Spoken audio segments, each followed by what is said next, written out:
The prayer said in silence, you know the devil can hear him, pay attention. Know the war's within, how much time do you spend? Try to balance your zen, then again, losses is lessons. You tell me you trying to win, we know about saving money. You tell me you trying to spend that blood on it. Sweat, tears, you put that love on it. Your best years was just a dumb moment. You tired of going hungry, can't deal with fate making your life lonely. Your lack of faith that left your soul boning. But you gon' work and you gon' strive, do what it takes to survive. What is truth, what is a lie? You know that war's inside. Some get draped into the fate, they don't know what to decide. Wrong choice, meet your demise, keep that between you and I. You realize some people you gon' let go, you visualize. The things you need to feed your soul is on the rise. They not gon' wanna let you go, but it's alright. It's cool to bury what's gon' grow. And from wrong to the right and to the dark to the light, it was a hell of a fight. You give it all your might. Gotta hold on tight and you stay strong and precise. You fight the war that's inside, cause it might change your life. Wrong to the right and to the dark from the light, it was a hell of a fight. You give it all your might. You just hold on tight and you stay strong and precise. You fight the war that's inside, cause it might change your life. I ain't the person that I used to be, so what I do today ain't things that you used to see. Stay the same, no, things change usually. Some folk I may know might get reintroduced to me. Yeah, I ain't the person that I used to be, so what I do today ain't things that you used to see. Stay the same, no, things change usually. Some folk I may know might get reintroduced to me. Yeah.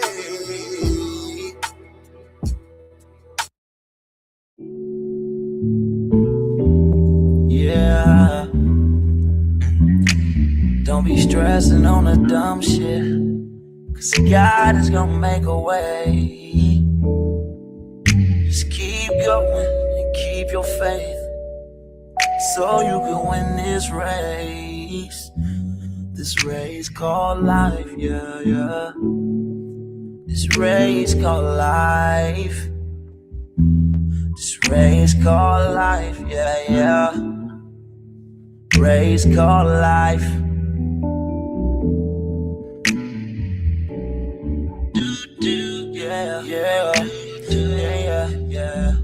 Yeah. Grinding, girl, I know that I'm gon' get it. I just gotta have vision. Keep faith and be on. Have some patience with it. I've been A1 since day one. Always on my job. I never been a fight. Never had to steal and rob. Cause I do good business. I'm too good with it. And even though I'm on this road, I'm still daddy to my children. You know I do good with them. And don't like being missing. But I hate when my bills are thicker and my pockets get thinner. But I can't stress up on the dumb shit, cause God is gonna make a way. I keep going and keep my faith in my face, so I can win this race called life. This race called life. I'm just trying to win this race called life. This race called life.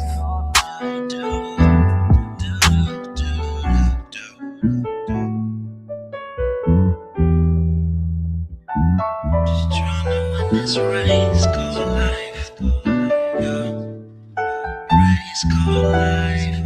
I'm just trying to win this race called life, yeah. I keep on running in this race called life, yeah. I won't come in last place in my life, no. Are you tired of the same old echo chambers? Ready to...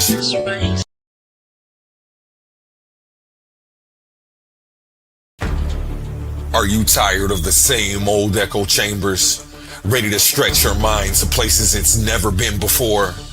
Well, are you tired of the same old echo chambers? Ready to stretch your mind to places it's never been before? Welcome to the ultimate intellectual battleground on the Coliseum of Arguments Network. It's time to step inside the cave of knowledge. Welcoming your host, Humble Mystic, every Tuesday. We're bridging the gap between the ancient world and the modern landscape. From the deep esoteric wisdom of ancient Kemet to a grounded naturalist view of our world today, no topic is off limits. We're dissecting philosophy, breaking down ancient civilizations, and clashing over modern day politics every Tuesday. This isn't just a lecture, it's a debate. A powerhouse arena where your voice matters. A premier space to step up, voice your opinions, and challenge your perspective with the sharpest minds around. If you love real, raw, intellectual fire, this is the show for you. Elevate your mind, bring your arguments. Subscribe to the Cave of Knowledge with Humble Mystic today.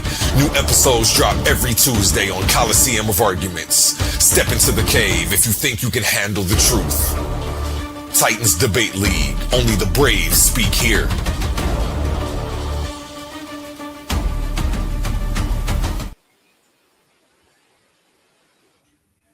What's up, y'all? Y'all already know what's up. It's your brother, Humble Mystic.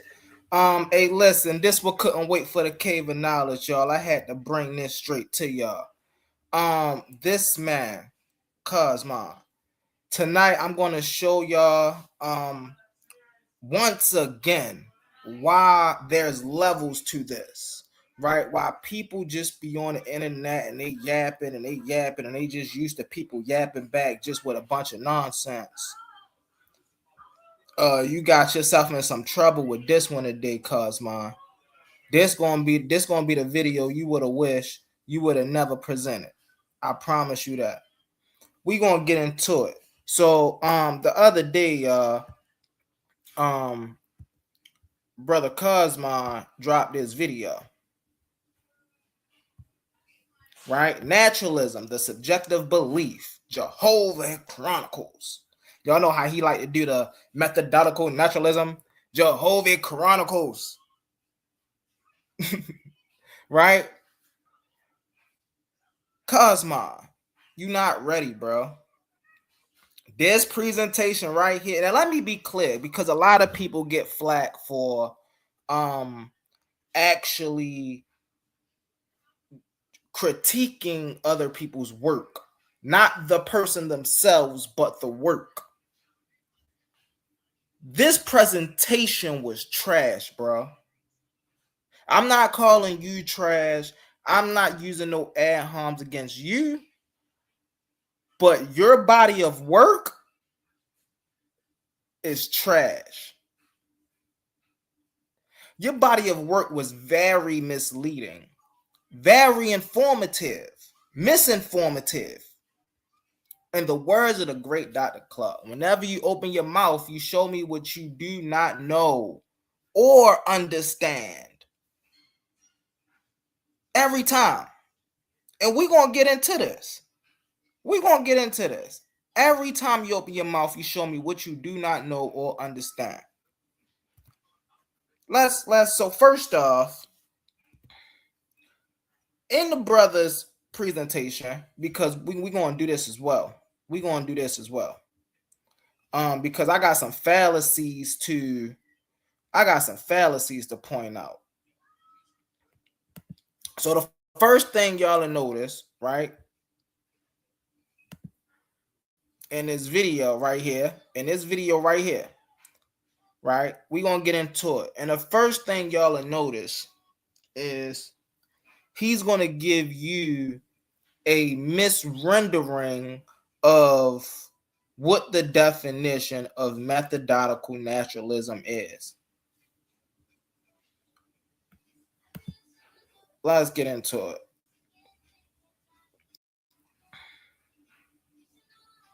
I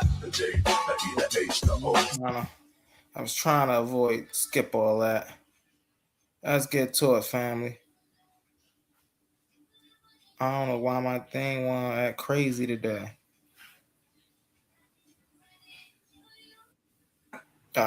Has nothing to do with the objective reality. Come on, bro. In the world, because your point of view ain't even objective. It is not backed up by nature at all. All right. So with that, being said, you know what I mean? We just gonna go ahead a little bit. You dig what I'm saying?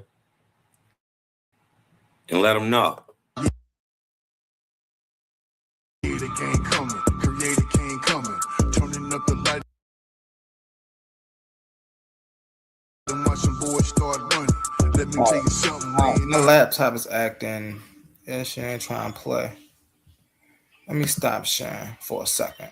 Let me go back to my presentation. I got my presentation and whatnot. Let me share this.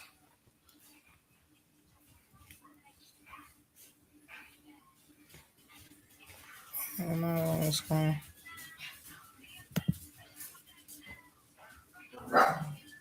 Alright, there I go. I had to make sure. I'm like, where I'm at. I'm working with a new laptop, y'all. So I'm over here trying to getting used to this. Sometimes these setups look a little different. But all right, bet. So now I'm gonna share my screen, family, so we can get into this. For some reason, when I share my screen, my YouTube acting real wonky. It was not acting like that earlier. But as you saw, even in the beginning, right? He tell you that methodological naturalism is a subjective belief, which is completely false. I literally have a presentation that goes into philosophical naturalism, which is a worldview, which methodological naturalism is just a method of that worldview.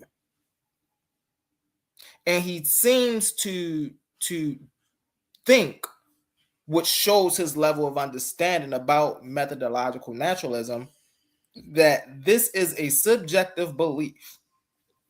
So let me come and recorrect the notion of and really show y'all what methodological naturalism is. And family, I want y'all to go do your research. Just because I got this up, you go do your research. Methodological naturalism is the principle that science and academic investigation must restrict itself to observable, testifiable, and natural mechanisms without assuming the existence or intervention of supernatural entities. Family, do that seem like a belief system to you? Is that a belief system? Let's get into it. Like I don't know. Like that's and so how was his presentation misleading? Because he first started out giving you a misinformed definition of what methodological naturalism is. I don't care where you go, you're not going to get that definition. And so I don't know what his aim is. I think it's to shadow away from the fact that he's caught up in a belief system. But he's one of those people, one of those religious people that throw a rock and hide their hand. I'm going to try to point you out for being a believer and having faith and all of this because you believe in science. You just don't believe in God. But I'm going to try to hide the fact that I don't believe. Where we start doing that at? Let's get into it, family. Let's get into it, right? It says it's a procedure, not a worldview. Let me repeat that for the people in the back, for the people like Kosmon, who just failed to grasp the coherence. Methodological naturalism is a procedure, not a worldview. It acts as the ground rule for how to conduct empirical research. Not belief, not faith, not any of that other stuff, but empirical research. Science look for natural explanations for natural phenomena because natural causes can be measured. Let me say it again, family. Natural causes can be measured. Jehovah can't be measured. Jesus can't be measured. Yahweh can't be measured. El can't be measured. Allah can't be measured. So when we're dealing with science and naturalism, we're dealing with things that can be measured, both tangible and intangible. It can be measured directly or indirectly. Just because something is not tangible does not mean it is not part of the natural world. Gravity is not tangible, but we know it's a part of the natural world. Let's get it, man. Listen, it can be measured, tested, and independently verified. That's the key right there, family. Something that can be independently verified. See, as a naturalist, I don't care what you believe. Your belief don't verify if it's correct or not, if it exists or not. That's not how this works. Your belief in Jehovah does not make Jehovah an existing thing. That's just an imaginative framework that you believe because you can't test it.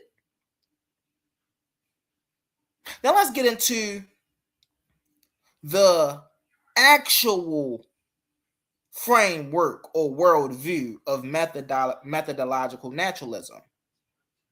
It is distinct from philosophical or metaphysical naturalism. Go back, family, on this right here, y'all. Let's see, I did a presentation, philosophical naturalism, humans' oldest way of knowledge. Whereas though I show you that I'm a philosophical naturalist. That's my worldview,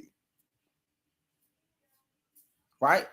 And while philosophical naturalism is my worldview, I use a method called methodological naturalism. So I hope Kosmon, I hope this cleared up for Kosmon. He won't keep coming on here with all that riffraff talking about making up his own definitions for naturalism and methodological naturalism and all of that. I hope I just cleared all of that up. Put a 1 in the chat if it makes sense to you. Philosophical naturalism is the worldview asserting that only the natural world exists and that supernatural entities do not exist. Hold up, family. I thought he said that this was a belief system. I thought he said this was subjective.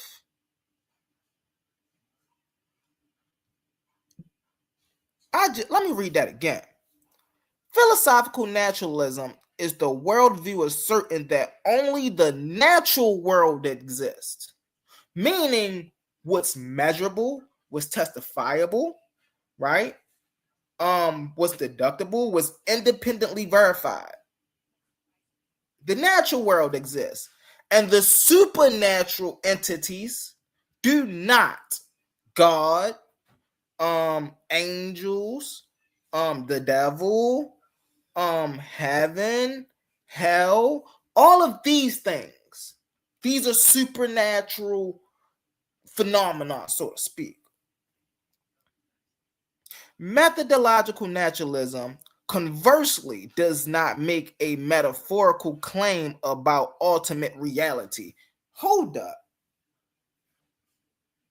We're going to get it as we get into this presentation. We're going to realize that, man, listen. I want y'all to note right now, family, that methodological naturalism does not make an ultimate or does not make a metaphysical claim about ultimate reality. It does not say that there's a finite thing that ultimate reality is. It does not do that. It simply adopts the practical boundaries. Practical. That's something else for Kosmon to go look up. Go look up the word practical, Kosmon. It simply adopts a practical boundary to keep inquiries grounded. Why do we got to keep inquiries grounded? Because we got ignorant folk running around talking about God this, God that. No, it ain't God. It's Jehovah. No, it ain't Jehovah. It's Mo. Like, this is why we got to keep some type of logical view. We got to keep some type of groundedness when we're talking about the reality and the essence of what we call real in existence. Because if not, we know some lunatics out here that'll take these concepts and just run wild. So when you ask Brother Humble, well, why do you follow methodological naturalism? Because it keeps me grounded in realism. Let's get into it, right? It say it to keep inquiry grounded in evidence that everyone can observe and test. Not just Humble Mystic, not just Quantum, not just A1, not even just Kosmon, but everyone, which means it's objectively true. They're looking for objective things, not subjective things, Kosmon. Again, you need to learn your definitions between objective and subjective, bro. Let's get into it. Fallacy 1. And I promise you, I want to play these. I want to play my video if it's not acting crazy. But fallacy 1. Misinforming on methodological naturalism. The claim naturalism is even if I can't get the videos to work, this is what he say verbatim in his video. Naturalism is a subjective belief or a chosen rule of the game rather than an absolute empirical truth. He say that at 1330, family.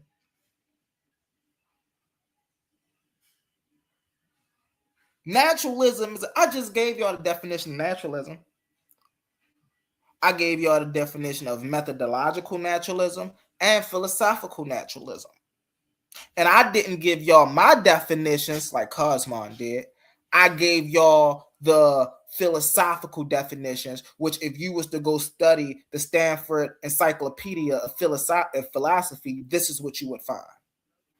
So let's diagnose his category error, right? And false equivalence as well. Kosmon says that methodological naturalism is subjective belief, right? What is subjective belief? Personal conviction, intuition, unverified faith. This is what subjective belief is. How does methodological naturalism operate in reality? In reality, methodological naturalism deals with empirical observation. Empirical observation. Testability.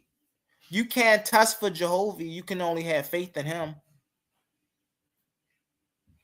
See, when you don't have no empirical evidence, when you can't test something, when you can't peer review something, then you can run around making claims like, oh, Jehovah is the universe. Jehovah is that you can make Jehovah whatever you want to make Jehovah. Because there's no proof that Jehovah even exists. But he wanted to say that methodological naturalism is a belief and it's subjective. Crazy, man. Subjective belief. This is what Kosmon is saying now, right? University varies widely by culture and individuals. This is what subjective belief do. So we deal with the Hebrew Israelites, we deal with the faithism, the faithists, the OWASP. We deal with the Christians, we deal with the Muslims, we deal with these people, we deal with that people. This is subjective belief. What does methodological naturalism deal with? Methodological naturalism produces consistent results. I don't think you can say that about your Jehovah. I don't think you can say Jehovah produced consistent results. If so, then we should have some of those results that we could testify if Jehovah exists or not. Cross-cultural results. Medicine. Jehovah ever produced any medicine? We ever got any medicine from Jehovah? We ever got any medicine from Yahweh? We ever got any medicine from Jesus? We ain't never get no medicine from none of these people. What about engineering? What about architecture? No. But methodological naturalism produced these things. Not your OWASP, Kosmon. OWASP can't produce those things. Right? Subjective belief claims ultimate metaphysical truth. What does methodological naturalism do?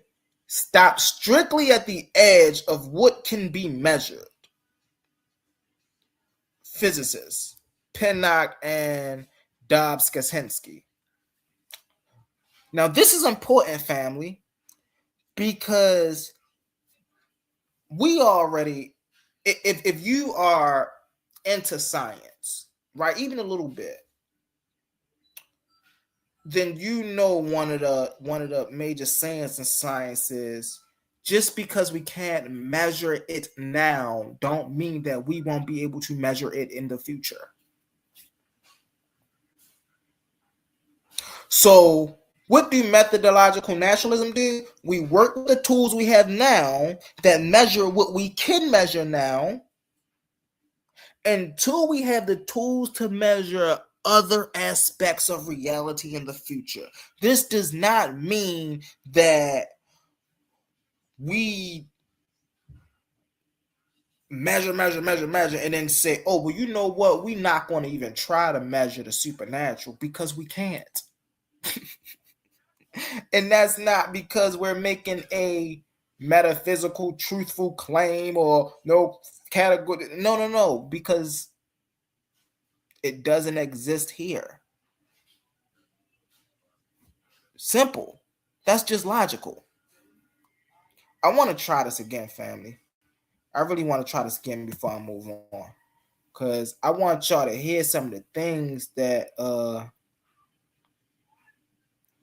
some of the stuff this man was saying, man.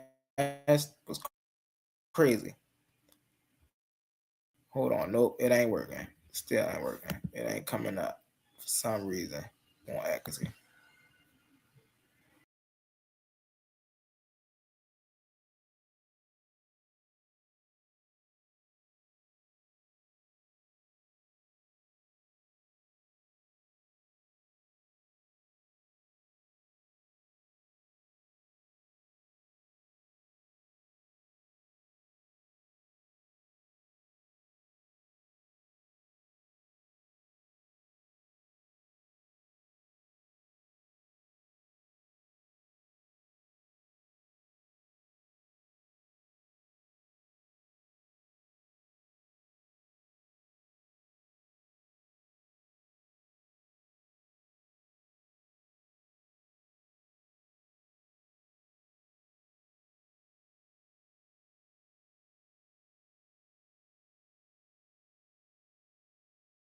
Apologies.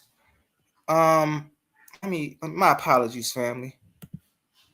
Let me get my stuff ready. My laptop is moving so slow today, and I don't know what's going on, bro. And I really don't like it. It ain't trying to let me play my videos. It ain't trying to do none of that. All right, bam. See, look, like my background just got in. I don't know what's going on with my laptop moving too slow. But here I come, bro. I'm coming back.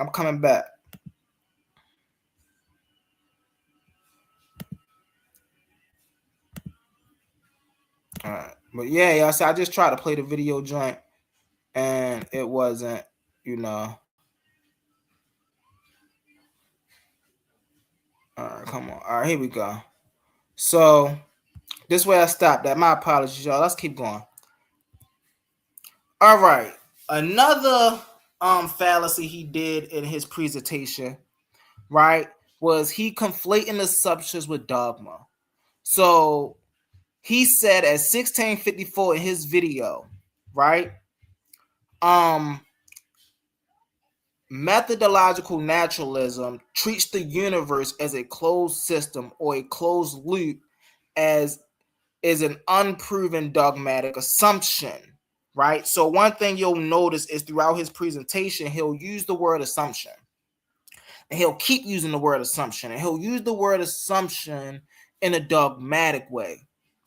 Now, for the ones who understand science, you know, for the Roy Chesses in the world, we grasp the concept that a hypothesis or an assumption, right? Even a scientific theory, all of these work in the realm of provisional, testable boundaries and conditions. Is required by the conservation laws of physics to measure and interacting, right? So, and is open to refinement.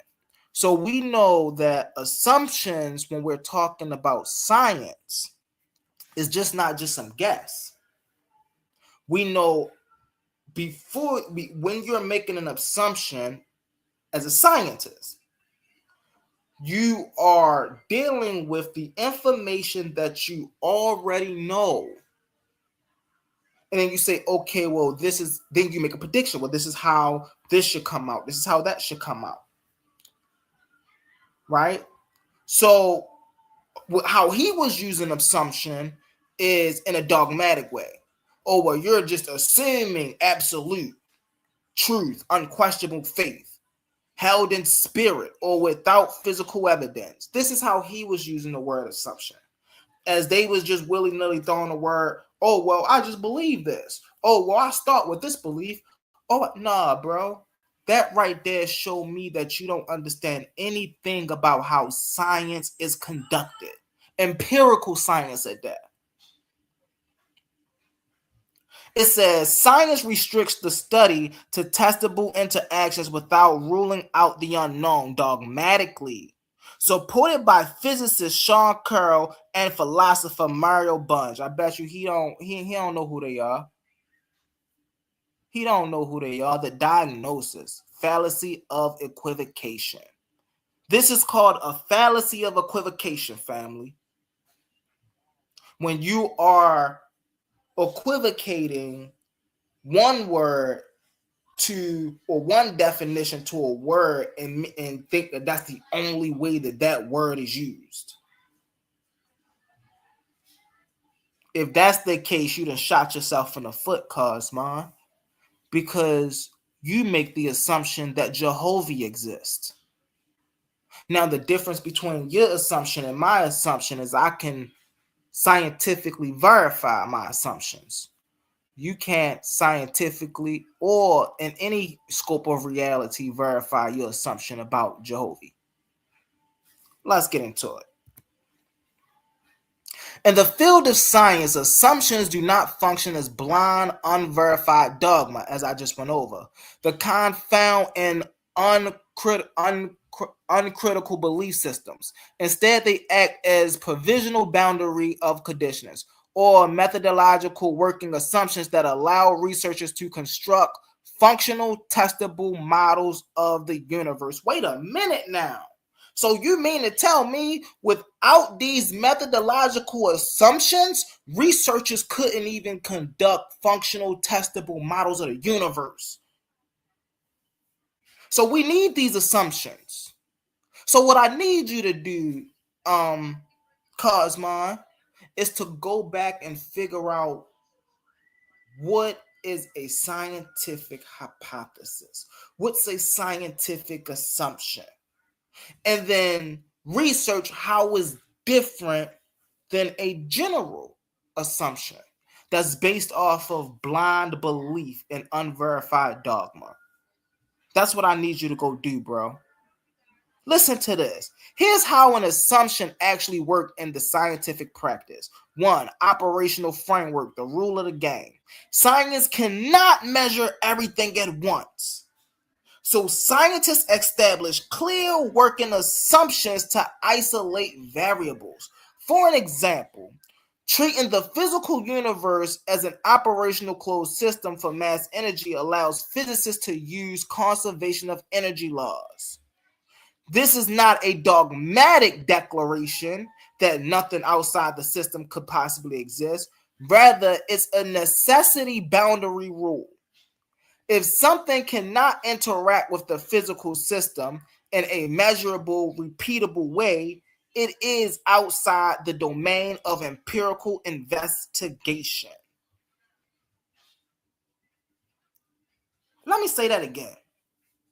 If something cannot interact with the physical system in a measurable, repeatable way, it is outside the domain of empirical investigation. Which means if this Jehovah existed and it is outside, well, he'll tell you it's natural, but if it's natural, then it should be able to be measurable. We should be able to measure it repeatedly. If we can't do that, it's outside the domain of empirical investigation. So I guess Jehovah is out of the question. So let's throw Jehovah in a closet with the rest of the religions, right? Because we can see this already ain't looking good for the OWASP and the faithists out there. Let's get into it. Fallacy 3, low scientific literacy and the Hubble misinformation. This man,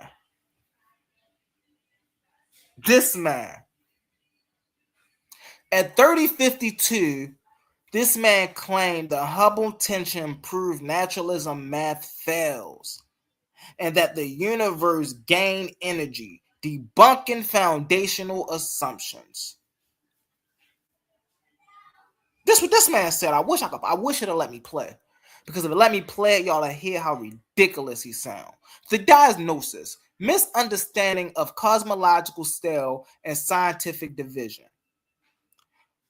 The scale of resolution, 90%. 90% degrees of verification cosmological modeling, general relativity, and observable cosmic microwave beta data background.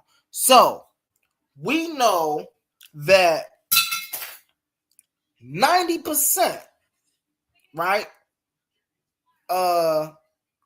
is verified by cosmological modeling, general relativity, and observable cosmic microwave background data.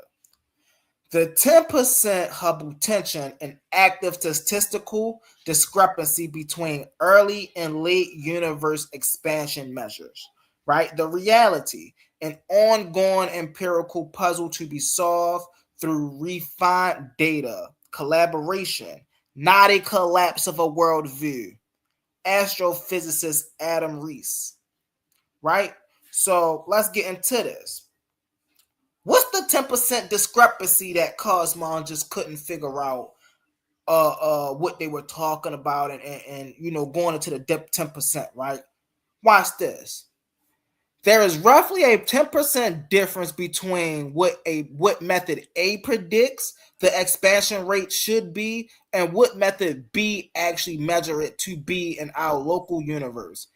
In precision science, a 10% mismatch between two methods that should equal the same thing is a very big deal. Why is it not a failure of naturalism or physical law? Critics like Kosmon sometimes point to the gap as proof that math isn't mathing or that the universe is breaking its own rules. However, astrophysicists such as Nobel laureate Adam Rees, who helped pioneer these measurements, explain that this is a normal part of scientific discovery. This is how we find stuff out, man. I know y'all listen to Shout out Big Brother Unc, by the way. Hey, I'm pretty sure if he watched this, they'd be like, hey, look, man, humble over there on that scientific stuff. But one thing we know by looking into science is the fact that this is how science works. Trial and error. They study everything. Some things they get wrong, some things they get right, but they use it all to get more precise in the future. It's called scientific discovery. And what is an astrophysicist, a Nobel Prize laureate?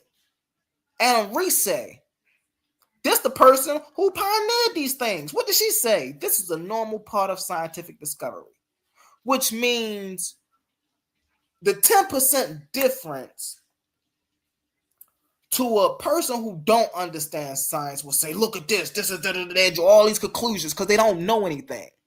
But then when you actually go into and you study the field and you see that, oh, this is how they make their scientific measurements. And of course, what does Roy Chess always remind us of? Scientific leave room for possibilities. They don't work in absolutes.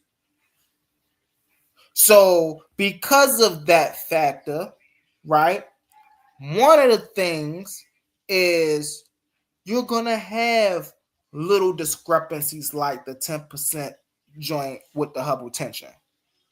But it did not break physics. The discrepancies usually point to a hidden variable, minor collaboration error in our instruments, or an incomplete understanding of how certain stars evolve, not a sudden injection of magical energy or the collapse of physical law. Like Kosmon was trying to do, man. Go back, man. Listen, man.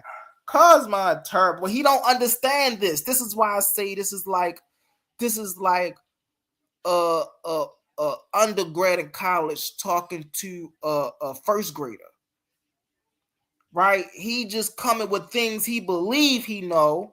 He's working off the assumptions, his beliefs.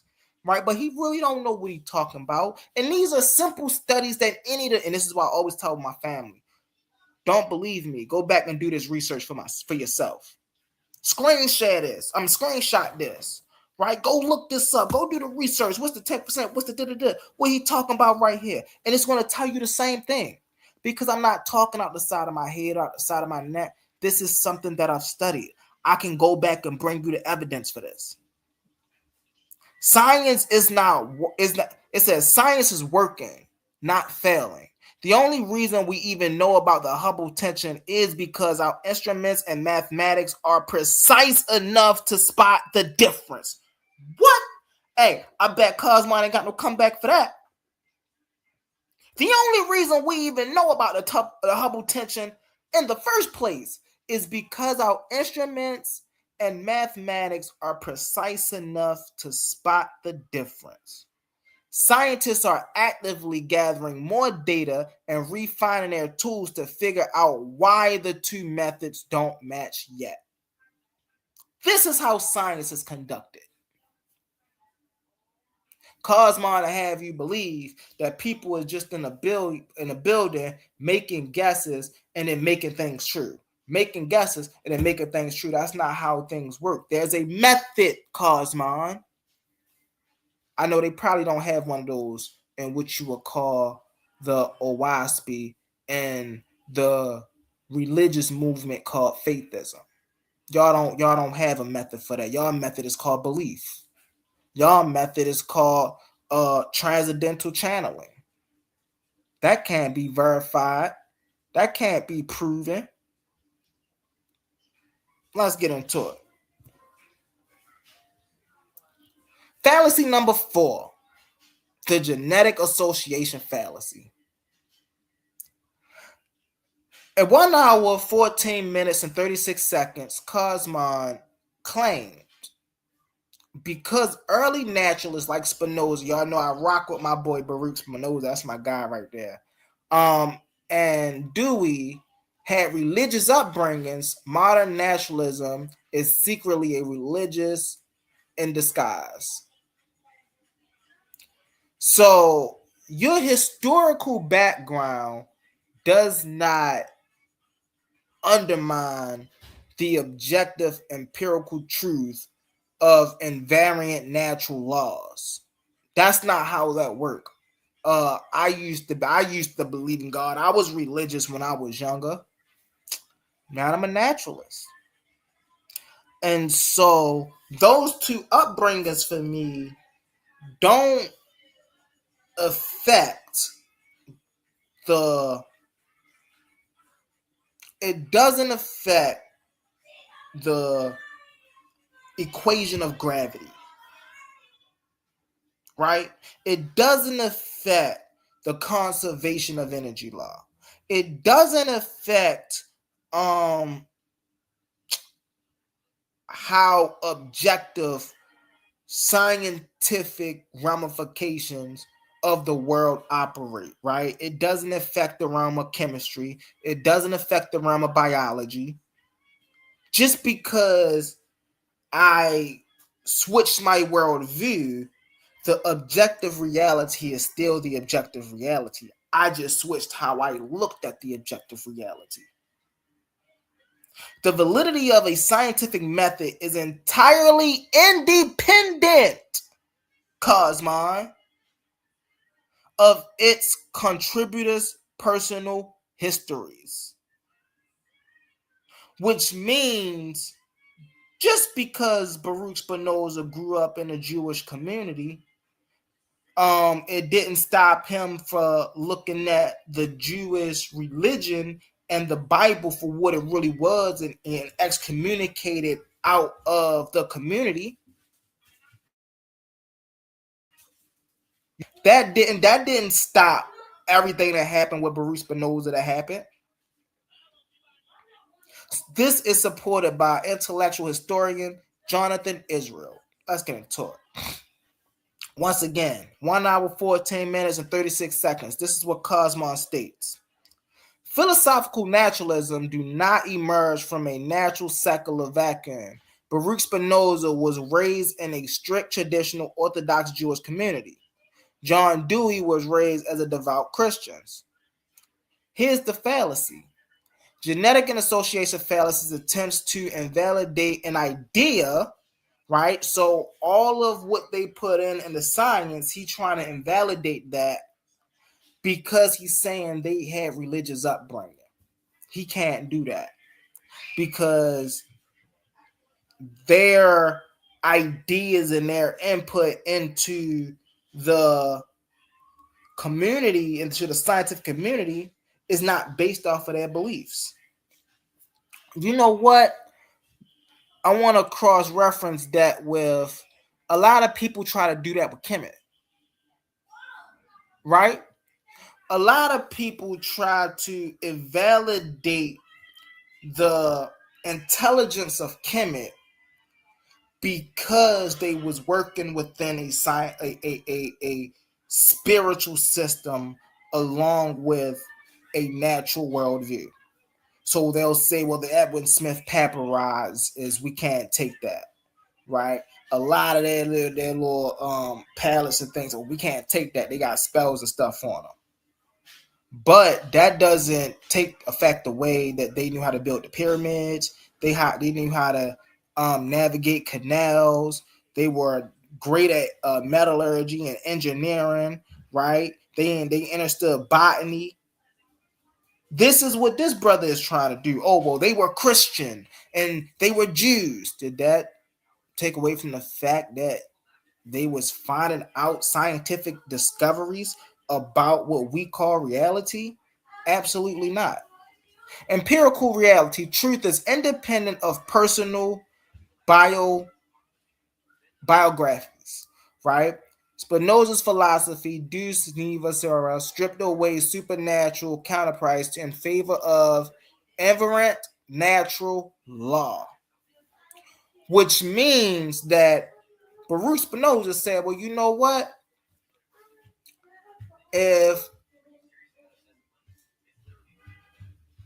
I'm going to study the natural law anyway, I don't need to believe in the supernatural to understand what's natural. And so he stopped being religious. Criticizing the method by its historical figures is like calling geometry a religious belief because mystics studied it. You got to do better, Kosmon. You got to do better. Now, this comes to the end of my presentation, family. And I'm gonna leave room to bring people up. I can't wait to have this conversation. But I pose a challenge to Kosmon, right? The challenge, Kosmon, you claim naturalism is a subjective belief and that your framework, or WASP, is superior. I demand one, just one, falsifiable, empirical verified scientific prediction or theory that was originated by OWASP. This theory and prediction must be testifiable by today's standards of scientific methodology. Show us the evidence, Kosmon. Don't come up here talking theology. Don't come up here talking subjective interpretation. No post, rationalization. Just science. I want to see the evidence, Kosmon. And so, family, also, I'm gonna stop sharing this.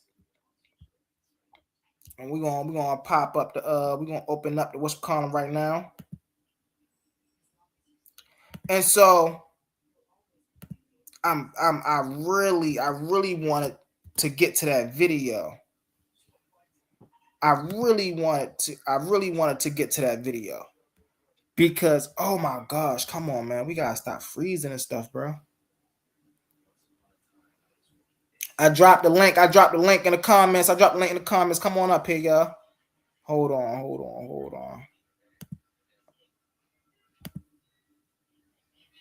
All right. Come on up here, y'all. I dropped the link in the comments. Hey, y'all, let me know what y'all think about the presentation. I apologize. I actually had, listen, I gotta, Tuesday is gonna be much better. I'm gonna make sure it's much better. I don't know what was going on with my internet on my little laptop, but it wasn't trying to let me pull up.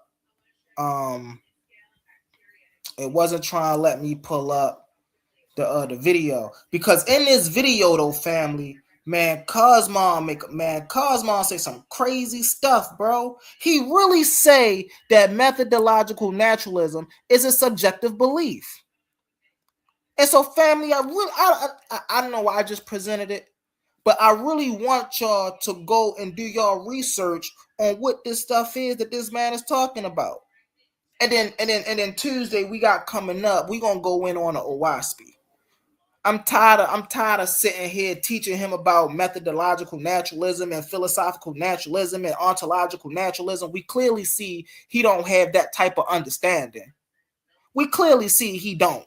So what I want to do is I'm going to press on OWASP for a while.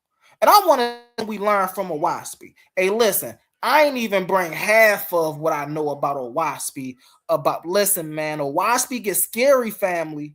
And I know y'all don't know because when Kosmon be talking, he be trying to science y'all to death.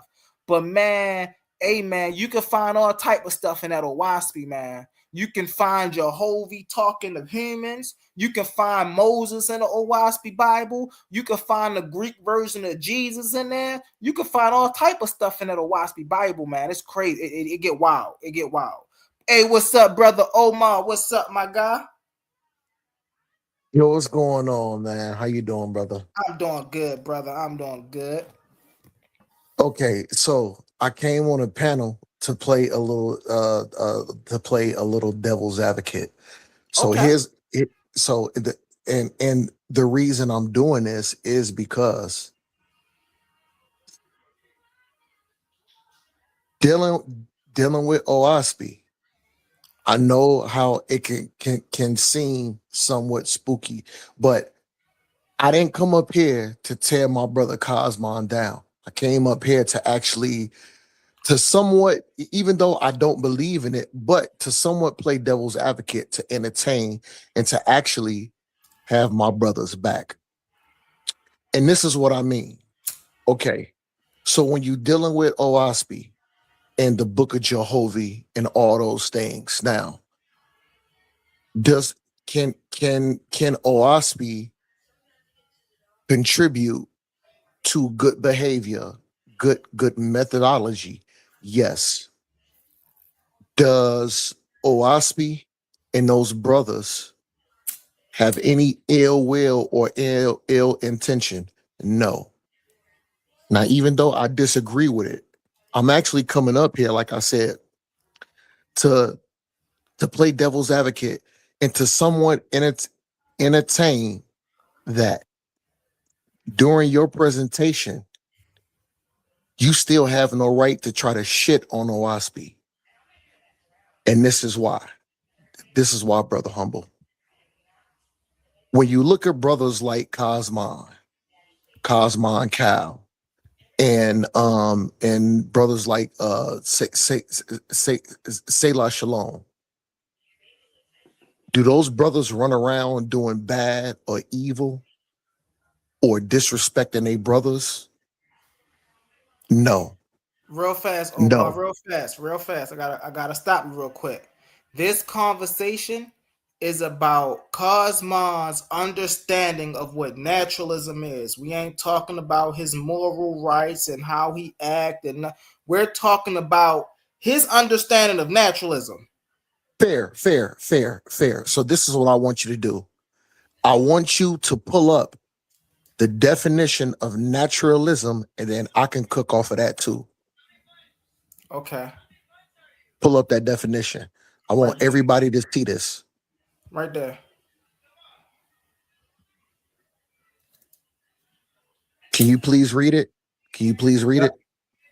Naturalism. Naturalism is a philosophical worldview associating that all phenomena can be explained by natural causes and laws without attributed agencies to supernatural forces. This is the Stanford Encyclopedia of Philosophy.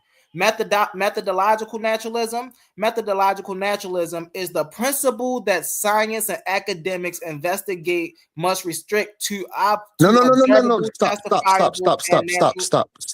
Stop.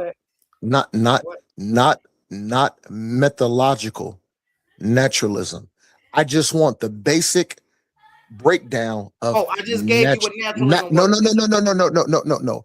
The basic, not the basic breakdown of naturalism. Okay. I just gave it to you. Hold on. Let's isolate that. Let's isolate that. Okay. Naturalism and naturalism only. I don't want no other methodological naturalism, just naturalism alone.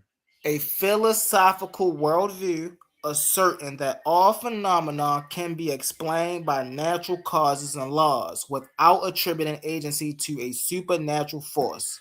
This is from the Stanford Encyclopedia. I got you. Stop. Now, the thing why it's hard for you to comprehend OASP is because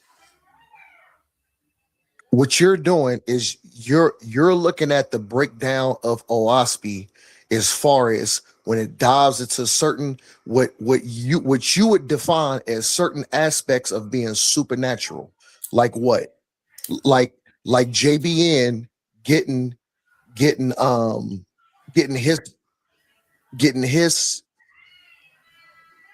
outlook from when he said that he got the outlook from a so-called divine force by way of him writing it down via typewriter. So when we look into this aspect of naturalism, I think OSP can contribute to that. And the thing is, you would have to bypass these certain aspects. I mean, but that's the issue with the WASPy. The moment you say that you got a message from a divine figure on a typewriter, you now got to prove that. You can't just like what? That don't make sense. That don't happen every day. What do you mean? And then you can't say it's on a typewriter. So now, what we can do, the same thing we can do with that Bible, the same thing we can do with that Quran. Now we can put the writing Listen.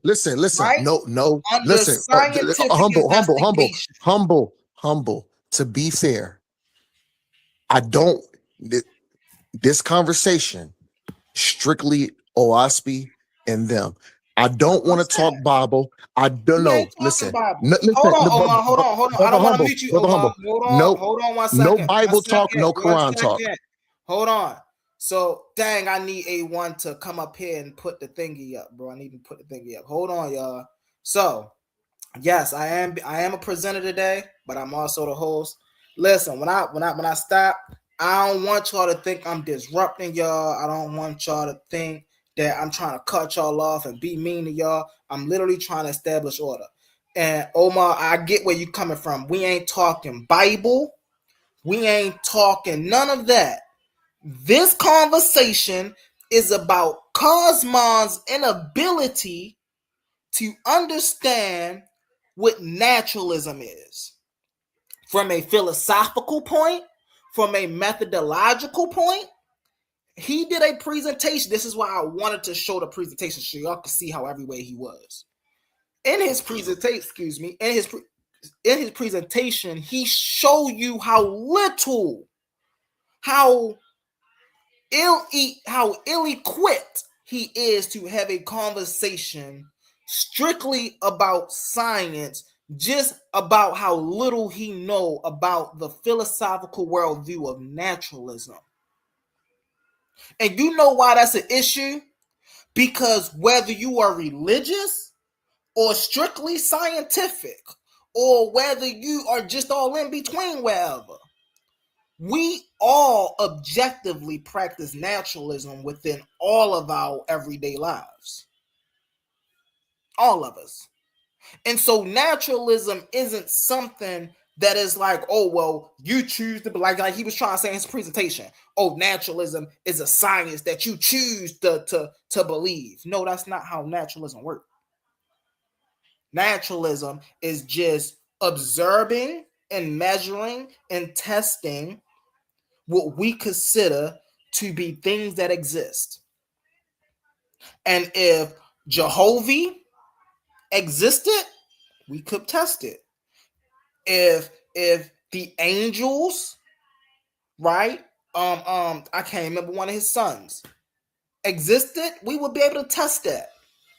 If Isus, we know that's just the Greek word Jesus, but if Isus was a historical person, we would be able to test that. We would be able to have some rectifiers of that. But on the account that we don't, then how can let's go back real quick, fam. Let me show y'all something real quick. My question to Kosmon, right? And this actually goes back to what Omar was talking about, right? The scientific challenge to Kosmon, right? Kosmon claimed naturalism is a subjective belief, and that OSP is a superior framework than naturalism. If that is so, then I demand one falsifiable, empirically verified scientific prediction or theory that is original to OWASP. This must be testifiable in today's standard of scientific methodology. I don't want no theology. I don't want no subjective interpretation. Right? I want him to come and answer if we can go to the Owaspy Bible and we can find any validated scientific theories, which I know we can't. But it's fun to see him try. He want to come with that, oh, well, the Owaspy Bible was the first to talk about the vortexual galaxies. No, that's a lie. They've been knowing about they've been talking about the galaxies with spirals since the early 1600s. And it ain't come from no Owaspy Bible. So these are the things that we got to deal with. We got the brother Kosmon up on a panel. What's up? What's up, Kosmon? What's up? Yeah. Anyways, man, that was real dry, and you dig what I'm saying? And this is a real. Dry. This is and all right. I'm just coming to ask you a question. You saying you demanding one falsifiable, empirically verified scientific prediction that Owaspy predicted and talked about before anybody knew that that this is how it says it is, right?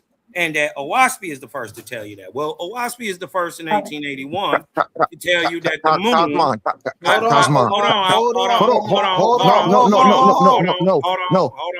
I don't need no help. Hold on, I'm muting both of y'all. I don't want y'all to get into it. Omar, he talking, bro. He defending. Yeah. No, brother. I just wanted to say something before Kosmon. I know, but hold on, wait. Just wait. No, I'll be quick. No. Wait till I'm done. Hey, Omar, what you gotta say? I don't want to have to kick you off, bro. Just let him wait. We good. Right. Okay, cool. Okay, cool. So I shut my mouth. My bad. I shut my mouth. I just want to give this one empirically verified scientific prediction by Owaspy before science even knew this was here. Hold on. Let me share my screen.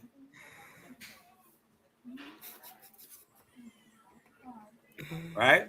Owaspy told you about this years before science was able to prove that this was true in 2019.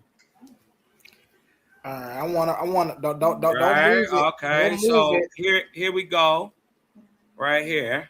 Share that on the screen. Here's one of the predictions and one of the statements of Owaspy. And see, a lot of people, because they don't read and they think because one thing exists in one way that all things must exist that way, right? So and a revelation is just an astounding way to reveal anything. You dig what I'm talking about? So this is one of the predictions Owaspy gives. This is just one. You dig what I'm talking about? But it says wider. This is in the book of Jehovah 3 and 4. Wider than to the moons of a planet, I have created the border seas, and they carry the moons also, meaning that the moon is in the atmosphere of the earth, being bound by Earth's vortex or its atmosphere, right? Owaspy was telling y'all this in 1881, right? Science wasn't able to even prove this to 2019. Look, surprise, Earth's atmosphere extends far beyond the moon. So to all my flat earthers out there that be saying that NASA lied about going to the moon. In fact, they did, right? Because whether they went to the moon or not, they never entered space, and they knew it. So look, surprise, Earth's atmosphere extends far beyond the moon. This wasn't figured out to science till 2019. Tiny wisps of the Earth air stretch way out into deep space, far beyond, or what they say is deep space, far beyond the moon's orbit. A new study suggests the moon flies through Earth's atmosphere. Study lead author Igor Balukin of Russia's Space Research Institute said in a statement, sourcespace.com. Right? So outer space is immediately outside Earth's atmosphere. The moon is in the orbit subjected to the vortex and atmosphere of the Earth, not in outer space, right? Owaspy was letting y'all know this in 1881. It was empirically proven, amongst other things. You dig what I'm saying? So, you know, the slander is just the slander, you know, but once you actually read it and you know what you're talking about, and you're not just making baseless claims because you're a biased, racist, prejudger of text. You dig what I'm talking about? And people, you know what I mean? You know, I think the low vibratory characterization of JBN or people who read Owaspy lets you know the overall spiritual rate and character of the people you be dealing with, right? My overall statement was naturalism, right,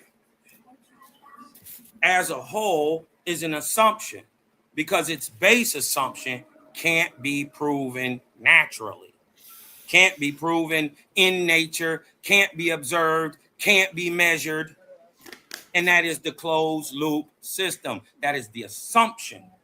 Naturalism. Now, he wants to try to separate. Now, if you notice this, he'll try to separate methodological naturalism and ontological or philosophical, but still use the ideas of philosophical in methodological, right?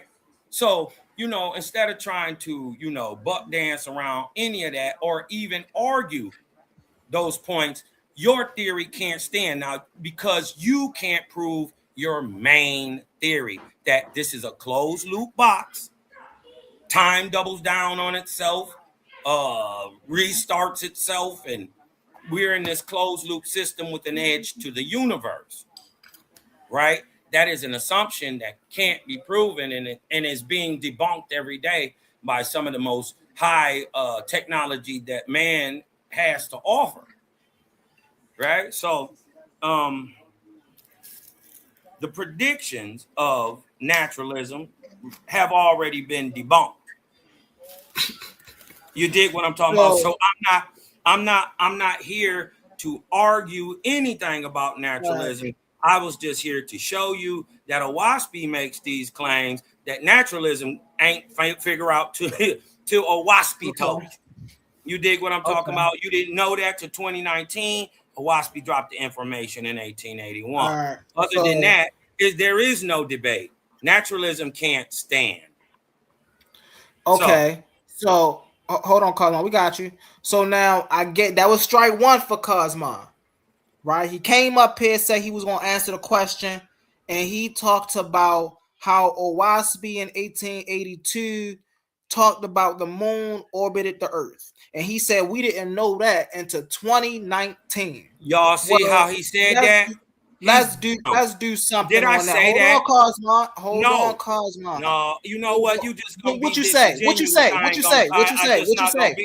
gonna give you time enough to correct yourself. What did you say? No, you correct yourself. You said that I said that y'all didn't know. You're either you're dumb or you're just lying. Which one is it? Because I never argued, and who would argue that the moon doesn't orbit the earth? That's stupid. Why would I even say that, dummy? Anybody can look up there and see that. So I would never say that. You're an ignoramus for even thinking I would say that. So what I actually said was that Owaspy predicted and told y'all in 1881 that the moon is in Earth's atmosphere. Now debunk it or shut up. First off, okay. So now this the double speech right here. I didn't tell y'all that Owaspy predicted that the moon orbited the earth. But what I did tell y'all is that the Owaspy Bible predicted that the moon was in Earth's atmosphere. Bro, that's the same goddamn. No, shut up. I gave you time to speak. And when I did get matter of fact, hold on, because we got something for that now. Hold on, we got something for that now. Watch this. Yeah, you ain't got nothing for that. I just proved that. Why my laptop moving so slow? Bro. Oh my gosh. Hold on for a second, Kosmon. All right. We got something for what you just did, Kosmon. Hold on. Mr. Madison, what you just said is one of the most insanely idiotic things I have ever heard. At no point in your rambling, incoherent response were you even close to anything that could be considered a rational thought. Everyone in this room is now dumber for having listened to it. I award you no points.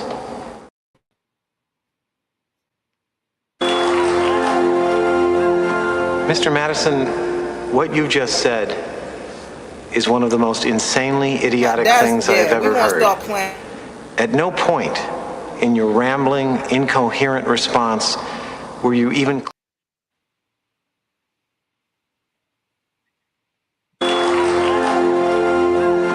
Mr. Madison, what you just... My thought, y'all. This I told y'all, my laptop over here looking crazy, man. It's being crazy. What's up? We got Kazard in the building, but we're gonna start playing that when brothers come up here with these incoherent arguments about just irrational stuff, family. My man said, why would I argue that Owaspy predict that the moon orbit the earth when that's idiotic? What I did say is Owaspy predicted that the moon was in the Earth atmosphere before. What?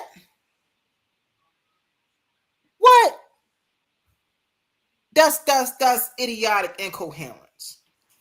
Idiotic incoherence. Because if you said that Owaspy predicted the moon was in the Earth's atmosphere before anybody else, and that's why I brought this up, then really what you're saying is that Owaspy predicted the orbital zone of the moon way before the scientists that was going around way before that. And that's why I was going to read this. I ain't even going to bring it up no more. He ain't even worthy of it no more, man. That's crazy, bro. Crazy. What's up, brother Kazar? What's up, brother Kazar? Hey, he got to try another day. He lost this one. He got to try another day. What's up, brother Kazar? What's up with you? What's going on, Mike? How you feeling? I'm doing good, my guy. I'm doing good. We just up here chilling, having some good conversation. Yeah, man. I came up here to smoke on that Kosmon pack, but he got the hell up out of here. Yeah, you know he was gonna get up out. He can't take the heat in the kitchen, bro. Cause he always stealing that Owaspy. I'm still waiting for a primary that speaks to this Owaspy. I'm still waiting on the culture that, you know what I'm saying? No, what you need to be getting on his top about is you need to be telling him stop taking Moses' story, man. He took Moses, that Owaspy Bible got Moses' story in it, bro.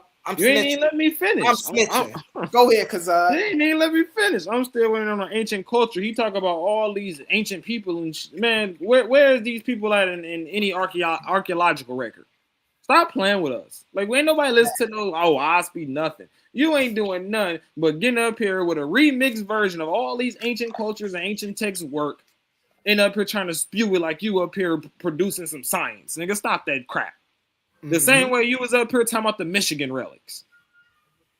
Yeah, oh yeah, let's show this. Hold on. Let's Oh my god, this guy's a clown. Hey, what's going on? Omar, Shalom, Mark, how you feeling? Omar in the comments. Hey, you need to talk to your man Omar Kazad, man. He up here. He said, hey man, let me just defend the brother real quick. Nah, hey, listen, y'all Hebrew Israelite brothers better stay out of the way of them bullets, man. They ain't for y'all. Oh, no. Hey man, he a grown ass man. He want to defend. Don't get shot trying to defend another man. I'm telling you. No. Hold on. Hey, Humble, share my screen when you get a chance. Hold on, right quick, Humble. First of all, I gotta say shalom to my young Israelite wolf. Yo, that boy Kassad is a fucking animal. That's my younger bruv, and he know I got much love for him. Where you been at, Kassad, man? How's work going? How's life been going, brother? Because I know you be a busy man, so you know how's everything been going, bruv? Oh, I've been chilling, man, trying to catch the Ritter Frontier. I was just over on the other platform. You know, I ain't saying I know the politics thing working and stuff, so I ain't gonna say the names, but I was just over there. Had to smack up on Morpheus and them and that pseudo New Testament stuff they over there trying to push and stuff, with Elder Yara. So I had to go beat them up on that real quick. I had to punch up on God Energy. Your brother over there with that nonsense. You can't leave my brother alone because much love. But y'all already know. I just had to give a shout out to my brother Kasai, because for the most part, me and brother Kasai probably agree on probably a good maybe 90% of things when it comes to biblical scriptures. We may have a few discrepancies, but guess what? We discuss those things behind closed doors. And that's why I love brother Kasai, you know what I'm saying? But Kasai, did you see? Have you seen my work? Because I'm going up against Oli right now. I'm going up against my brother Oli. Against Oli wants to defend the goddamn white man, and Oli wants to defend not holding them accountable for their hand in slavery. And then I pose the question, what is the formula for judgment and punishment? What is the punishment and what is the judgment? Should I be ditched out for their hand in slavery? Because this is his point. His point was talking about holding people accountable on an individual basis, when I specifically laid out the format and I showed the evidence that we was judged as a nation. And even though it was Israelites that didn't keep the law, and there was Israelites that actually kept the law, and even when it came to the so-called black man, the so-called niggas who got put on cargo slave ships that came up over here, did we not get punished as a nation, as a whole? So because we got punished as a nation and as a whole, should the so-called white man not get punished also as a nation, rather than being punished on an individual level? I brought out scriptures. You already know I hit him with the scriptures. And I hit him with the historicity of it too. So if you can just quickly give me your outtake on that, and then I'll mute out and y'all could talk about the OSP or whatever. But I just wanted your personal output, because I don't know if you heard me and the good brother Oli and me and the good brother A1 going at it. And then A1 also said a thing about so-called grape in the Bible, and how when the Israelites went to war, on how they saw a woman and took them back, shaved their head, and humbled the woman down, and how that woman became his wife, according to the biblical scripture. But I just want to hear just a little bit of your feedback. I don't want to take away from this conversation, but I do want to hear my brother Kassad feedback, because I value Kassad's point of view as him being my brother. First with the thing, because you mentioned a great thing, but as far as the Oli thing, I mean, he on some humanitarian, save everybody, punish the person that did it. That's his thing, man. That's how he want to answer it. Honestly, I would love to hear how he would deal with, the generational part of it. I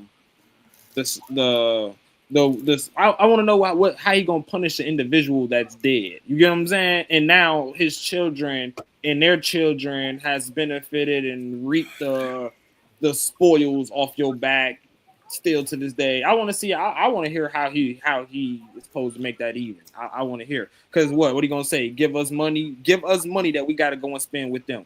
Okay, give us. I don't know what you want to say. Give us some land that we still. Got to go to them for weapons and security. And I would love to hear his justification of how he's going to make us whole. So that as far as the grape thing, I would kind of just speak more with A1 on that, because different people got different ways that they go at it. So I've been in and out listening to it while I'm at work. So I will have to talk to him directly with that. But all right. So I don't see the the whole the woman go. I don't see that as great, honestly. I heard him talking about like the sex slave thing, all this stuff. It don't make sense because him making her his wife, she get more rights than what she would have been if he would have just kept her as a slave. It don't even make sense. Thank you, Kasad. Thank you. Anyway, thank you. All right, Kazan, can you move into your presentation? Hold No, on. hey Omar, hold on 1 second. You outrageous deterred us from the conversation, this bro. is all. This is all. Listen. This He is all I answered wanted your to question, say. Omar. Humble. Calm down, brother. So, to my brother Kasad, I appreciate your input. Thank you for bringing that input on. I'll mute out, brother, but I appreciate you, Kasad. Much love and respect. Right. Shalom, Mark. Go ahead, just moving on your presentation, bro, or whatever this is. I know it ain't no full presentation, but breaking this down. yeah. Go ahead, bro. I just wanted to get up here and clown the nonsense that the Owaspy cat. See, y'all call him Owaspy. I'll call him OASP. That's because I'm taking that, bro. They ain't nothing but. That's because he got gay stuff on his mind. Hold on, cause he thinks about gay things. Old ass and P. That's all they book is. They book is old ass and P. That's it. You nasty. So y'all see. Hold on, cause I don't want to mute you, bro. You gotta hold on, bro. He's speaking. Yeah, go ahead. I was just saying that's nasty. His God ain't got no. His God ain't got. Go ahead. That's that old Aspie book. That's that old Aspie guy. Hey, y'all didn't see him get up here with this foolishness before, talking about the Michigan relics. And look at this, man. Look at this. What does it say? The Michigan relics, the Soper frauds. Look at the other names for it. The Scotford frauds, Soper frauds. And this is what he get up here and present to y'all as scholarship. How can anybody take anything that this man says serious? Bro, look. Humble. Hey, go back and forth with Humble. Humble is way better challenge than this nigga will ever be, bro. Like ever. Hey, why he is he crying? This nigga crying. I don't know what he's doing, but hold on. Hey, this man crying in the corner. Hey, listen. It says, look, the Soper frauds was a series of alleged ancient artifacts that were discovered during the late 19th and early 20th century. They were presented by some to be evidence that people of an ancient Near Eastern culture had lived in the peninsula of North America, now known as the U.S. state of Michigan, prior to the era of Columbian contact with the New World. Many scholars have determined that the artifacts are archaeological forgeries. The Michigan relics are considered to be one of the most elaborate and extensive pseudo-archaeological hoaxes ever perpetrated in American history. And this is what this guy get up here and try to present to y'all as scholarship. This is what he tried to get up here and present to y'all as evidence for his old Aspie God. This is what he bring to y'all. This guy is nothing but what we treat him as, a goofy. He better turn a pure goofy. Now, okay, so now that we went to the ad homs and the disrespect, let's show some actual. Because I just showed that we need to hold see. On, okay, Cosmo, I mean, already didn't debunk.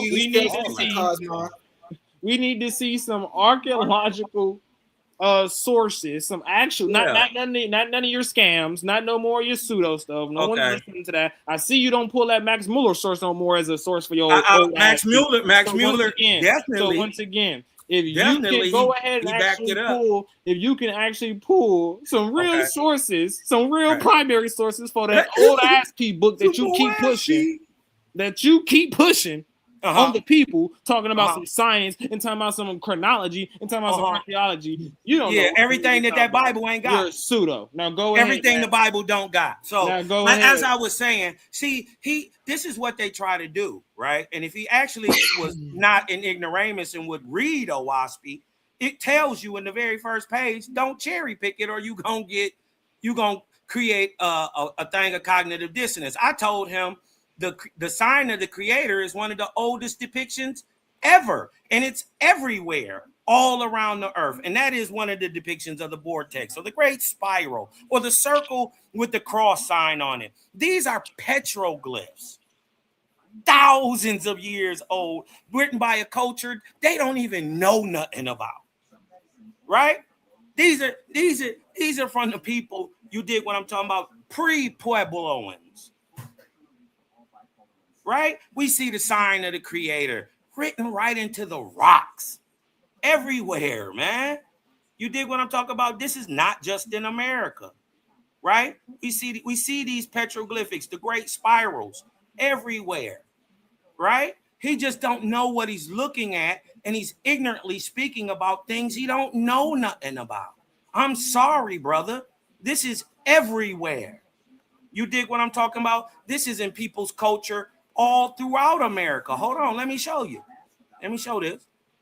All throughout it. Right? We see these ancient petroglyphs everywhere. Sedona, Sugar Hill petroglyphs. Right?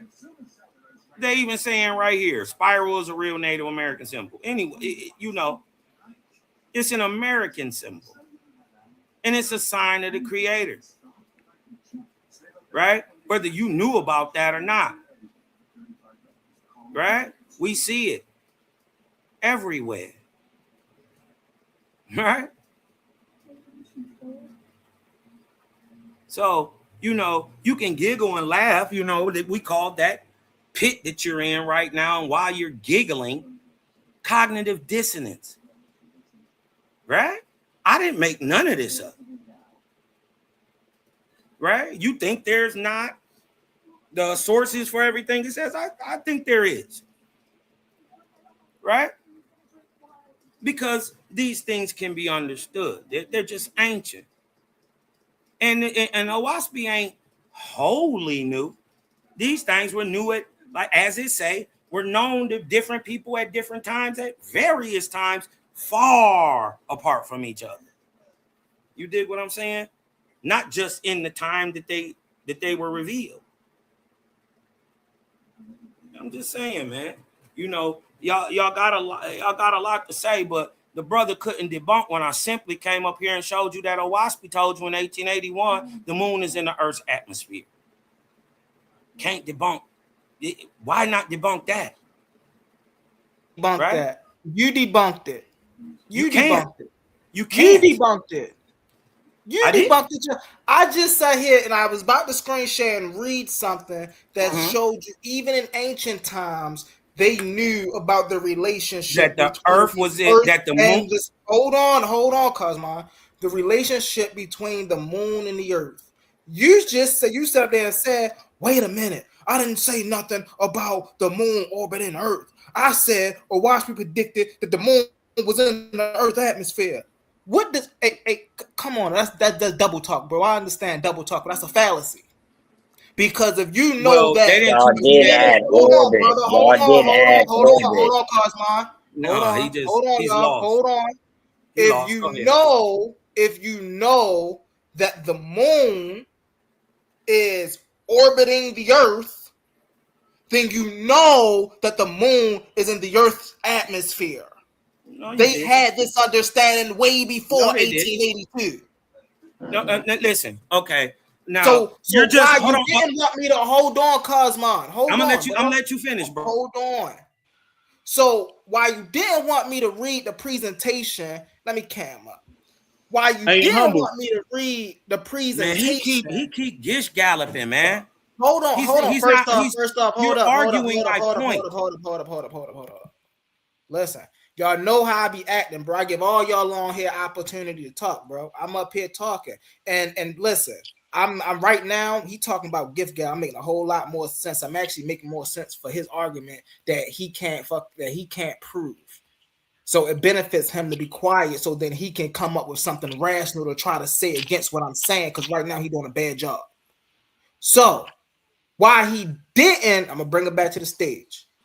So why he didn't want me to read what I had brought up, the one thing he did admit to is that ancient people knew about the orbit of the moon around the Earth way before Owaspy. This already indirectly indicates that they must have known that the moon was close enough to the gravitational pull of Earth to then orbit the Earth. Those two things go together. He didn't say, no, I said Owaspy predict the moon in the atmosphere of the Earth, but not orbit. That would be a stupid. So then both of them are stupid. You just straw man yourself. Well, okay, now that we heard you, we heard you out. We heard you out. Hold on, listen. That is a terrible. Listen, that is a terrible point. Because first of all, he straw man that whole point. My whole point was that he brought up, if you bring up his thing, give us one empirically proven thing that Owaspy states and predicts. I showed that it predicted that the moon was in our atmosphere. Science didn't teach us that in the 1980s or the 1990s. You're lying. Yes, it was known. You're lying. Okay, so hold on. I was quiet. You're lying. Show us the scientists that in ancient times told us that the atmosphere extended far beyond the moon. Show us that. I say you're you're lying, right? And you don't got no sources to back you up. Go ahead. Hey, Humble, let me respond to real quick. Go ahead. Get it in there while I get this. My laptop is active. Hey y'all. Listen, this all y'all should have been hearing while Kosmon was talking. This class on the floor. I'm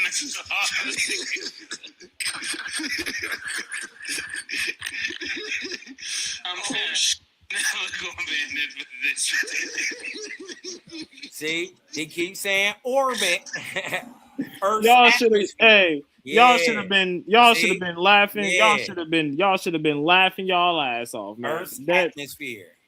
Why is he talking over me, man? Yeah, I'm just saying. Why? Right. Hold on, Kosmon, because I was talking. Yeah. Y'all should have been laughing y'all ass off. This man didn't Google rock art in America. Except everything I said is Why is you talking? Why is you talking? Because everything I say is scientifically backed up. Y'all mad. No, everything you say is Kosmon, I don't want to have to keep muting you, bro. Hold on. Hey, listen, I know we are, but let's have something to call. Hold on. Go ahead, because everything you say is pseudo and buffoonery, bro. Just the same way you said Max Mueller, you ain't bring that source back up. The same way we just proved your Michigan relatives fiction, you didn't come back and bring that back up, bro. No one believes nothing you showed. I'm doing this just to laugh, and everyone can laugh at you, bro. No one believes nothing you showed, except for the Owaspy dudes. That's what you don't get. This is your information is garbage, bro. Put that rewritten. I said it in my presentation, bro. Put that rewritten, rework, reculture, redo everything that's under the sun, mix it together. Think they got some new ass book down, bro. That shit is garbage. Now, actually present some sources, please, my guy. Like, can you actually? Hey, what is the study of fucking Owaspy called? Like, come on now. Ain't no scholars ain't no real scholars out here putting their credentials on the line for no Owaspy, nigga. Stop playing with me. Ain't no real scholars putting their credentials on the line for no Owaspy. OTK, you got a bad echo. Got a bad echo. Yeah, thank you. So yeah, man, stop playing with us and actually present some real scholarship. Stop talking in a circle. Stop talking about what Owaspy said, because nobody cares what it says. Actually pull up a source. What are you talking about? Now the whole time, you sound like Goofy. A goof. Says the guy that can't pull a source. Hey, so listen. I've been pulling sources all day. Y'all can't debunk that the moon is in Earth's atmosphere. Owaspy showed you in 1881. Y'all can't debunk the simplest stuff. Hey, yo, he is terrible. Y'all think y'all found it out in 2019? Now y'all smart, huh?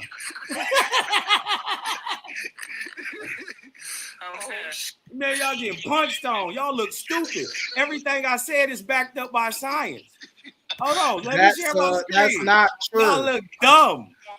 Y'all look dumb. Debunk this. That's man. not true, bro. Why don't you just debunk this? And you have, and we just You look did, dumb. bro. We just did.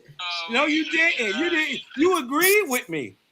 You What? agreed with me that Owaspy is the primary for the fact that it told you that the moon was in Earth's atmosphere. You agreed with me. Nah. Who agreed to that? Who Right, agreed who to that? agreed to that? Crazy. Who agreed to Humble. that? Science agreed. It don't agreed to matter that if you craziness? niggas agree. Humble, Science you agreed to that?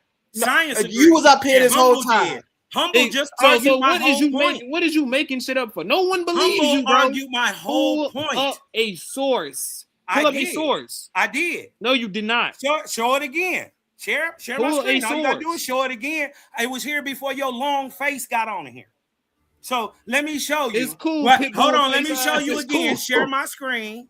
While they No, I talking, take that I'm back. You ain't showing no- I'm you got a showing French actual bulldog face. You scientific fucking work. say- While they're talking, I'm showing the work. Share my screen and hurry up. Hey, you gotta act nicely, bro. Hurry up. You gotta act nicely, bro. You gotta act nicely to show your screen. Hurrah. You can't tell niggas hurry up. Put a little pep on that. It's terrible. Put some Like pep this. on that. Come on. Right? What's the Come on, Y'all bro. can't, Come on, y'all get this can't out the way. debunk Come the on, hurry up. scientists. Y'all give me y'all opinion. That's all y'all do is talk about belief all That's day. not a I ain't source. talking about no belief. That's I'm not talking a about source. scientific, empirical data that That's you not a source. can't debunk. That's not a source. Right? Aha, Owaspy, read it and weep. That's not a Wider source. than to the moons of a planet. Wider than the moons. That's not a I source. have created the vortices, and they carry the moons also. That's not a source. So does that admit that, or does that exclude orbit? No, not a dummy. source. We're talking about that it moves within the atmosphere before science could even fathom it or even could prove it. Now, again, let's That's not go a down and source. show the science. Here's the source. That's not a here. source. Shut your face. That's not a source, Shut though, your bro. face. That's 'Cause not a source. surprise, sad, cause you sad, That's not right? a source. Because you won't do no. Cause Let's you see. No, spooky time out. and you're Hold on. stuck Let's in see if belief. Let's see if Cosmon got Let's- some let's see if comprehension of what this Let's says. see if Kosmon. Go Let's see ahead, if go this ahead, can go ahead, debunk this. Kosmon. Be quiet. Cause see, surprise, right? That's not a source. Cause see, y'all didn't know this. Y'all did. Science didn't even figure this out to 2019. No. See, Watch listen. All this. right, look. Hold Time on, be out. Time quiet. out. No. I'm being nice, bro. No. Come Be on, quiet, hey, Kazak. bro. I mean, not I Kazak. was I quiet for apologize. y'all. Come I on, was you quiet gotta for read y'all. this though, Just bro. You can't debunk beat around this. the bush. All you got to You do can't is be beat quiet. around the bush. Everybody know that I'm punching on you, and now you're crying because you can't debunk. You ain't science. saying nothing though. We trying to let Shut you up. get your point. If you shut up, I'll tell you. That means that the moon is in the Earth's atmosphere. So, Owaspy let you know in 1881. Yeah, science didn't figure it out to 2019. Did you know that tiny wisps of the Earth air stretch way out in the deep space, far beyond the moon? Right? Debunk him. Here's his name. All right. This is from space.com. I know it hurt, but just take it. Igor Balakin, right? From space.com. Mute up. I said, hurry up. Come on. I'm the only one up. And see, this is why I don't like arguing with these dudes, because I'm up here just teaching and they just giving me about their beliefs and their feelings. Hold on. Listen, be quiet. You don't get to put a source up on a screen. Then I can't even say shit. Hold on, Kosmon. Hold on. See, we ain't doing that, bro. Hold up. We not doing that. You don't get to put a source up on a screen, transliterate the source, and then we go, and then you filibustering, and now all we asking is, bro, let's see if you know how to comprehend this source. Hey, Kazad, did that source say that the moon was in the atmosphere of the Earth, or did it say the Earth's atmosphere extended far beyond the moon? Man, to be honest, the nigga didn't even read the source. The fuck's we talking about? He didn't even comprehend what the title of the source was. Like, bro, what is we talking about? That, first of all, hold on. Let's stop calling it a source, because that ain't even a fucking source. That's not a source. That's a fact. That's not a source. Let's stop calling that a source. That's not a source. And just to know, and just to know, real fast, I gotta cam up real fast, bro. Hey, humble. Hold on, one second. Hold on. I'm gonna mute back out. To be fair, I disagree with Kosmon, but y'all haven't given him a fair shot to get his information out. Y'all have to be quiet. Listen to him to actually debunk it. Because guess what? It's easy to debunk. I agree with that. I highly disagree. But to be respectful, I've been listening. Y'all been cutting that brother off. That's all I gotta say. Been cutting. Hold on. Okay, so that's exactly where I'm about to go with. Y'all gotta let him talk. Hold on. See, that's what I'm saying right here. Hold on 1 second. See, that's what I'm saying right here, bro. I know I'm a good host. I know I'm cool. We be rocking. I know we don't see a one up. Hold on, Omar. Hold on. I know we don't see a one up here. I know we don't see Quantum up here. I know we rocking up here with Humble today, so we get to get off for free and things of that nature. But everybody who's been watching this channel been knowing that we've been having a huge problem with people cutting each other off. And so, as the host, hold on 1 second, because I got you. As the host, what I'm trying to do is bring structure. Bro, Omar, you're not about to sit up here and say I didn't let this man get ample amount of time to say what he was saying. This man had plenty of time to say what he was saying. And I responded. And every time I responded, he filibustered. Let me say something. Hold on, Omar. Let me respond real quick, please. See, even now, real fast, because real fast, like even now, right? I got y'all, but as the host, I don't be just like how A1 be like, yo, I don't be wanting to get into it with back and forth for y'all. Yo, I know we up here. I know we rah. I know we rah. You see what I'm saying? But y'all know I'm one of them hosts that I like to sit back, and one thing I'm gonna do is I'm gonna let y'all get it off. I'm gonna let 4 or 5 of y'all get it off before I get it off. You see what I'm saying? And so that's why I gotta say what I'm saying. Everybody up here just witnessed what Kosmon was just doing. Bro, I wasn't being unfair to him. Yo, you know I'm gonna let you talk, Kosmon. But now when I want to talk, you don't get to interrupt me because I didn't interrupt you. And then when I just want to know something simple about if you can comprehend what you put up on the screen, now you filibuster. That's what's not fair. And let me say go this. Ahead. I land my plan. Go ahead, Gazard. Please, let me say this. Welcome back, OTK. Brother Omar, I understand you said the last time I was cutting him off. Now, let me say this. The moment he got on the panel when it was my turn to speak, and every time I spoke, he cut me off. Did he not? Exactly the point. The first time he spoke, I did not say nothing. I actually waited, and Humble got in. Humble and him start going back and forth, and I asked Humble to get back in. The first time he spoke, I did not say nothing. Every time I spoke, he kept being disrespectful, talking over everything that I was saying. And 2, he did not show anything that I asked him for. So therefore, every time anything else that he showed, was being disrespectful, dog. You was calling them out their name, bro. OTK. Hold on. That's what I'm saying. I literally just got telling y'all, yo, we just got done having big issues with people cutting each other off. Kazak was just in the middle of talking. Y'all gonna get a chance to talk. Kazak, land his claim. Stop talking. Calm Kazak, down. are you done? He cut me off. You literally just heard I know he cut you. I just wanted to make sure I wasn't crazy. Salaki. Oh, my fault. I might have a lag. I thought he had stopped. Thousand pardon. I thought he had stopped. My fault. I did it. No. It's Omar. I did it by mistake, Salaki. Okay, most definitely, y'all. Let's get into my bad, Kazar. No, my bad. Thousand pardon. Yeah, 1,000 pardon. Right. You after Kazar, and then we got Omar.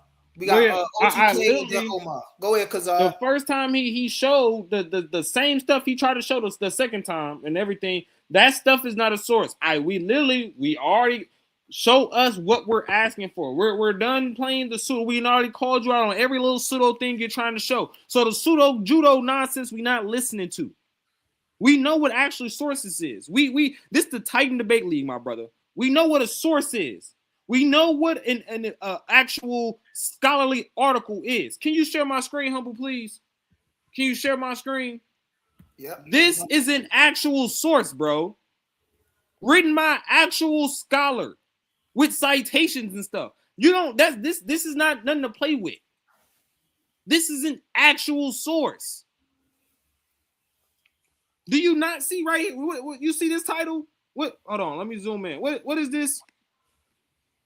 What does this say at the bottom of this down here? JACF Volume 5. And I got the rest of the sources and all the scholars that wrote on this. Kenneth Kitchen writes in this. Frank Yurko writes in this. Mm-hmm. This is actually a source. This is actually source.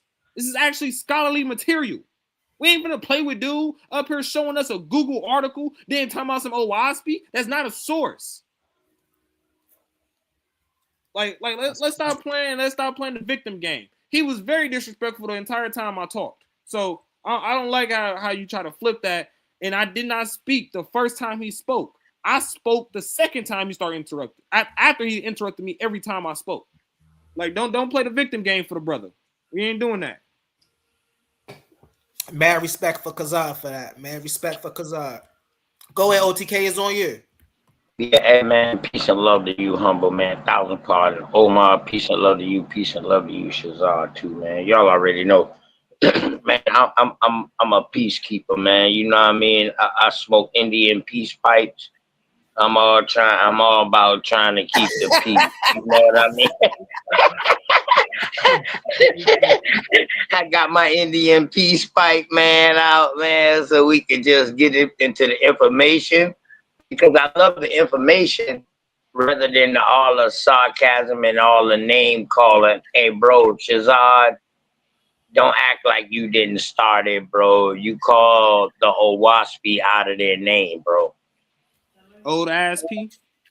See, and then you reiterated on it. So therefore, right there, that's disrespect off the jump, bro. Brother, I understand. No, hold on. I'm just giving my thoughts. I'm just giving my thoughts, Shazad. Hold on, Kazar. I'm just giving my thoughts. Now, what you brought up and what you bringing forth, bro, I have nothing wrong with that. That's something you and Kosmon, them boys, you know what I mean, and the creator gang gonna have to handle. You feel me?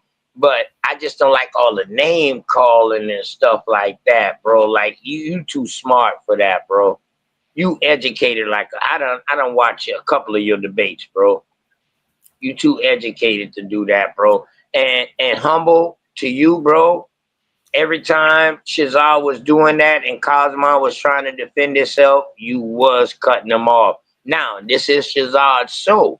So, I understand that too. This is my show. See, that's what I'm saying. Oh, okay. I thought Shazar was saying that. Hold on 1 second, OTK. You got it right back. Okay, this my is bad. My disclaimer, bro. I know when y'all see me, y'all normally see me on here. I be hosting, I be laid back, you see what I'm saying? 9 times out of 10, y'all normally see Quantum up here, y'all normally see A1 up here. So y'all, when I be up here by myself, you know, we be chilling and stuff.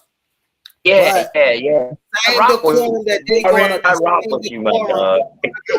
with the mic. I'm gonna keep it short. I promise.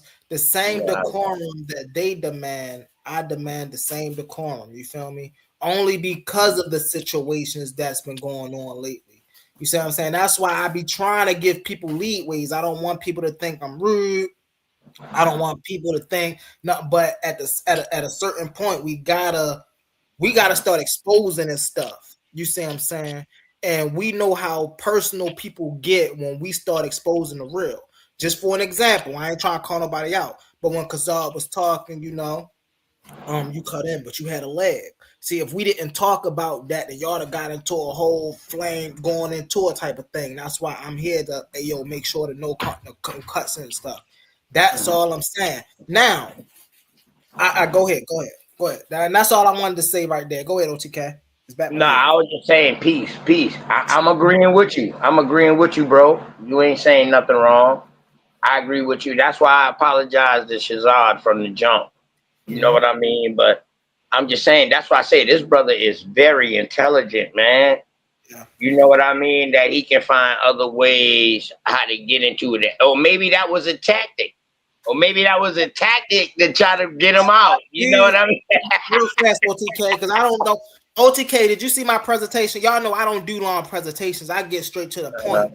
I like to talk about them. Yo, Humble, I thought it was my turn. You right, Omar. As soon as he answered this question, we're gonna go right to you. I just want to know real fast. After Omar, I'm gonna say something back to OTK. No, I gotta watch it back, bro. So this live right here. I gotta watch it back, bro. I gotta watch it back. Right, so most of y'all didn't see this presentation that's up here, so y'all just think me and Kosmon are going back and forth. Me and Kosmon, our first debate in a tournament is me and Kosmon. You feel me? And so if y'all go to Kosmon's live, he got a presentation up called. Let me put my presentation on the screen so y'all can see.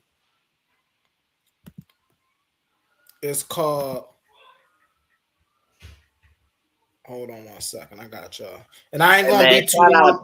I ain't gonna be too long, Omar. I just want to catch everybody up because I know y'all wasn't here to see the presentation. Yeah. So shout out to A1. So he got a presentation called Naturalism, the Subjective Belief. So this live is about Kosmon's misrepresentation or non-understanding of what naturalism is. That's what this live is about. You feel me? Hold on 1 second, y'all. Hold on 1 second. Give me 1 second. And it should be on you, Omar, too. We ain't forget about you.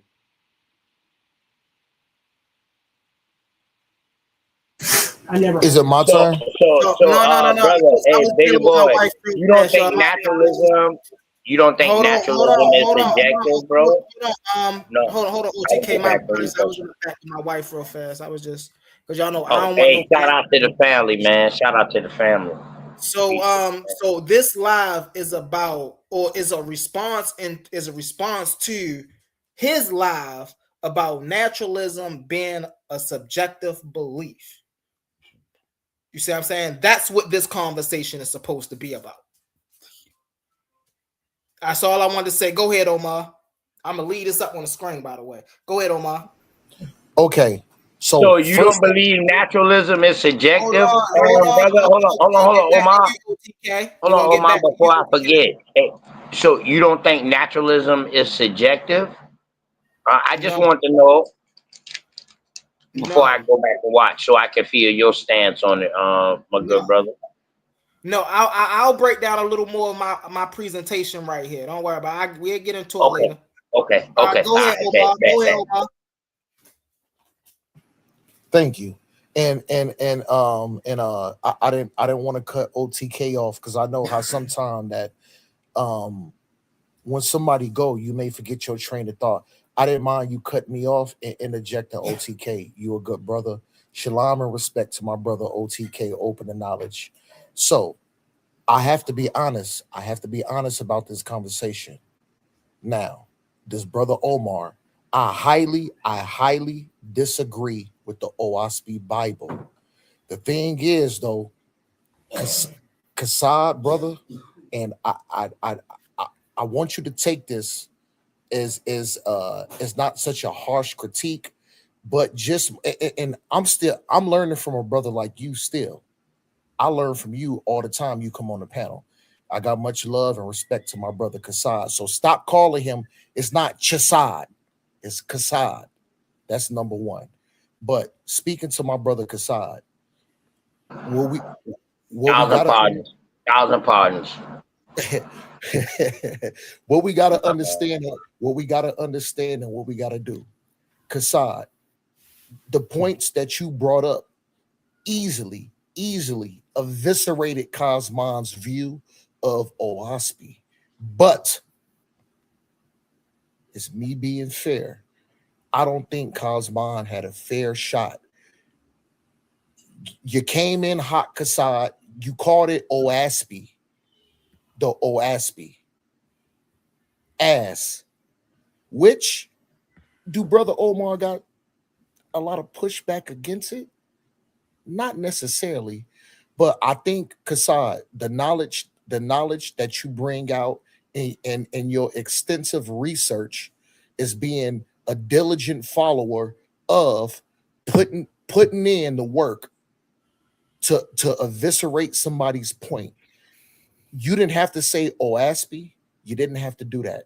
All you had to do was let the information talk, because I actually side with you, Kasad, but you did come in disrespectful, and that's what made Kosmon have a disrespectful retort. Now, like I said, I want to be fair and I want to be honest. I don't think Kosmon had a fair shot coming into this conversation. Y'all cut the brother, even though I know Kosmon cut people off, but when Kosmon did shut his mouth up and let y'all brothers go, when Kosmon got to talking, it was a lot of cutting him off. He didn't have ample time to pull up his sources to validate his point, even though I disagree. I already know what he was going to pull up, and I disagree with it. But the brother should have had a fair shot, and I don't think the brother had a fair shot. I just have to be honest. I'll mute out. Mr. Madison, what you just said is one of the most insanely idiotic things I have ever heard. At no point in your rambling, incoherent response were you even close to anything that could be considered a rational thought. Everyone in this room is now dumber for having listened to it. I award you no points, and may God have mercy on your soul. Okay, a simple wrong would have done just fine, but you remain one. Yo, that was real cute and that was real fancy, and I understand. But guess what? When y'all done, when y'all done trashing OASP, humble, I pose a challenge to you. Humble. Okay. We can talk about any biblical scripture, and I will eviscerate your whole knowledge of biblical scripture or anything, because you know what? You do a lot of talking. You do a lot of talking, Humble. And this is what I notice about you, Humble. You don't stand on a goddamn thing. We try to talk about what I stand on. No, nigga, listen. No, nigga. Close the mouth up, nigga. Close the mouth up, nigga. You don't stand, nigga, Humble. You don't stand on a goddamn thing. All you like to do is persecute, and what you like to do is slam other people's belief. But a nigga like you have no backbone, Humble. You have no solid foundation. So the thing is, all you want to do is attack. Listen, Humble. This is what we're gonna do. Guess what? Hold on, Humble. I'm gonna mute out. Mute up, y'all. Mute up so we can hear. Mute up so we can hear. No. Now what we gonna do next? We gonna ask you questions, and nigga, you gonna have to be on the defense, because I see what you like to do. You like to ask 10 million questions and have us on our backs, even though I disagree with OASP. I think it is trash. But the brother Kosmon didn't get a fair shot. I do have to say that. Now, Humble, what you got to do next, you got to stand on your foundation, which, nigga, you don't have a goddamn foundation. You don't have no backbone. You don't have a solid foundation to stand on. All you like to do is attack. Nigga, I want to hear you defend your garbage belief and that trash. I'm mute out. Humble, can I please get one last? Hold on. Mr. Madison, hold on. What you just said is one of the most insanely idiotic things I have ever heard. At no point in your rambling, incoherent response were you even close to anything that could be considered a rational thought. Everyone in this room.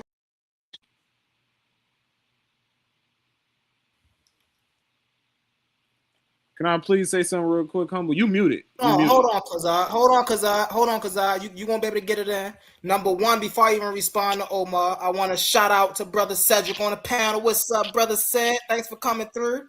You know we appreciate you. Number two, before I let Kazad, hold on, y'all. Shalom and respect to Brother Cedric. That's all I want to say. Okay, got you. Okay. So now, Why did I play that again for Omar? Number one, he came up here after I said what I said, right? This is why I love the fact that we could play these back, and it's going to be a playback one day.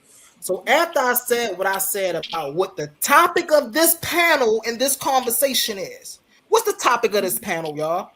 Kosmon not ready. Why am I saying that? This is a response video to who? Kosmon. Why is this a response video to Kosmon? Because Kosmon said that naturalism is a subjective belief. So now this is what this conversation, this panel is about. Omar came up here and started talking to Kazad. Yeah, instead of talking about what's on this frame right here, he went and talked to Kazad. Hey, yo, well, Kazad, man, you and Kosmon, da-da-da-da-da. That's not what this panel is about. That's why I dropped the first time. Why didn't you speak to what this panel was about? And that's why I was going over with OTK. This is a presentation I did earlier. This is going on 2 hours. The first thought is live. I was doing a presentation. Y'all cut. Hold on one second. Hold on. I should be the only one speaking right now. Listen. I should be the only one speaking right now. I don't. Omar, I don't want to have to drop nigga, don't mute my mic, bro. I should be the only one speaking. Y'all gotta let him cook though. Bro, I should be the only one speaking.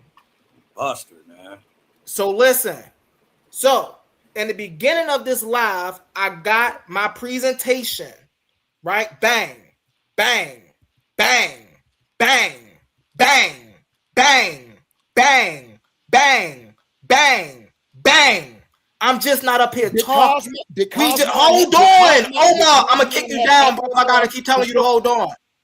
Bro, I don't want to have to tell you to hold on. Clearly, I'm not done talking. I'm going to let you get it in.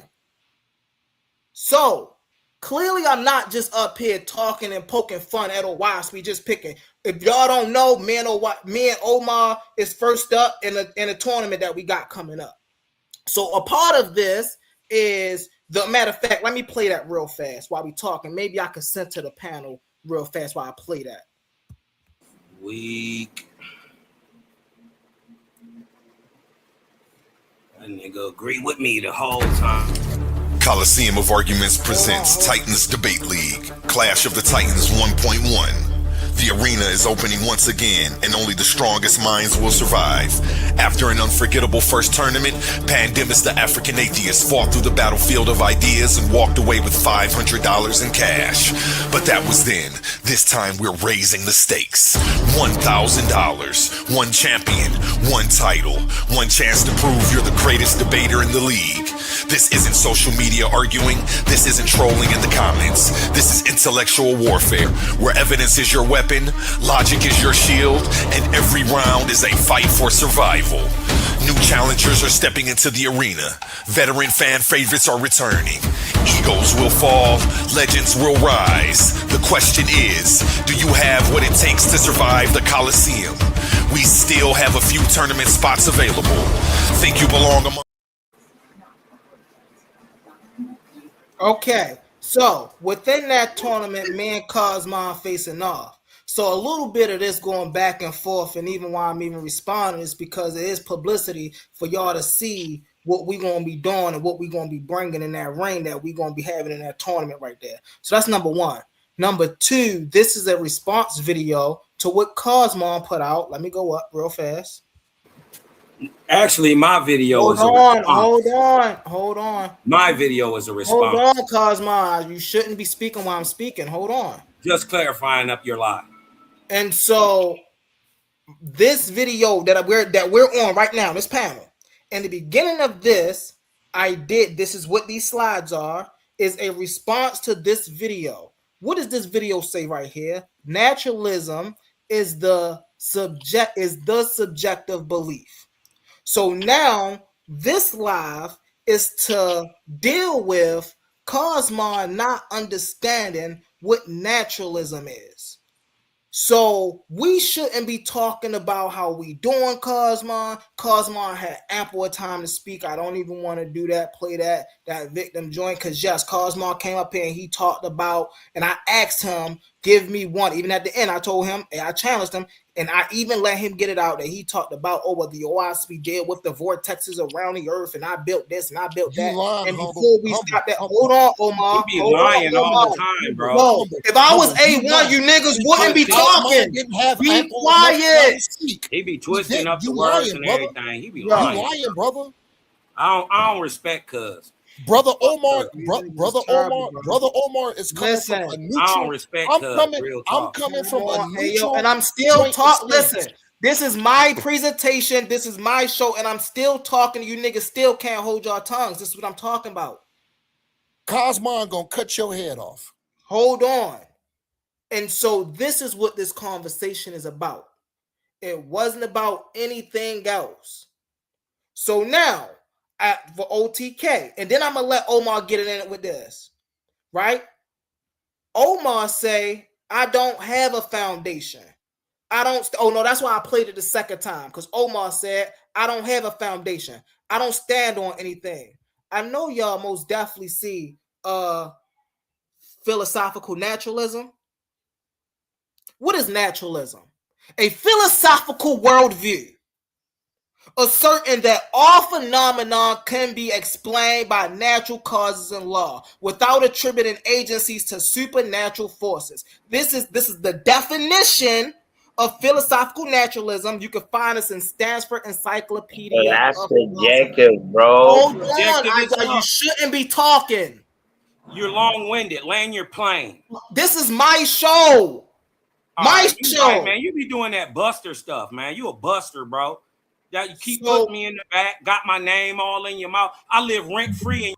Drop him. All right, so bet. So when Omar say, well, I don't stand on anything, and I'm just calling out and shooting down, I just like to poke holes in everybody. No, everybody know I'm a philosophical naturalist, right? What is my method? Anybody can ask me what my method is. This is why I talk to quantum so much. What is my method? Methodological naturalism. Now, what is methodological naturalism? Is it a subjective belief? Absolutely not. Yes, it is. That's why I gotta give shout out. Hold on. This is why I gotta give shout out to Sad and them. Because I know they'll understand stuff like this. I know the religious people ain't gonna understand that. But for the ones that are scientifically coherent, they understand this type of talk. Right? So now, before anybody say I don't stand on anything, everybody always say I'm under my name, the naturalist.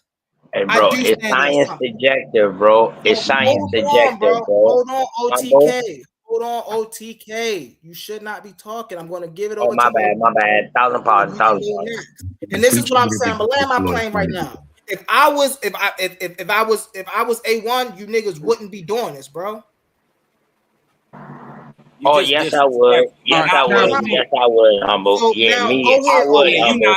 I would, humble. Listen, show some decorum. Listen. Hey, humble. I thought I was at If y'all would be doing this, I got y'all. Listen, if y'all would be doing this, then that shows how much y'all do not like A1, and y'all will go this far to disrespect this family. No, it's not a form of disrespect, bro. It's not a form of disrespect. Don't ever take it that way. Hold on. Wait a minute. Number one, to sit up here and argue with the host is a form of disrespect. Don't sit up here and tell me what's not disrespectful. If I'm sitting up here and I'm trying to keep order and you niggas just won't be quiet. Yo, you being long-winded. This is literally my show. I could be as long-winded as I want. I can kick all you niggas off and then rerun the presentation if I wanted to. All I was just clarifying, because I know a lot of y'all just coming in. Y'all don't know. Y'all haven't been here for the whole 2 hours. So all I'm letting y'all know is I'm not just poking fun at Kosmon. This right here, what y'all see, is a presentation. What is the presentation of? The presentation is of a video that Kosmon did called Naturalism is Subjective, is a subjective belief. Y'all don't know my premise on it. because y'all ain't worried about it. Y'all just worried about talking about other stuff. This panel is about if Kosmon know the definition of what naturalism is or not. That's what this conversation is about. This conversation is about, is Kosmon scientifically coherent to talk about scientifical topics such as the Hubble tension? That's what this conversation is about. Because he's not. It doesn't matter if you want to be his friend. It doesn't matter if you want to side with him or side with any. It ain't about none of that. It's about what information did he bring out to the people. That's what it's about. And just so happened, he's speaking on my field, naturalism. You can't tell a naturalist. I can never tell a Hebrew about the Bible because that's Hebrew. But you got me, another niggas tell somebody else about this. Yo, I'm a naturalist, bro. So of course a naturalist is going to stand up and say, hey, yo, this is way off. If this is what you think naturalism is, then a naturalist like myself need to come up and explain it to you. That's what this topic is about tonight. This is why Kosmon is not ready. All that other stuff goes out the window. If y'all wasn't here for the presentation, this what y'all see on the screen, these are 9 slides. Presentations, right? Kosmon, you're not ready, bro. This presentation was misleading, and it was trash, by the way. And in the words of the great Dr. Clark, whenever you open your mouth, you show me, humble mystic, what you do not understand and or know. Every time. Why do I say that about this brother? Right? Number one, 13 minutes into the video, he's miscategorizing in false equivalence to what methodological naturalism is. This is his claim. I'm not making this up. This is what he say about methodological naturalism. Naturalism is a subjective belief or a chosen rule of the game rather than an absolute empirical truth. This is what he's saying in his video. Now, can anybody go research and find where that's the definition of naturalism anywhere? Instead, Brother Humble, who's a naturalist, is not afraid to give you the real definition of what methodological naturalism is. And in the definition, you don't see anything about belief. You don't see anything about faith. You don't see anything about those things. Subjectivity. Listen to this. Methodological naturalism is the principle that science and academic investigation must restrict itself to observable, testable, and natural mechanisms without assuming the existence or intervention of supernatural entities. That's what methodological naturalism is. It's a method of viewing the world. Right? Now, how are we viewing the world? And what method are we using? We are using science. Now, if we're using science, we can't have anything to do with the supernatural. Why is that? Because we can't prove it. So now, he don't even know the difference between methodological naturalism and philosophical naturalism, which is the actual worldview.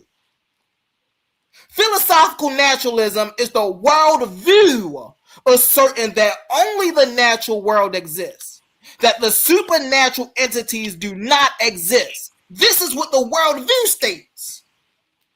So now, how are we sitting here? How is Kosmon sitting here having a whole video about a topic that he's clearly not well studied in? He just threw some stuff together. It's clear now. Now y'all see. It's clear he just threw some stuff together. Let's get into it. So that's the first one, right? The second one, this brother clearly don't know what assumptions mean in science. The whole video, 1654, verbatim. Listen to what this man is saying. Treating the universe, he says, naturalism is treating the universe as a closed system or closed loop, as an unproven. Hold on, I'm speaking. I'm coming off mute. I'm speaking. You're doing it again because I'm speaking. No, you're doing it again. Thank you. I'm speaking, bro. This is my show. If you're not caught up, and I see that you're not caught up, we're gonna get you on track. Why am I going through my presentation? Because clearly you didn't see my presentation earlier. So I don't want you to keep going off the rails. So if you got to sit in the back until I'm done going back over my presentation, then that's where you're just going to have to be. Let me finish, man.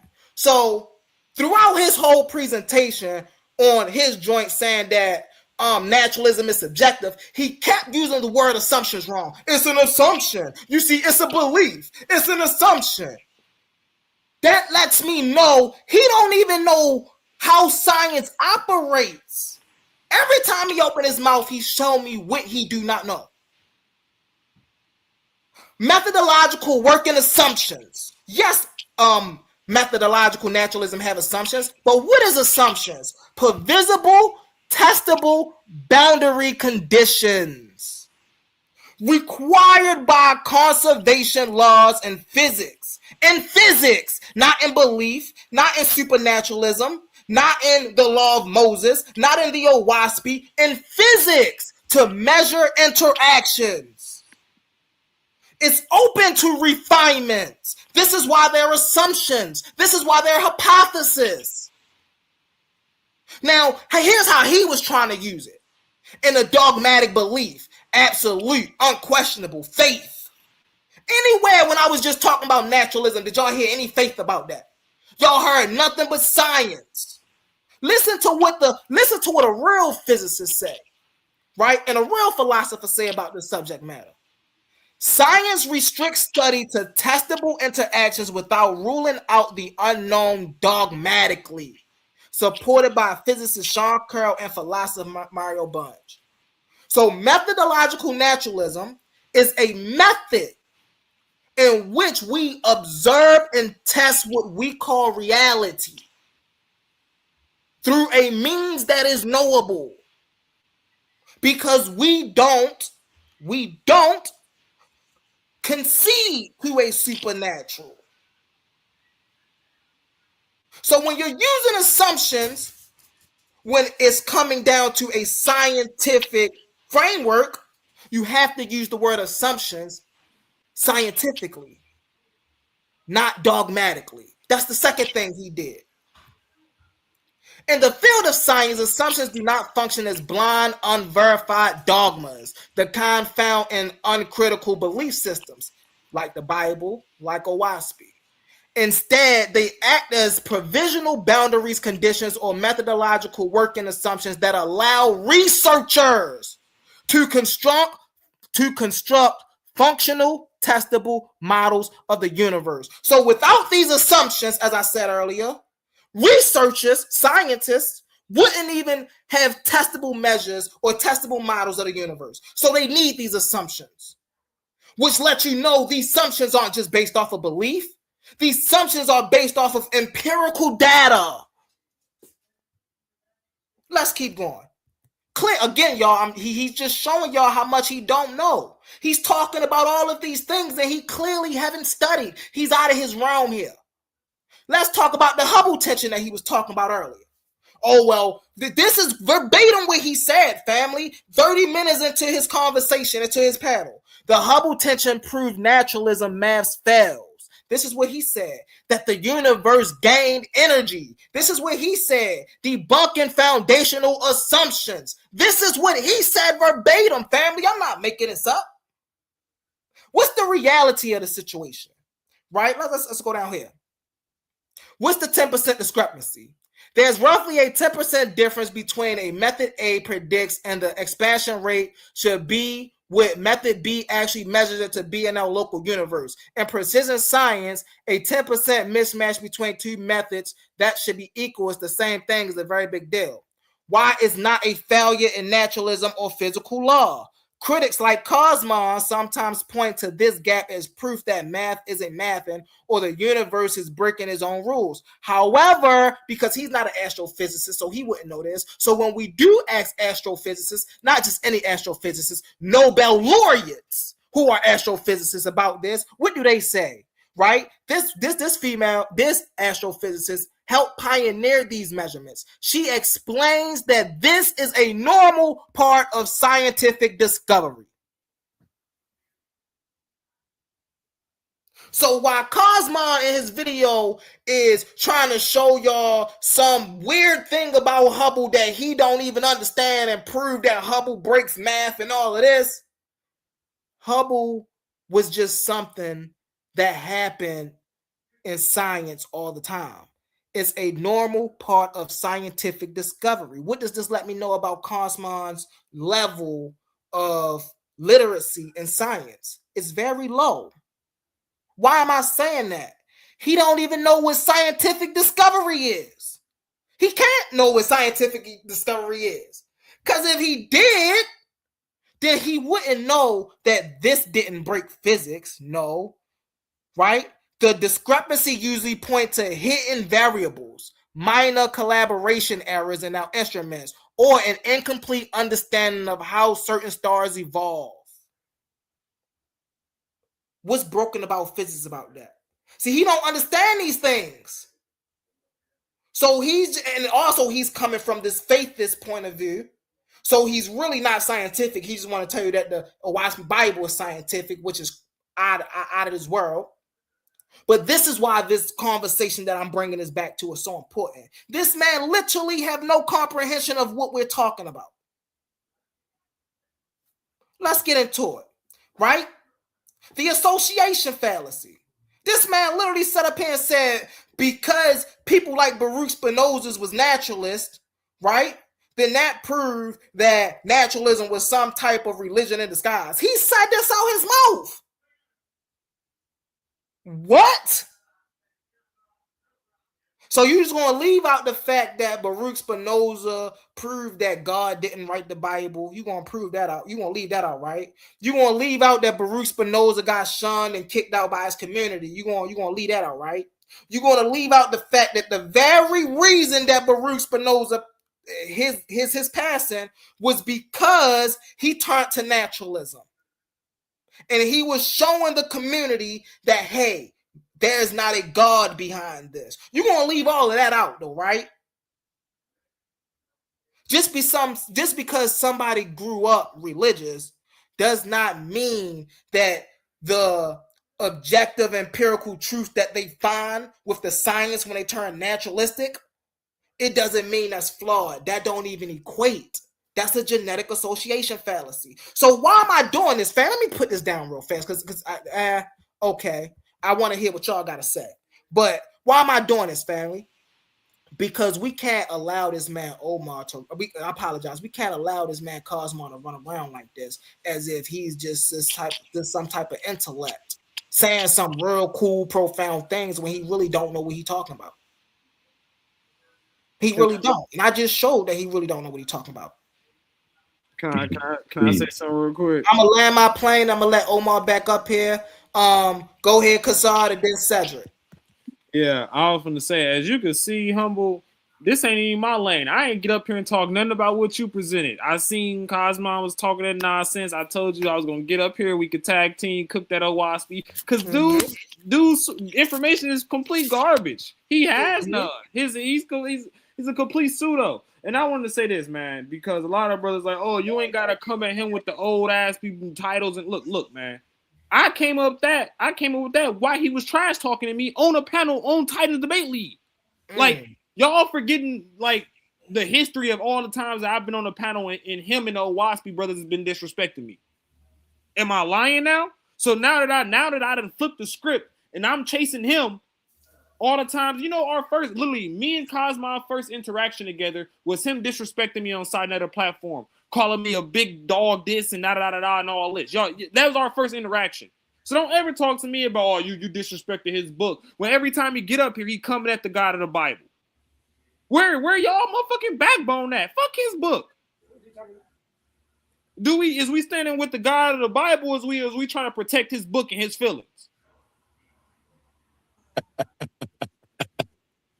Oh, and this the last thing I'm gonna say as I pass it, because I don't care about none of that crap. You disrespect the God of the Bible, is up. I don't like, the law is, if there was an Israelite, it don't even matter if there was an Israelite, they disrespect the God of the Bible, they die. You put them to death. It don't matter if it was your own sibling.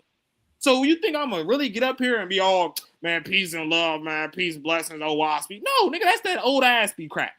Facts. So I want to hear this because he did not address the point. Omar, keep on talking about we cutting him off, bro.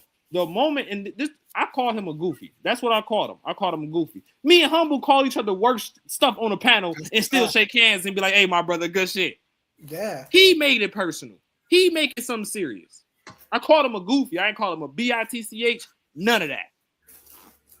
He want to make it personal. And the entire time I spoke, the first time and the second time, he interrupted me. I told you, Omar, the first time he spoke, even though he interrupted me, I did not interrupt him. I got the audio. You know how I do. Humble, you know he got it. Humble, can you hear this?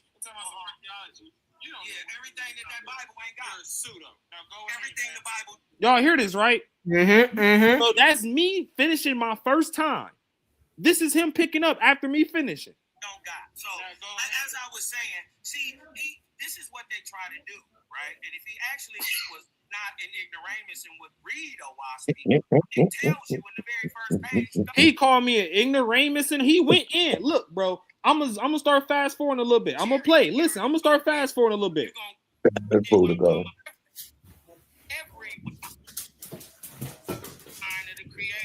I'm pressing. Look, bro, I'm fast forwarding. He's still talking and nobody's interrupting him. This is still him talking. Nobody interrupted him the whole first time he spoke, even though he interrupted the moment he got on the panel. Because he didn't like somebody calling him a goofy. But he get to go ignoramus. I'm a pit bull. I'm a dog. He been disrespecting me since the moment we met. But he get to cry. Y'all gonna really cry like that right now, man? Tighten up, man. Toughen up. What is we doing on here, bro? Stop the crying. That's a fact. I'm done with that. I'm gonna pass it on that, man. I'm Go throwing ahead, that. brother I'm Cedric. throwing that. We got I'm brother going at his Cedric. neck every time I see him. That's simple. Go, hey, on that, Kazad, on that, hey, we shoulder to shoulder, brother. Biggie, keep on his head. Y'all know me. I did some presentation exposing exactly what the OSP is, where it comes from, and it is rooted in the 19th century European spiritualism. That's it, done. However, let me do what I'm supposed to do as a senior. I'm not say elder, but as a big brother in this community. Humble, shout out to you, bro. Me and the growth, brother.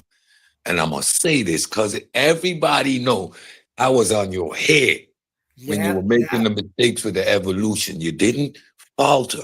You showed me that you're a scientist, bro. I'm almost emotional listening to you talk now because you're right there. You're right there. You went back and you keep working. Right? And I'm so proud of you, man. I am, from the bottom of my heart, bro. I am proud of you. Appreciate you, Seth. I appreciate you. You don't know how much that means, Seth. Listen, real fast.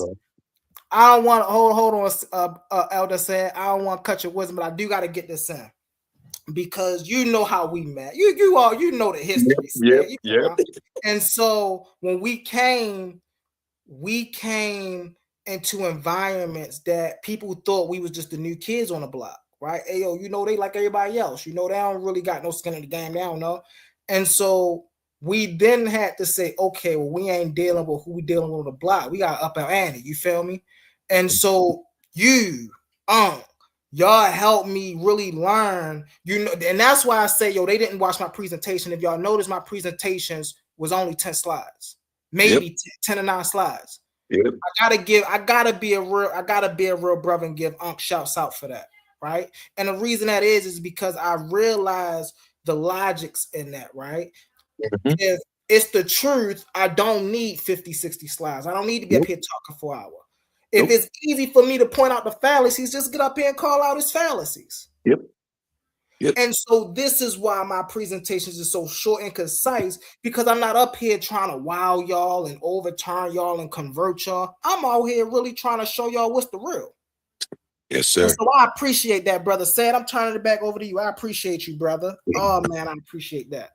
Yeah, like you see, as hard as I'm a critic, right? And I went hard on you, bro. Like, so Mhm. as hard as I went on you, I need to be the first one to come and say, good job. I'm proud of you. And I Yeah. really mean that, bro. You're right there and you stay on your square. And the way you controlling your platform as well is a sign of discipline, right? It's what said talks. Everybody accused me of being a bully and stuff like that. No, it's not being a bully. It's understanding the quorum. You are going to get your opportunity to speak, even if you want the big stage. However, you don't cut me off. You don't interject. I've been here the whole time, right? Mhm. Let you build. Because once you get it out, everybody gets an opportunity. It's not about being emotional. Number two, everybody knows that that OWASP nonsense is pure nonsense. And I appreciate the effort that you take to Right. dissect it, because at this point, I won't do it. I'm just dismissive and done. I appreciate the work you're doing, right? And Yeah. in this arena, it's not about being fair. It's about being accurate. Mhm. Kosmon is structurally a wild boy that isn't grounded in anything, right? And now I'm gonna turn to Omar. Omar, this man is up here stating two things. He is stating his philosophical grounding, which is philosophical naturalism, which if you practice methodological naturalism, you are in principle. Why it becomes a little difficult to hold our position, because it's an absolute, right? Whereas methodological naturalism takes you away from the absolute. But those are minutia. In principle, we are naturalists, right? Philosophically, we are naturalists. Why? I am going to apply a specific system in evaluating reality. Once you operate with that metric, with that system, it seems as if we're dismissive. No, we have boundaries.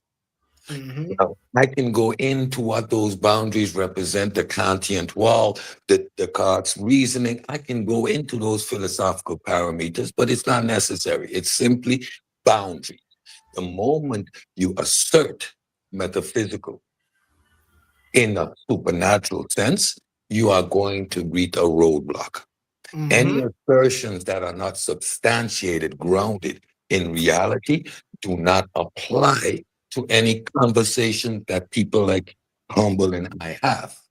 Now, Mhm. there are certain realms in which we can entertain certain discussion, but the moment you try to apply that philosophical or that arbitrary assertion to reality, it automatically triggers Mhm. methodological naturalism, a system of empiricism where we are going to evaluate your pain. Mhm. Now, my Mhm. brother is firmly grounded. Right? Hold on, y'all. I apologize. It's okay, man. I'm a dog man. Right now, I'm in the DR with my clients and their German Shepherd for surgery. Right, so there are certain things that are just endemic to me. Like, here, the dog is beautiful. Uh-huh. So that's Right. not an issue. So let me get back. So yes, you're philosophically grounded, and as we grow conversation, the nuances we will get better, because that's what being scientifically literate is about. I don't speak in absolutes. And I can be wrong, and I'll tell you I'm wrong. There is no hard position we take. That doesn't mean we're not grounded. Is that we understand the uncertainty principle. So there's always room for more. Absolute means my knowledge doesn't grow any further. If I state something absolute, I cannot grow. And that is something that is counterintuitive to people that rely on supernatural arguments.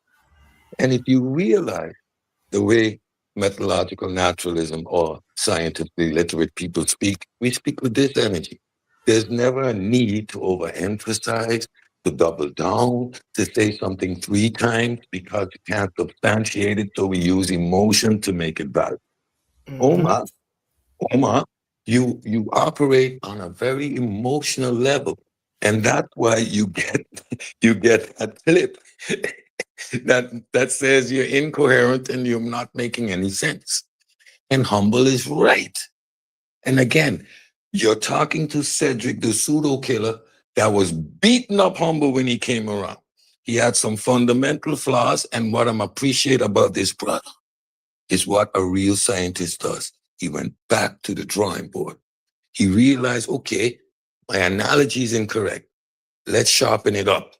And he went back so I can appreciate Humble to the fullest of the extent, right? You got Cedric's support, my brother. I'm going to keep saying that. I've been watching and I've seen you growing. And tonight, man, you did my presentation from about methodological naturalism, about philosophical naturalism. You did my presentation, your style, concise, the same thing in humble way, but it's fundamentally and grounded in the same principle. Again, I got, man, props to you. Keep doing what you're doing. I'm proud of you, right? And stand on that square because you be putting belt to ass. I appreciate you saying. I appreciate you. That really mean a lot, said. Yo, I appreciate you, bro, for real. We gonna go to All that violent stuff. We gonna save that, bro. Smashing out of your house with Kai. Hey, what's up? Hold on, Smash. Hold on, Smash. You coming in? You coming in hot? You coming in hot? Hold on, Brody. No, it ain't like that. Shalom, brother. Oh, what's up? What's up? What's up, my guy? I wanted to, matter of fact, thank you though. I do want to appreciate you, my guy. I do want to appreciate you because you and Sister Tiffany are new to the panel. I do want to shout y'all out. And a Smash, you know I'm up here doing my thing. It's only me up here today, so I ain't got nobody watching the comments, so I can't watch the comments and they get in there. And you know I like to have fun up here, bro. So and I be when I'm multitasking, sometimes I like to dive into what I'm doing. So that's my fault, my brother. But we got Brother Smash and brother and Sister Tiffany on the panel. We're gonna go to OTK, and then we're gonna go to Brother Smash, and then we're gonna go to Sister Tiffany. Go ahead, OTK. You got anything you want to add? What about Brother Omar? Brother Omar. Thank you, Brother Omar. Thank you, Brother Omar. Go ahead, Omar, OTK, and then we're gonna go to Brother Smash and then Sister Tiffany. Thank you. Thank you, Brother Omar. You go ahead. Now, because I've muted out long enough. See, this is what I noticed. Y'all niggas don't have y'all listening ears on. And you know what? Shalom and much respect to Cedric. But guess what? Cedric scientific mind is so full of science, he's still stuck in a nomadic caveman point of view. If Cedric I didn't cut y'all off, mute, close the mouth up. So if y'all niggas heard anything what Omar said, Omar never agreed with Kosmon. Let me say it again. Omar never agreed with Kosmon's sentiment. I think I ain't gonna say the OSP is trash, but I highly disagree with it. My point of view was I wanted to hear a good conversation. I wanted to hear a good back and forth between Kosmon and Humble. Humble didn't allow Kosmon to do that. All I wanted to hear was good conversation. Once again, I highly disagree with OSP, but Kosmon didn't have a fair shot to bring out his information and to talk. That was my point of view. So what Cedric had to say to me, highly trash, highly, which he leans his back on all his scientific stuff, but he's still stuck in the caveman point of view because evidently Cedric doesn't have his listening ears on. Neither do you, Humble. Y'all niggas don't have y'all listening ears on. Once again, Omar did not agree with Kosmon's sentiment with OSP. I highly disagree. The thing is, y'all got to give the brother a fair shot to speak, show his sources, and to lay his premises without cutting him off. And y'all did not demonstrate that. Even though Kosmon did come in hot, But we already know, we already know when we have a conversation with Kosmon, we already know how he's gonna come in. So let's not act like we don't know these things. But the brother deserves a fair shot to speak. I wanted to hear Kosmon lay out his premises, lay out his argument to combat what Humble was saying. Once again, Omar does not condone. Omar does not agree with OASP. What I do agree with is letting the brother speak to lay out his premises. That way I can truly enjoy the back and forth conversation. I'll mute out.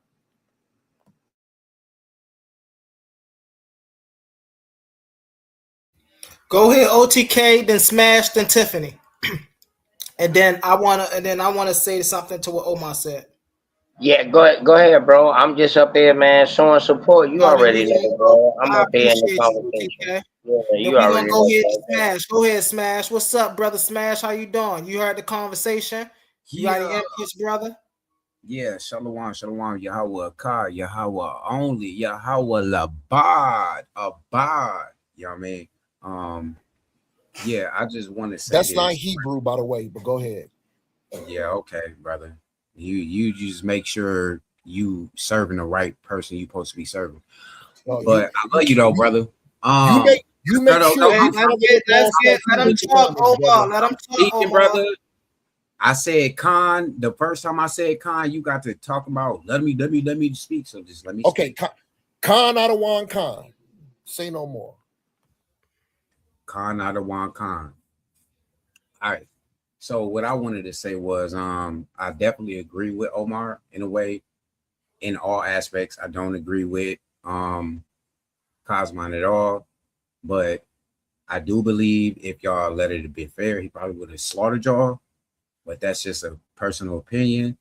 It's not the Lions Den. This is Titans Debate League, so y'all do it how y'all want to. But I also wanted to bring out how I'm gonna go to the thing that actually I thought about.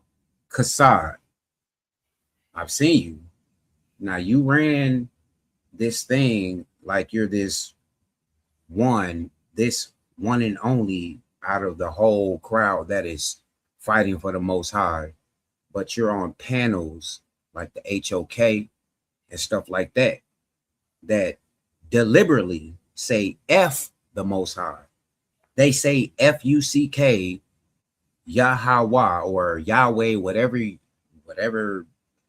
Hebraic cult you're with, right? So for you to come up here on the Titans Debate League and be mad or act like you mad, that was totally disingenuous. You're on a platform way more bigger than this platform that go against the Most High, and you continuously be over there. So that was totally disingenuous, and that felt like you try to make it seem like you're the super Hebrew or something. You know what I mean? But much love to you. You definitely have some spunk. You know what I mean? You need to fix some stuff up, but you have some spunk. And then the last thing I wanted to say was to this Cedric dude. You know what I mean? You say it like this, bro. Y'all believe in Kemet. If y'all believe in it so much, why do y'all consistently tell us, the people that don't believe in Kemet, it's mythology, but y'all bang on everybody so hard as if this thing is real? Really fast, hey Smash. Hold on. Let me moderate my panel, Omar. Smash your item. Let me moderate my panel, bro. Smash, do you have anything to speak to what I was like, what the panel is about, what the topic is about? Cedric does not believe in Kemet. Cedric believes in hold on, Omar. Hold up. Who's running the panel? Me or you, Omar? This man been speaking for at least a good 10 minutes, and I didn't hear him talk about Kosmon view on methodological naturalism, my view on methodological naturalism. I didn't hear none of that. You're right, brother, because I didn't get to hear Cosmos part, even though I already got a foundation of where he might be coming from. Because unlike a lot of y'all, no, wait, can I finish? No, go ahead, you good, bro. Unlike a lot of the Titans debate league, y'all go against OSP. I'm in a form of actually trying to understand it, just like I want to understand. It's not that I'm trying to dig myself into other ideologies, but I want to know what I'm going against before I go against it. And it's something that this is a dire thing that's going on in the TDL. We're supposed to be or y'all are supposed to be, I don't want to put myself in this, honest people that's willing to have truth. So anyway, Humble, you want to go, you wanted to ask me about what I thought about this, you know what I mean? Mm-hmm. Well, I mean, first of all, to be honest with you, I personally didn't really hear anything that you really said about any other ideologies, except only thing you ever go to is the Hebrews, the Hebrew Israelites. That's all you, it don't matter what your topic is, before you know it, you're going to go into the Hebrew Israelite. Owaspi and Cosma has nothing to do with that. Yes, some type of way you winded up finding a way to go around it and go and put it in there. You know what I mean? And that was totally disingenuous to me. It felt like you was trying to shoot shots, trying to find your way to, you know, fight, I guess. And even though I don't believe in anything Cosmo, as far as what I've read so far, you know, I don't believe in what he's saying. I definitely believe if you're trying to have a foundation of if there's a creator or who is a creator and all this, he would have slaughtered you or whoever else if he fairly had a shot. That's all. And I you know what I mean, you've had some good points too before, Humble. So I'm not trying to, you know what I mean, this ain't that type of party because I'm not trying to debate or anything. I'm just a truth. You know what I mean? But I think you should have if it's about Humble, I mean, if it's about bro, then it really should be like, all right, bro, you come slide, we gonna do this. You know what I mean? Just like the same thing with Ali, but you know, y'all gonna do it how y'all do it. People gonna beat up on who they want to be up on. Some people gonna get a chance, some people don't. You know what I mean? It's just about righteousness to me. Shalom, bro. Okay.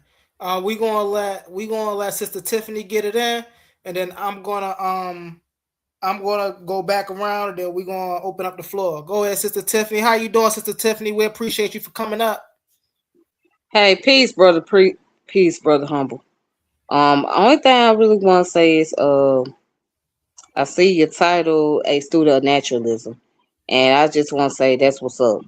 Mm-hmm. The reason I say that's what's up is because it's necessary that we as a people get into understanding nature as nature is.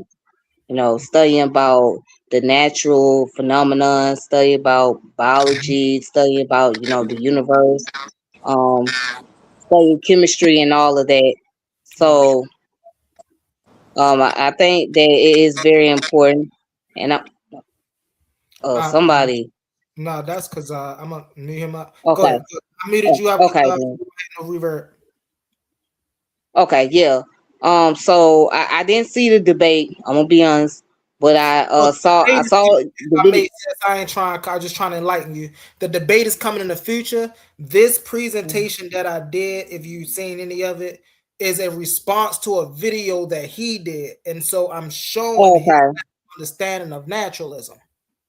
Okay, then.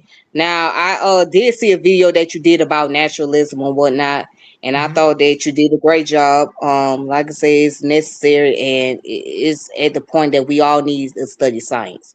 We need to really study about how nature operates. We need to study about health and wellness. You know what I mean? So I really like that, and I too am a naturalist myself. I'm more into like poetic naturalism, scientific pantheism. That's where I'm at. And everybody's not gonna get it. Everybody's not gonna get hip to the scientific knowledge because it can be very technical and difficult to really like fully understand. So as people making a transition, people have to have a balance between understanding science as far as like dealing with the metaphorical concept, allegorical concept of it, and they need the empirical knowledge, you know, in order to like really adapt into it. My thing is what I personally recommend people to do is study like the ancient poets, you know, people like Rumi, Spinoza, um, Lucratus, just to name a few, because they were getting into like how to harmonize with nature and how to understand nature. So, like, when we understand nature, you know, basically we have to understand it from not only just peace, but also with chaos. Basically, that's dealing with entropy and equilibrium. If we want to break it down in science, no, equilibrium basically deals with the balance, and entropy looks at the chaos that's going on within nature and things like that. So, people just it's a step, it's a process that people have to take. You know what I'm saying? So it's not like people just gonna get it right away. It's not like, okay, you can make that transition out of leaving spirituality and metaphysics and boom, go straight to science. Like it's not that easy. So it's just step after step after step. So it's like a little process that you have to go to.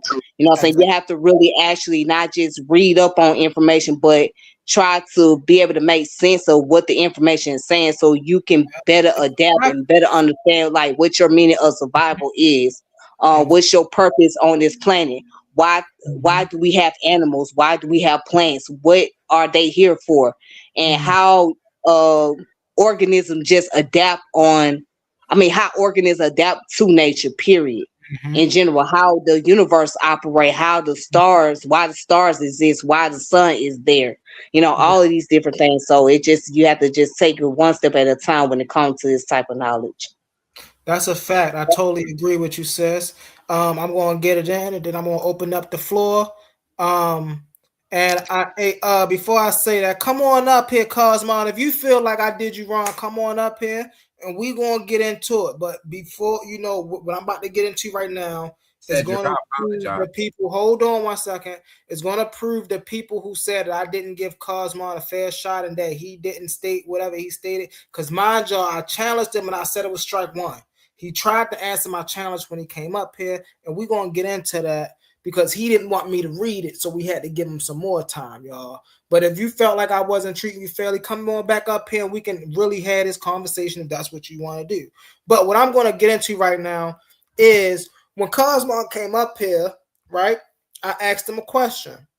I said, prove to me one falsifiable prediction. He went to the WASP Bible and he said, oh, well, I create the vortex. Talking about Jehovah created the vortex, right? Of the earth and the space and the moon around. Now, when we know what we know about vortex, even during that time, what they was understanding about spiralism was things move around each other, right? But again, he's trying to put it in a mystical way. Jehovah did this, right? So now, is this good enough proof? When did we find out that the moon was in the Earth atmosphere? Watch this. He put up a documentary and said this. It said, we found out the moon's orbit was well within outer space Earth's atmosphere February 19. Okay, well, watch this. While scientists had known about the outermost layer of Earth's atmosphere called the genoma, right, the cloud of hydrogen atoms since space age began in 1960s, right? And even photographed it from the moon during the Apollo 16, 1971.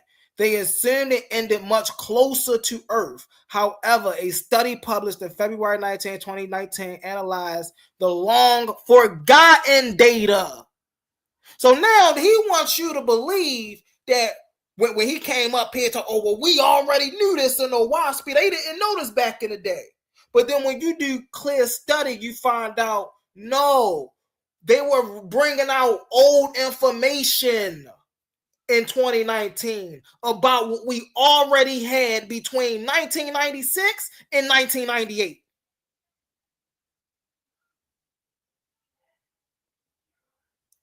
So you can't sit here and say What that. year was the Owaspy Road, bro? What year was Owaspy Road?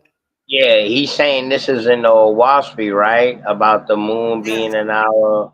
Okay, and they say they found this in 1900s. What year was the Owaspy Road, bro? I'm just asking. I don't know exactly. Was it early 1882.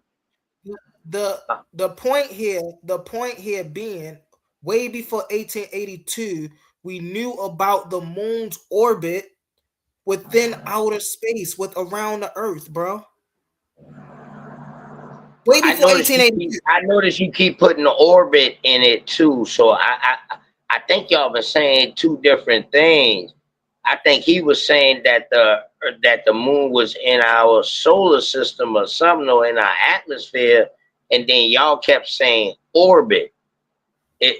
Are we saying the same thing? Hey, I'm just making sure, bro. Hold on one Y'all second. I gotta get on my unk real quick. Right? So we gotta learn how to read, bro. When did we find out the moon was in Earth's atmosphere? We found out the moon was orbits the Earth within the outer edges. Listen, right? Well within the outer edges of Earth's atmosphere. The moon, even the article is not saying the moon is in Earth's atmosphere. It's saying Earth's atmosphere goes farther than what they predicted it to go, which is well beyond the moon. They thought the moon sat at the edge, but now they know that the moon sits well beyond the edge. We have to read. Watch this. Listen. I'm saying, so it sounds like y'all saying the same thing. Hey, mute up. Listen. If you're talking, you're not listening, you're not learning. Oh, I was just saying, it sounds like y'all saying the same thing. Listen. While science had known about the outmost layers of Earth's atmosphere, right? Let me, well, because I can't see it right here, because I'm really reading it, right? Since the space age began in 1960s. 1981 to 1960. 1981 to 1960. How are you telling me he predicted something they was doing in 1960? And then watch this. And even he predicted because he predicted it in the 1800s, bro. If you talking, you not learning. Hold on. Right? And even photographed it from the moon during Apollo 16 in 1972. Right? Hold on. 1972? 1981. 1972 or 1981? They already had it. They didn't predict anything. That's a fallacy. And this is why I said I wanted to be fair. If he want to come up and try that fallacy again, he can. But he most definitely gave us that verse from Owaspy, and he said that predicted that the moon was in the atmosphere of the Earth, was in the atmosphere of the Earth before the scientists found out about it in 2019. And now we really reading it. We find out in 2019 they're just using the collected data that they already had. They're not saying they're using nothing new in 2019. They're using what they already had in 2019. They just forgot about it. Come on, yo. Hey, Sad, hold on. I'm going to let you get it in, OTK. But hold on, I just want to ask Sad. Hey, Sad, are you there, Sad? Brother Cedric?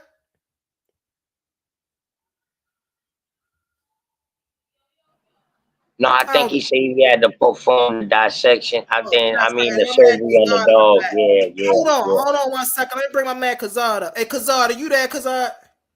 Yeah, I'm having trouble with. Do you understand what I'm saying, Kazard? Say that part one more time. Do you want what I was just reading, what I was just saying about how the OSP, how he tried to say that the OSP Bible predicted that the earth was in the moon, but that the moon was in the earth atmosphere, and how I just now debunked it that was saying that we already knew about that well before the 1960s, but even in the 1960s, and we had proof of it in 1971. Like, am I making what I'm saying clear? I mean, I get exactly. I understood exactly what you just said. Thank you so much. Go ahead, OTK.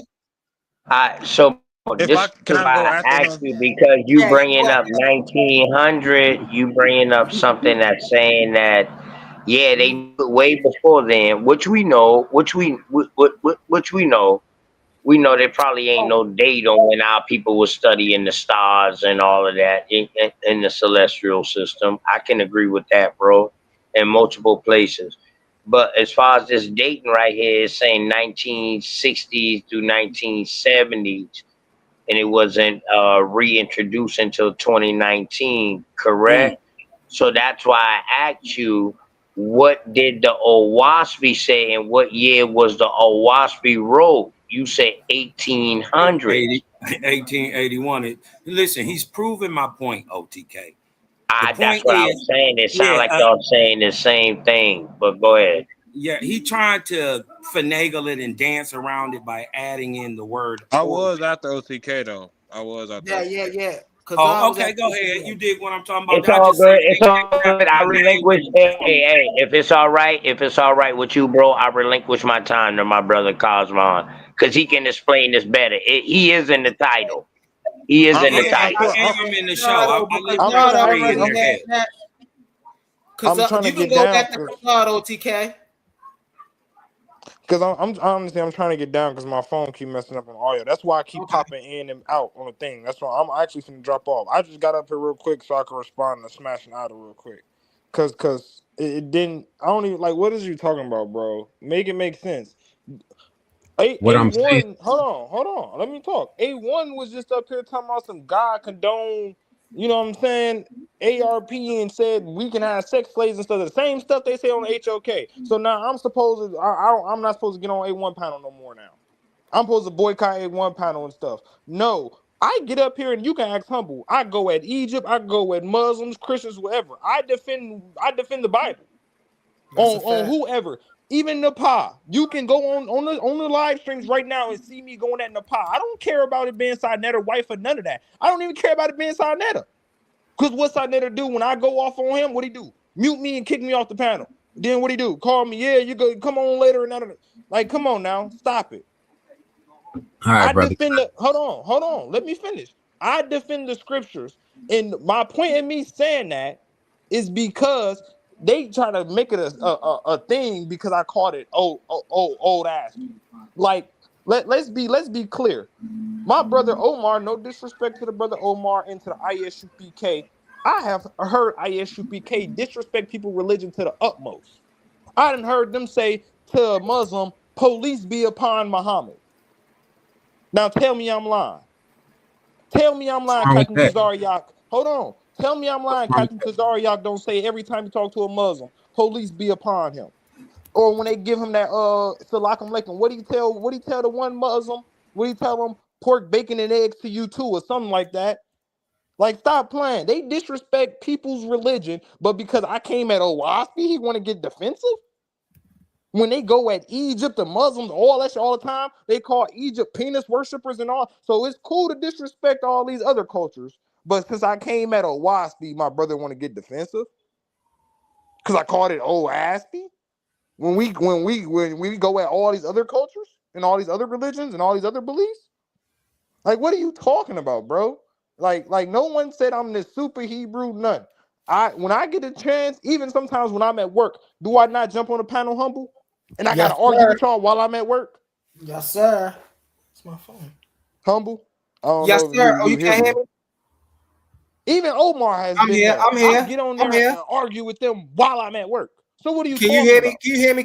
When I get the chance, I defend the scriptures. I can't hear y'all. Just to let you know, my Okay. audio, my sound went out. So that's why if you're talking, I can't hear you.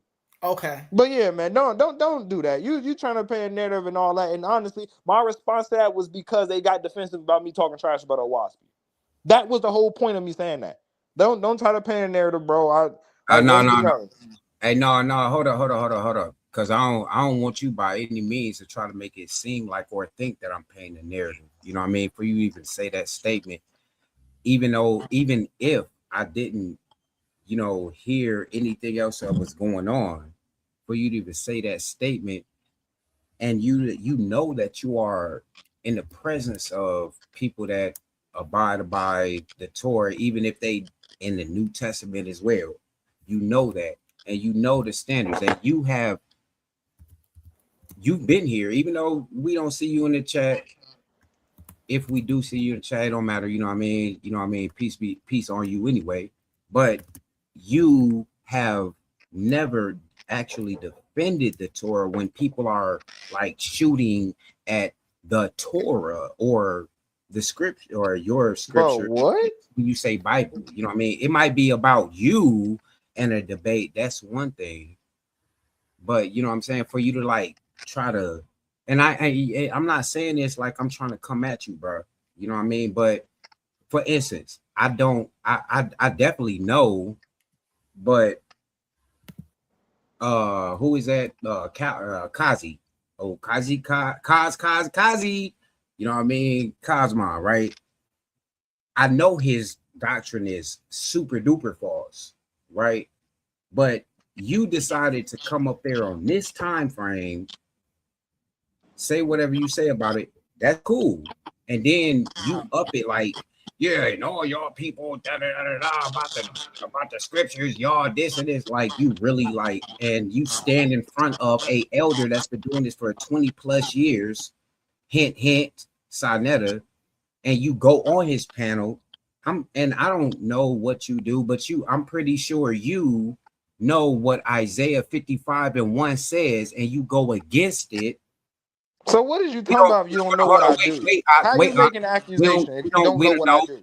No, I'm just saying if you debating in his area, if you're doing it for free, then that's even worse. But if you're not doing it for free, you're going against Isaiah 55:1. So we don't gotta. Bro, what is you even talking about? You Real just fast, try to move the goalpost on a statement that you made after I got off the panel. You got up here and said that I tried to make. I'm just gonna end it with this, man. Hold on, y'all. We've been sitting here waiting. Hold on. I'm real quick. I'm gonna be done, bro. I promise. I want to get Kosmon in here. I don't want him to. We ain't give him no time to talk. Give me 20 seconds. Give me 20. Give me 20. All right, bro left anyway. Never mind. Yeah, let bro finish, man. Let bro and them finish, have their conversation. Because I've said all I had to say.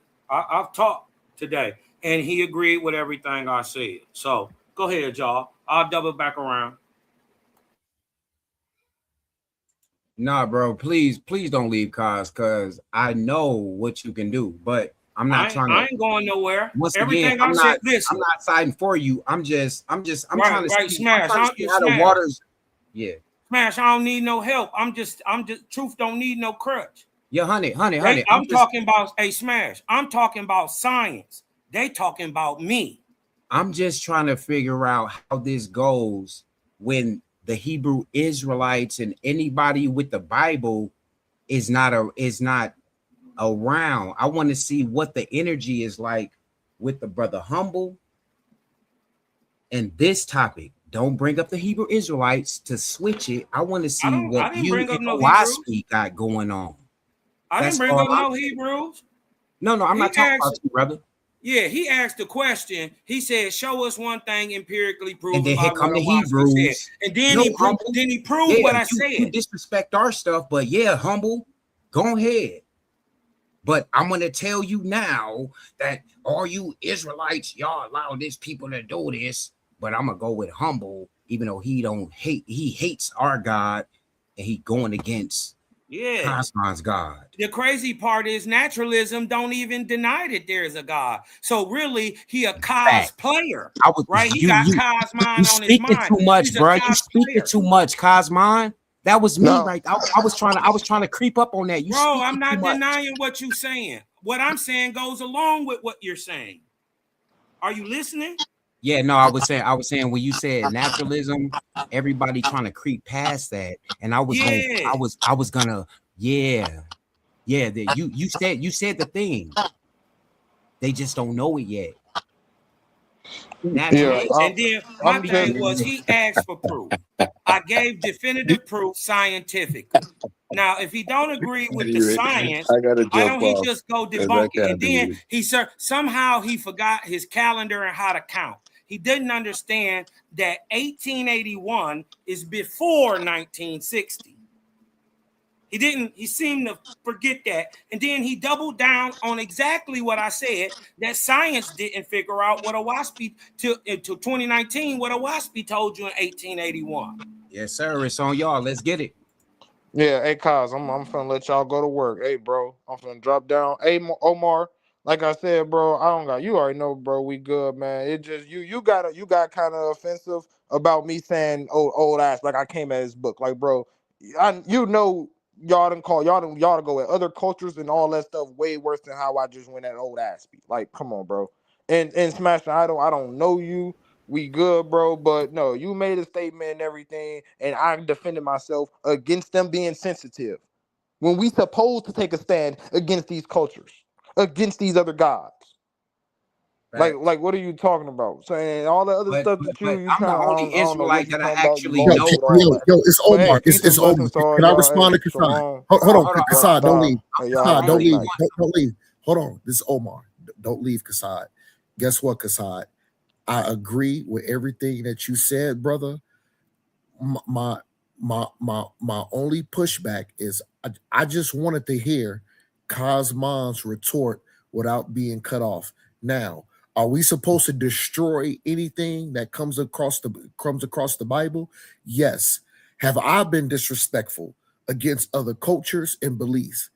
Highly, yes. And guess what? I love being disrespectful. But sometimes I will sit back and let a brother get his speech out. So Kassad, I 100% agree with you, and I have no pushback. And you have always been a good brother to me. Khan Adawan Khan and Shalom, brother. I love you. You know you my brother, and I love you, Kassad. No, once again, y'all trying to paint a narrative. Before I let them get it, y'all trying to paint a narrative on me.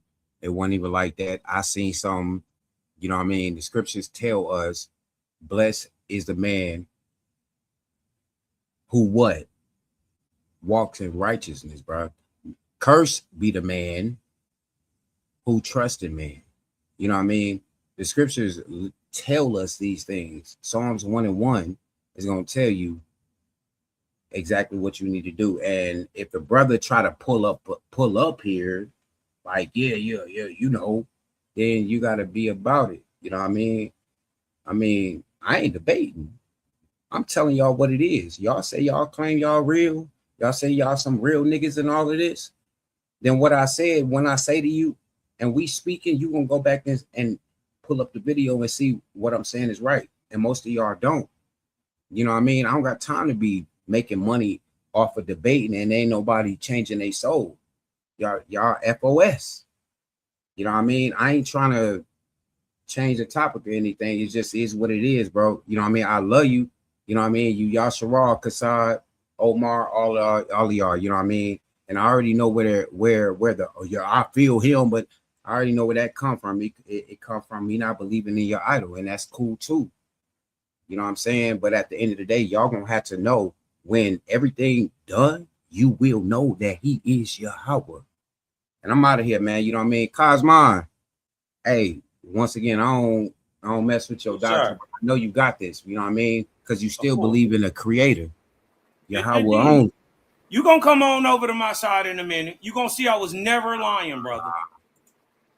You gonna see that everything that they saying that the demonic acts in the Bible is really a lesser God pump faking like he the creator.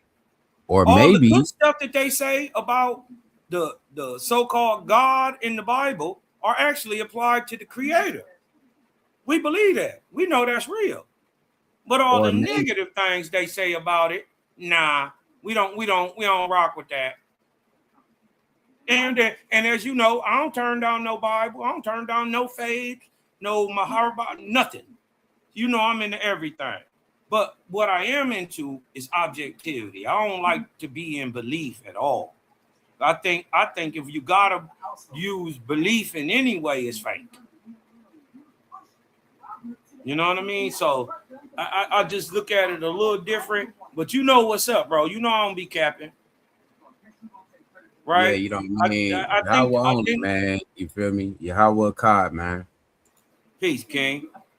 I think the major thing that we get into the understanding is that science itself is a methodology, right?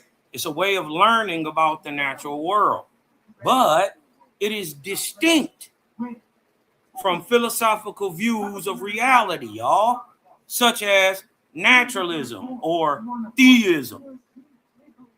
This is what we forgetting. It's still a philosophical view. So when you can prove the foundations of the philosophical theories brought about by it, like through things like Big Bang and all that, where it gives through the measurement of the cosmic microwave background a 67.4 starting rate, but now when we're looking at it, measuring it in real time, it's faster. Right? We've proven that Hubble and James Webb have both backed the data.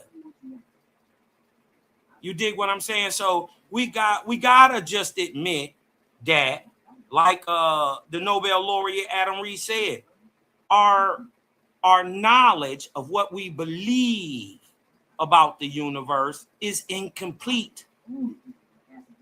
Right? Just like, remember, you gotta remember, naturalism is built on an assumption. And until my brother just admits this, right? We can't never even debate this, because you trying to tell me to be real, but can't make your theory real. The closed loop buries you. Hold on. The closed loop theory buries you, right? And you can't even get your naturalism off the ground. You just got to go back and rewrite it, bro. Right?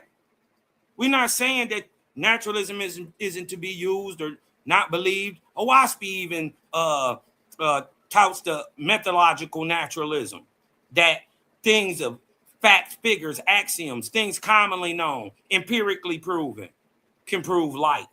Right? Owaspie agrees with that. It said that's the only way you can prove anything. So you did what I'm saying there. Arguing the point is moot.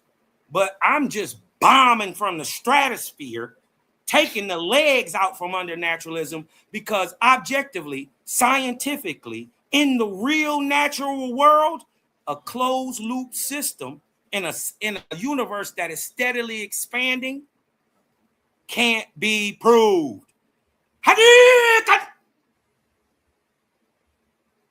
Yeah, so this is where, you know what I mean, I'll let y'all get into it, you know what I mean?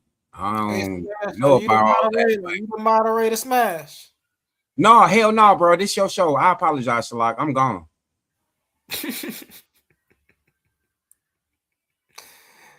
So no disrespect, bro. I apologize. So y'all heard what he just said, and before matter of fact, Smash, wasn't you just here when I just went back over my Omar, are you here? Omar. Yo, the ghost is always in the shadow listening. Go ahead, brother. So was you paying attention when I just went over my presentation?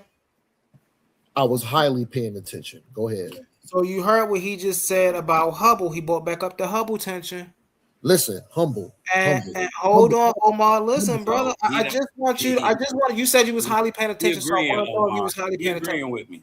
So he brought up Hubble, right? And then he brought up the closed loop system once again. And then he brought up assumptions. When I brought up my presentation, what did I say he was going to do? Or what did I say he did even in his presentation? What did he do? What fallacy did he commit, Omar? Well, to be honest about it, you never let Brother Kosmon land his premises. He just no, because he just landed his plane. He just set up here and Why you mute me out, brother? and I'm gonna mute hold myself on. out. Don't Because mute you me out. just I'm gonna said- mute my own because self you out. just I'm gonna said- mute out. hold on, Don't mute hold me on. out. I'm gonna mute myself Hold out. on. Because you just said that I still, after letting him explain what he explained, and you just said I still didn't let him land his plane. After I let him land his plane, he said exactly what I went against in my presentations. He made the same two fallacies, he made the same fallacies after I just pointed them out in my presentations. That's why if you said you paid attention to my presentation, I'm asking, what fallacies does man just point? Number one, he's using the word Stop putting me in the middle of you. I'm the not Cosmon okay. nigga, you are. Right. You asking me. You're right. You're right. Stop putting me in So the that's middle what we going of to do. you and So that's what we Cosmon's going to do. conversation. This So is that's what we between gonna you. do. Listen, I don't want to talk. Right, I got want you. to mute I out. got you. When you I ask got me you. a So question, mute out. I So gotta mute out. answer. We got you. I will mute out. So mute. I got you, Brody. I got you. No. Don't mute me out. I'm gonna mute hold my on. own. Hey, yo, this is my show. Y'all not about to keep Oh, doing that to me, bro. Yo, y'all not about to keep doing that, bro. Y'all not about to keep doing that. If I asked you to clarify something, you said you was here. If you was here, I'm asking you to clarify something, point blank, period. So now, since you don't want to classify, you made a great decision. You said, so don't put me in there. You clarify it. Okay, so now let me clarify it. Since you don't want to clarify it, I'm going to clarify it, right? What fallacy did he just commit again, right? The first fallacy that he keep committing is keep saying that naturalism is an assumption. It's an assumption. It's a belief. Yeah, we won't disagree with you on that. But no, well then debate over with it. Hold on. I just let you talk uninterrupted. Don't interrupt. Hold on. What does assumptions mean in science? Right? Provisional, testable boundaries and conditions required by conservation laws and physics, not belief, Kosmon. You don't have those. Kosmon. You don't have any of those. But in physics, to measure interactions, open to refinement. How did Kosmon just describe assumptions, y'all? He just used it in a dogmatic belief way, as an absolute and unquestionable faith. He held it in sight without physical evidence. So what he's doing, hold on, Kosmon, because I didn't cut you off, My bad, bro. you right. So here's what I'm saying. When Kosmon is speaking, he's speaking from a lack of knowledge when it comes to how he's speaking about the scientific realm, right? You can't just say, oh, well, methodological naturalism make assumptions. Yes, but those assumptions are a lot like the assumptions that religious people make or people make on everyday basis. Those assumptions is backed up by scientific experimentation. That's the first fallacy. So here's another fallacy that he made, right? He brought up Hubble, and he keeps saying that Hubble proved naturalism math fails. He keeps saying this. He said it tonight, right? Listen, and he even brought up the physicists that I use, right? What's the 10% discrepancy, right? It said there's roughly a 10% difference between what model A predicts and the expansion rate should be and what model B actually measure it to be in our local universe.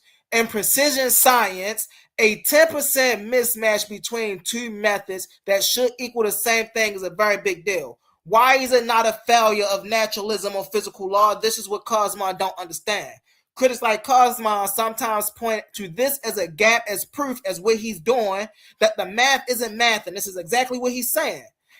Or that the universe is breaking its own rules. This is what he's saying. However, astrophysicists such as Nobel laureate Adam Rees, who he quoted, who helped pioneer these measurements, explain that this is a normal part of scientific discovery. It's not saying what Kosmon is saying, oh, it break physics and physics ain't working and this is why naturalism is wrong. It's telling you, right, that how we do this is about trial and error. We make predictions, we make hypotheses, we make this. Sometimes we get this hypothesis, sometimes we get this hypothesis, but we're always progression. This is a normal part of scientific discovery. So even when he's talking about the Hubble tension, he's leaving out the fact that this is a normal part of scientific discovery. So he don't know what scientific discoveries are. These aren't saying that it's breaking science. No. These discrepancies usually point to hidden variables, minor collaboration errors in our instruments, or an incomplete understanding of how certain stars evolve, not a sudden injection of magical energy or the collapse of physical law, like Kosmon is trying to say. So even his explanation on that was flawed. So this is what I'm saying, and I tried to ask, Omar, but then Omar wanted to, oh, well, no, I don't know. You was here when I said that. So now, Kosmon, you saying what I put up on the screen. What's up? Would you got anything you want to add? You got anything you want to say to that?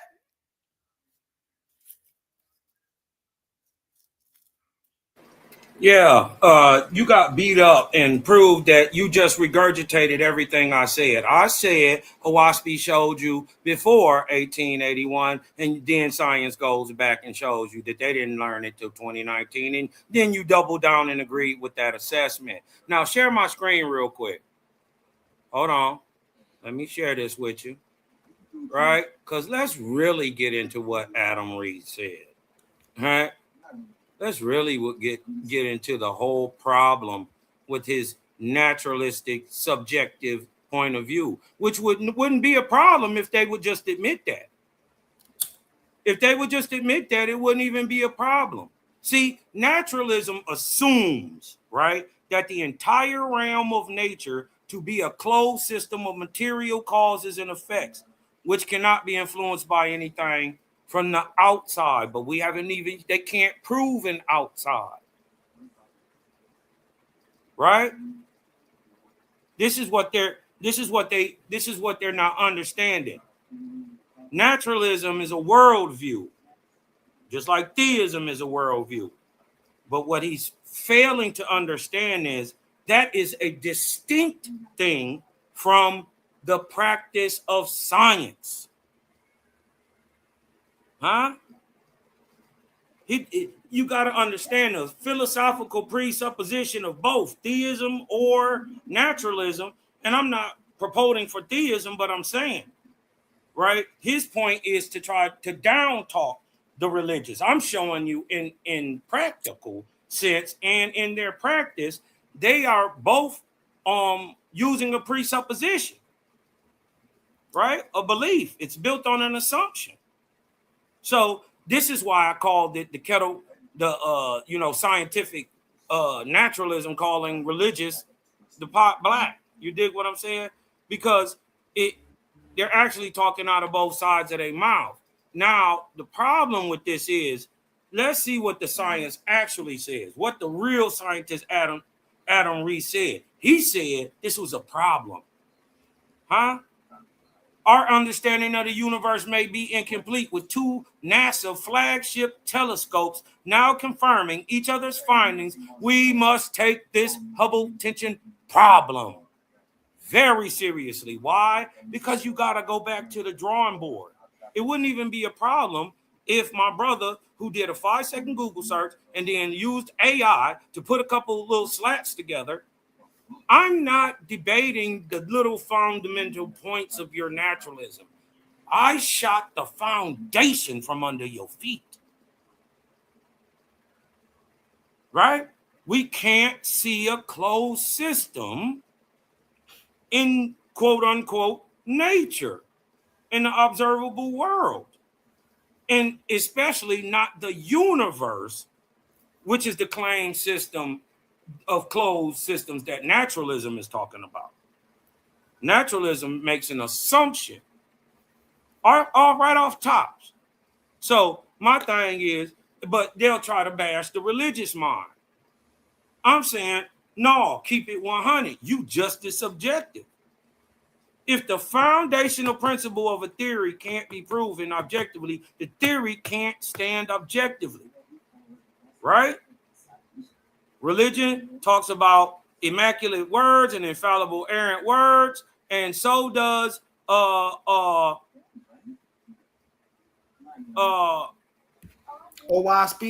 Naturalism. It go into naturalism. You dig what I'm talking about? But let's get into Owaspy since you want to talk about it. Owaspy completely shatters the arrogance of both sides.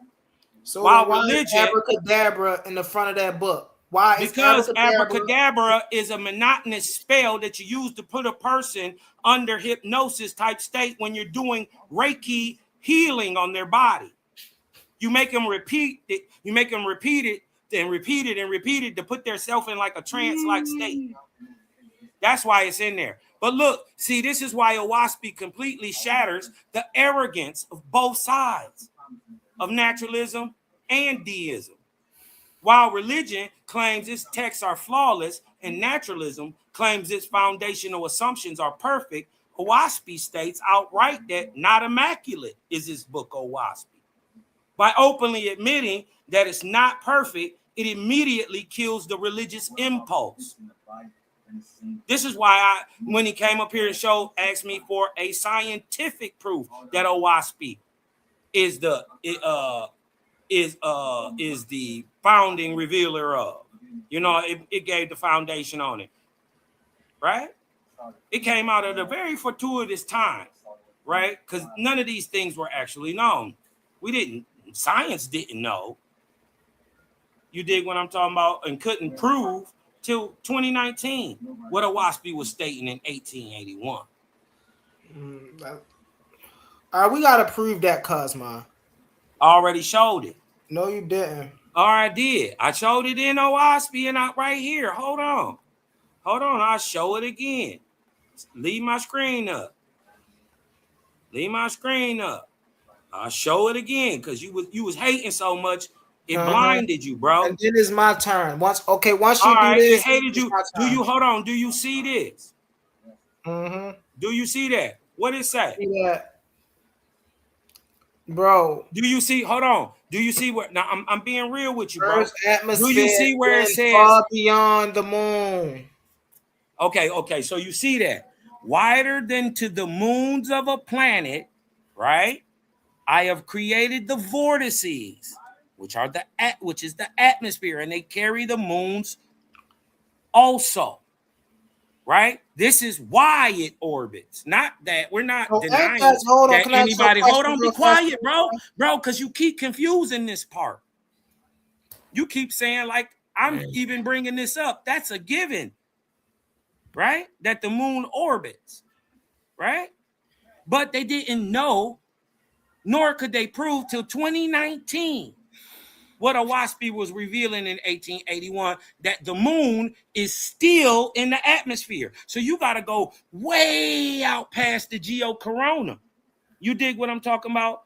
Of our atmosphere to get into actual interstellar space. That's what Owaspy is proving in 1881. Nobody knew it, right? Right? They had some old data that they had caught, but they couldn't decipher it at the time in the 1960s, 1970s. Right? But it wasn't until 2019, 140 some years after Owaspy that they're proving the statements in Owaspy that the moon is carried in the atmosphere. Meaning that the moon is in the atmosphere of the earth, being bound by the Earth's vortex. And look, he said I didn't show it. But again, I'll show it again. He asked for proof. Right? This ain't no old stuff. Tiny wisp of air stretch way out into deep space, far beyond the moon's orbit. Look, this is our planet right here. Hold on. Look, bro. Bro. Stop. I'm here. Because you keep What I'm mixing this doing? What am I doing? All right, let's watch this. I'm here. Because he keep mixing this part up. Right, watch this, y'all. Hold on, let me blow this up. Right? He keeps saying and adding in orbit. Right? But what we're saying is the moon, this is the earth here, right? The moon is orbiting in Earth's atmosphere, which is way at certain parts 330, 360,000 miles away from the Earth, and as close as 220. You dig what I'm saying? So they didn't understand. They thought that the moon rolled at the rim of our atmosphere. That was the common thought, that the moon was the farthest point. Owaspy said, no, that's phallus. That's fallacy. You dig what I'm saying?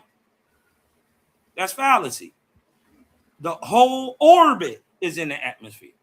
Science figured it out in 2019. He asked for it. I gave it to him. Now it's time for this brother to debunk the work, right? Because the moon flies through the Earth's atmosphere. Owaspy just showed y'all that in the book of Jehovah 3 and 4, right? Right? Mm-hmm. And that's all I was showing, man. You asked for proof. I gave you scientific, empirically proven data. Right? That nobody knew in 1881. Oh my gosh, I hate the fact now go ahead. Don't worry about it. Here I come. Just bear with me. My laptop battery a little crazy right now, but when I get to it, we're gonna get to it. Hold on. Because I'm everything not is naturalism. Hold on 1 second, Kosmon. I got you. I know. Listen, we only doing this for the what's called. Matter of fact, go ahead, because my laptop acting stupid, bro. And it's really you dig what I'm talking about. If you can't hold it down by the information that you already know, get that together because you're gonna need it. I know this information off the top of my head. I mean, of course, bro. I know that. I just want to show the people. You see what I'm saying? See, I'm into showing the people, right? So then they can make their own decisions. You see what I'm saying? I could just like read and enjoy it that nature, but I actually want to show the people. You see what I'm saying? I just wanted to be all right. Okay. So now you just talked about that Owaspy part about the moon and the earth and how he created the vortices that also encompass the earth and things of that nature, right? So now you acting like this came out before they had it, and this goes back to my point, and this is why I was bringing up the traditions. You're missing the point. Hold on, Cosmo, let me go. I'll let you go, right? The spiral, but you keep missing the point.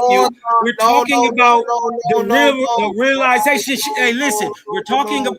We ain't about to do that. We ain't about to do. I sat here and let you talk before I say anything. Bro, but you about to say a whole bunch of shit that I didn't. No. Before I be having anything, they gonna have Omar up here talking about. I ain't give them no space to talk after weeding everybody. Everybody in the comments, put your hands up if you just saw him give his dissertation. Now I'm about to give a dissertation to his. I'm about to give a response to what he said. I didn't cut him off. I didn't tell him wait. I ain't none of that. Now I'm about to get into it. He want to cut me off. I just want to point that. Let me cam up now. I just want to point that out because I don't want y'all to say that I wasn't being fair.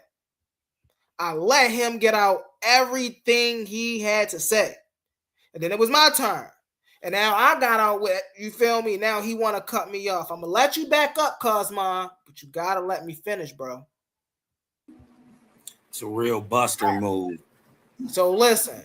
So now let's get into it. Bro. I don't respect you for that, bro.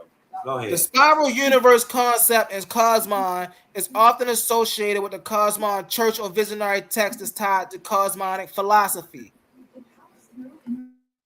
spiritualism, and alternative cosmology. Traces its roots back to mixed 19th century spiritualist cosmology and early esoteric interpretations of astronomy. Interpretations of astronomy. This isn't some, oh, well, the Book of Owaspy had it first, and then we didn't know nothing about it. Let's get into it. Let me prove this, right? During the 1800s, as astronomy began revealing the vast scale of the nebulae, many which were observed and have spiral shapes before modern telescopes.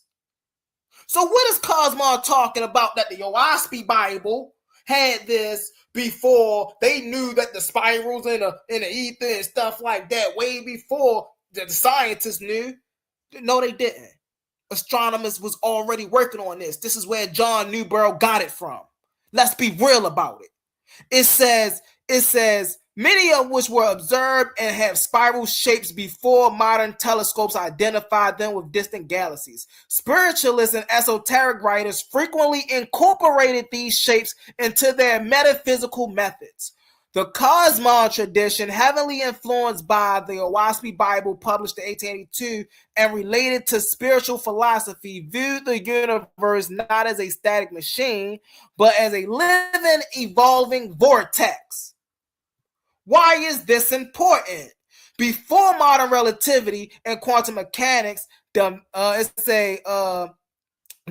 physics, alternate thinkers heavily relied on ether theory and vortex motion, popularized scientifically by thinkers like René Descartes. This is where they're getting this from. And he wants you to believe that this all came from an angel, right? Or somebody just had him transwriting. You really think that John Newborough didn't know the workings of René Descartes? When you look at René Descartes' vortex philosophy and you look at the Bible, it lines up. And René Descartes came before this, so how do you say it came from this? This is why I smashed, and he didn't want me to read this in the beginning. Because this is how this set all of this into, this is how this really put an end into this Owaspy versus naturalism thing. Because once I start getting into this and we start questioning Owaspy, y'all gonna start looking at Kosmon like, yo, you just another religion, bro. You with the flim-flam stuff. Hold up, bro. This ain't no divine mechanics happening here. Hold up, bro. You trying to trick us, bro. This trickology right here. Once you start to realize where John Newborough got his information from. See, Kosmon wants you to believe that John Newborough was just some regular guy who one day bought a typewriter and just started bringing this information. No, bro. He practiced spiritualism. He was into metaphysics and philosophy and stuff like that. That was his topics to be in. He was in seance. Kosmon won't tell you this man was partaking in seances. He was doing stuff like this. So then how do we just go off of the work and say, oh, well, the work came due by divine intervention. But then when we look around them, right, the same thing we do to the, and it's, I don't even want to go there. I don't even want to go there. But this is why we know the Owaspy Bible ain't nothing special. It ain't nothing special. It ain't nothing new. It's just a 19th century spiritual text. That's all it is. And when you read it, you literally get religious. It's a religious setting. It's a religious tone. Ain't nothing about it truly scientific. And we're going to get more into that on Tuesday. I'm really going to go, we diving deep and exposing Owaspy on Tuesday. But right now, I'm going to finish with this, and I'm going to land my plane because I want Kosmon to respond to this. And I'm going to let Omar back up, long as you can stay muted, Omar. Do we got anybody else back down here? I'm going to let Omar back up, as long as you stay muted, Brody. Okay, now let's go to vortex philosophy and ether theory. I just read that, right? It said the universe was believed to be filled with subtle fluids, ether, that moves swirling vortex or spiritual. This is before. This was being taking place before the Owaspy, though, Kosmon. Spiritual evolution and the physical formation of the star systems were thought to mirror each other and spiraling outward in the central divine source on spinning inwards on higher states of consciousness, esoteric mapping of time and eras. In many Kosmon's teaching, Kosmon itself represents the age of cycle spiritual awakening, succeeding the cycle of Jehovah or previous religion echoes. Time and spiritual progress were visualized. That word is epoch. You don't even know what epoch is. An epoch. Do you know what an epoch is? As a cyclical, hold on, bro, or spiritual progression where humanity returns to similar themes at higher levels of understanding, right? So now let's get into it, right? Why would John Newborough? I ain't heard nothing evil yet. Hold on, Cosmon. I appreciate the little interaction, and you correct me. Okay, I gave you that point. But hold on, let's get it, bro. So why would John Newborough put this in his book?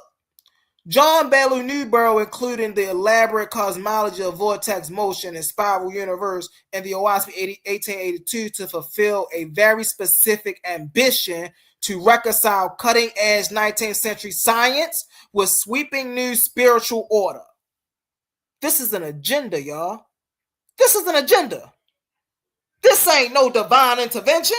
He put this in here because he wanted to bridge science with spirituality. That's what John Newborough's plan was. Let's get into it.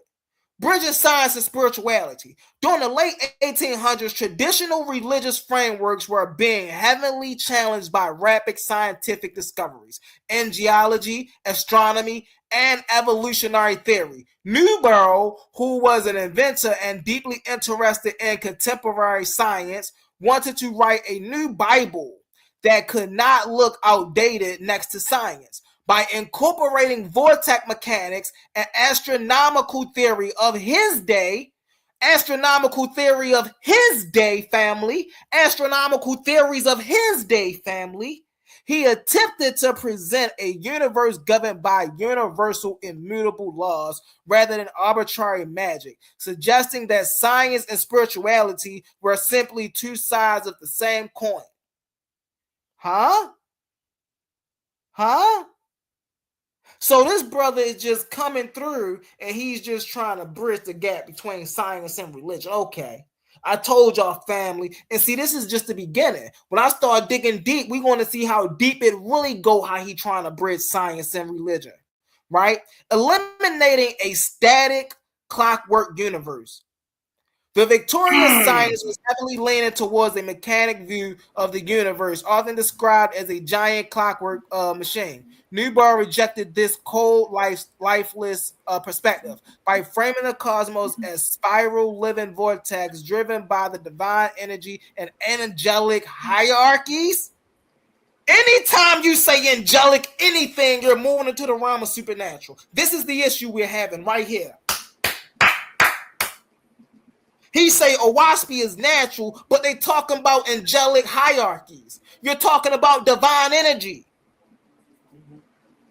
Hold up now, we got a whoop whoop. Angelic hierarchies. Come on now, we can't. Hey, I told y'all the more we go, we're gonna start seeing some religion up in here. You don't see none of that. You don't see none of that in naturalism. You ain't gonna see no angelic nothing in naturalism. And infusing the physical universe with warmth, purpose, and continual evolution, to him, a spiral universe was proof that everything in existence was actively growing, shifting, and progressing towards higher planes of consciousness. Now, this is just his point of view. Well, now Cosmos shared his point of view as well. But this was just this man's point of view. He didn't know. He was just taking the science and the spirituality and the seance, and he this is what he did, and he wanted to create a new Bible out of this. Now, Cosmos can do the same thing, but yet he decides to pick up something that's just irrelevant. I don't know why he chooses to do this, but but this man is just a man who wanted to, he had some philosophical views, and he want to put them in a book, and he want to eliminate the religiosity, and he wanted to bridge the gaps between science and religion. Let's keep going. I'm gonna land my plane right here. Ultimately, Newborough wanted to usher in a unified global society. New World Order, y'all. New World Order. What y'all say, that Illuminati? That's why y'all gotta watch out for these people, man. This man wanted to bring about a new world order. The Kosmon age that transcended warranty, sectarian religions. I just told y'all that, to unite humanity under one banner. He tried to come in and do exactly what Rome and Vatican City tried to do. He tried to make everybody one thing. That transcended warring sectarian religions to unite humanity under one banner. He felt he had to rewrite the history of the earth. He felt this ain't coming from no Jehovah. He felt this. He just wanted to pin it on Jehovah, but he felt this, that he had to rewrite history. No, we ain't rewriting nothing, my brother. We got to go into history and see what happened. This is what empiricism does. We don't change anything, but we go and we look at and we uncover the truths. We don't change the truth. We don't change history. We uncover history, right? And so, and the sky, by grounding his spiritual philosophy. See, I got a scientific philosophy. I got a philosophical worldview that's grounded in science. He got a spiritual philosophy that just has to do with science. Like, I don't understand this, man. And so arguing that humanity's spiritual evolution was locked into a very spiritual, energetic geometry that of the cosmos itself. So the reason I want to land there is because that say everything it need to say, bro. That say everything it need to say. It do. My man running around here, and see, this is why. Mm-hmm. This is why. Are you gonna land your plane, bro? Hold on one second. I'm gonna land my plane right here. And I'm gonna bring in Islam for this. I ain't gonna dip the brothers. I'm gonna bring in Islam. But this is why I'm never get don't got nothing to do with all the Abrahamic religions. I'll just say the Abrahamic religions. I ain't gonna point them out individually. But this is why we bring them into it. Because it sounds just like that. It ain't no different. And we know why it sounds like that. Because the man that wrote it was heavily influenced by these spiritual systems. Right? This is why I agree with my brother Ashay, the Madame Slavatskys. He knew Madame. He was with the Madame Slavatskys. They did some seances together before. See, Kosmon won't tell you about that. Look that up. Look that up. The Law One. And an organization with him, Madame Slavatsky, Manly P. Hall. Look at what they was doing. Kosmon won't tell you about that. He won't tell you John Newborough was in them seances with them people. What he was doing, Kosmon, being in them seances. And now Kosmon gonna try to flip it. Oh, they rise in consciousness. See, when you in a religion, when you in an Abrahamic religion, you better get away from them with that seance talk. They ain't doing no seance, no magic, no none of that. If it ain't about the Yahweh, you got to get away from that. But they'll come and they'll tell you, no, yeah, they was doing seances to raise their consciousness. Y'all religious people, y'all don't know this yet. Y'all don't know this yet. See, y'all don't know how to get to the angels. We got to raise our consciousness to get to the angels. And the religious people looking at y'all like, what? I'm going to land my plane right there, man. This is, hey, man, this is wild. This is wild. Let's get into it, though, Kosmon. I'm going to land my plane. I'm going to let you get it in. I'm going to let you share your screen. That was bad. That was just bad. You dig what I'm saying? First of all, my whole point is I'm not even arguing with him no more. I've destroyed naturalism at its foundation. It's an assumption. That's the whole point that we're even talking or debating or having any back and forth. You trying to rail against religion. I'm saying yours is just as subjective and assumptive. Your point of view is. And as I was stated before, I was rudely cut off. He said I stopped, but okay, I gave it to him. See, I'm going to just end it with this, right? Owaspy completely shatters the arrogance of both sides. While religion claims its texts are flawless and naturalism claims its foundational assumptions are perfect, right? Owaspy outright states it's not immaculate, right? Period. By openly admitting it is not perfect, it immediately, so when he puts us in this, oh, you're a religion and da, da, da, da, da, it just show you he just another ignorant person talking about something or a book he's never even read. He's actually afraid to read.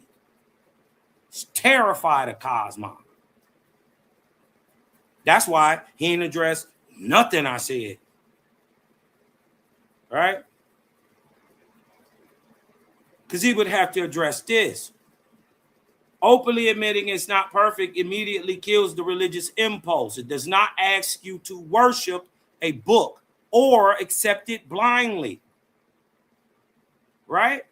He can't. And then Owaspy does say science and spirituality are virtually two sides of the same coin. They're interdependent. Right? And objectively, science is trying to explain the unseen cause of what's objective, right? The unseen cause behind what you can see. Spirituality is doing the exact same thing, trying to explain the unseen cause behind what you can see, right? Owaspy don't ask you to worship it or accept it. Instead, the text explicitly states its purpose, right? Right? Now, with the purpose of naturalism, the one main purpose it can't do besides prove its foundational assumption that we're in this closed loop, right?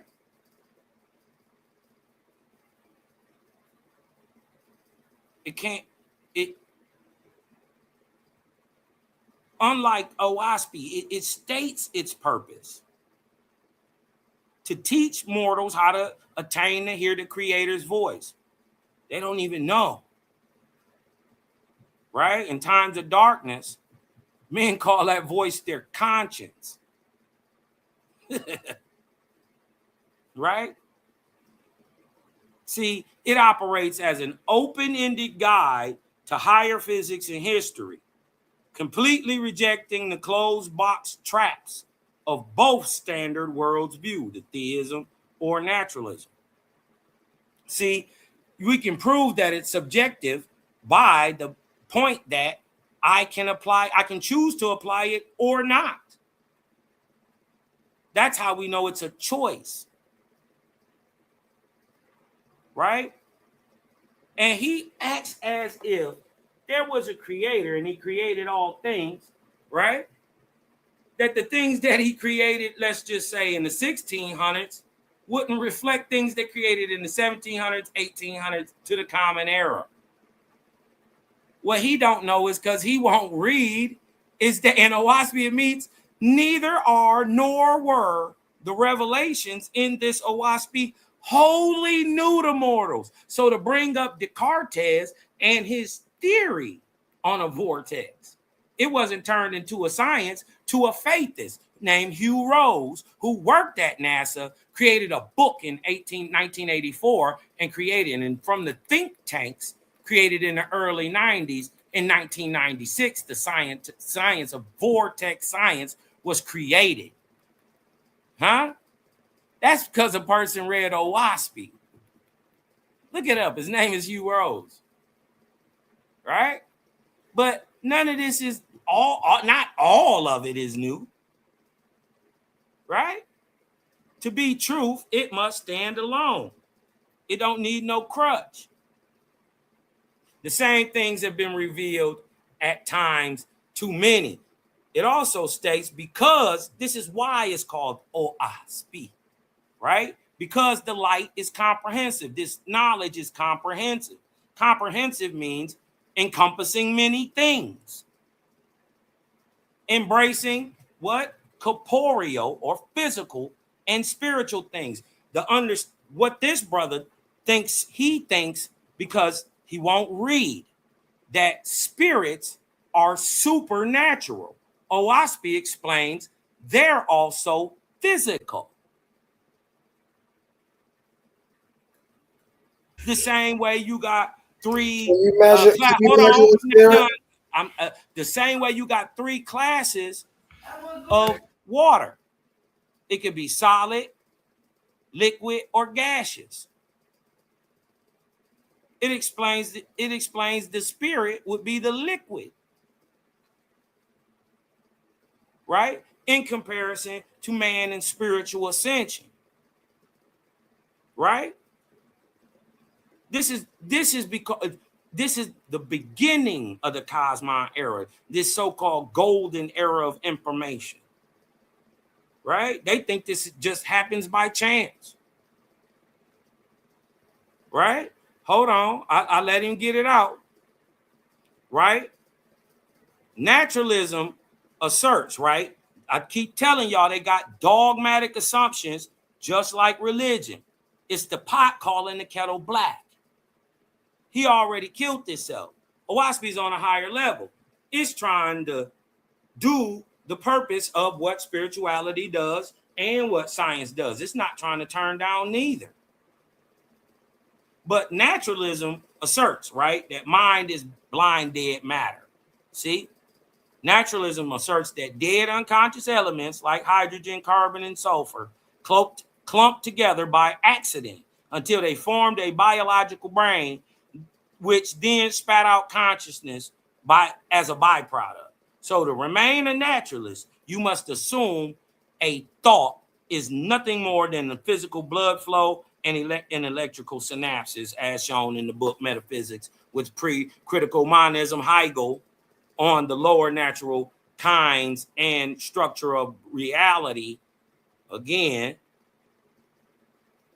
by Creams, where he states, we are subject to a natural and unavoidable illusion, right? In naturalism, which itself rests on subjective principles and passes them off as objective, right?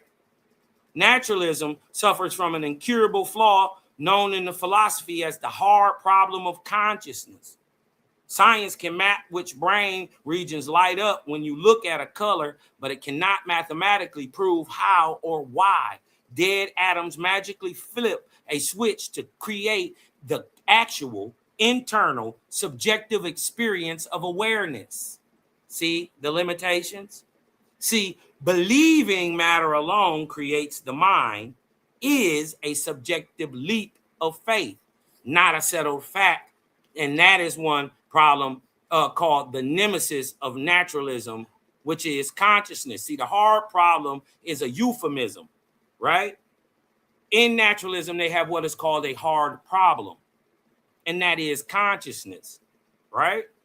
The hard problem is a euphemism since it's really a problem that's impossible to solve. Naturalism will never be able to explain, per Benjamin Cain. Religion makes dogmatic assumptions. The ghost in the machine, right?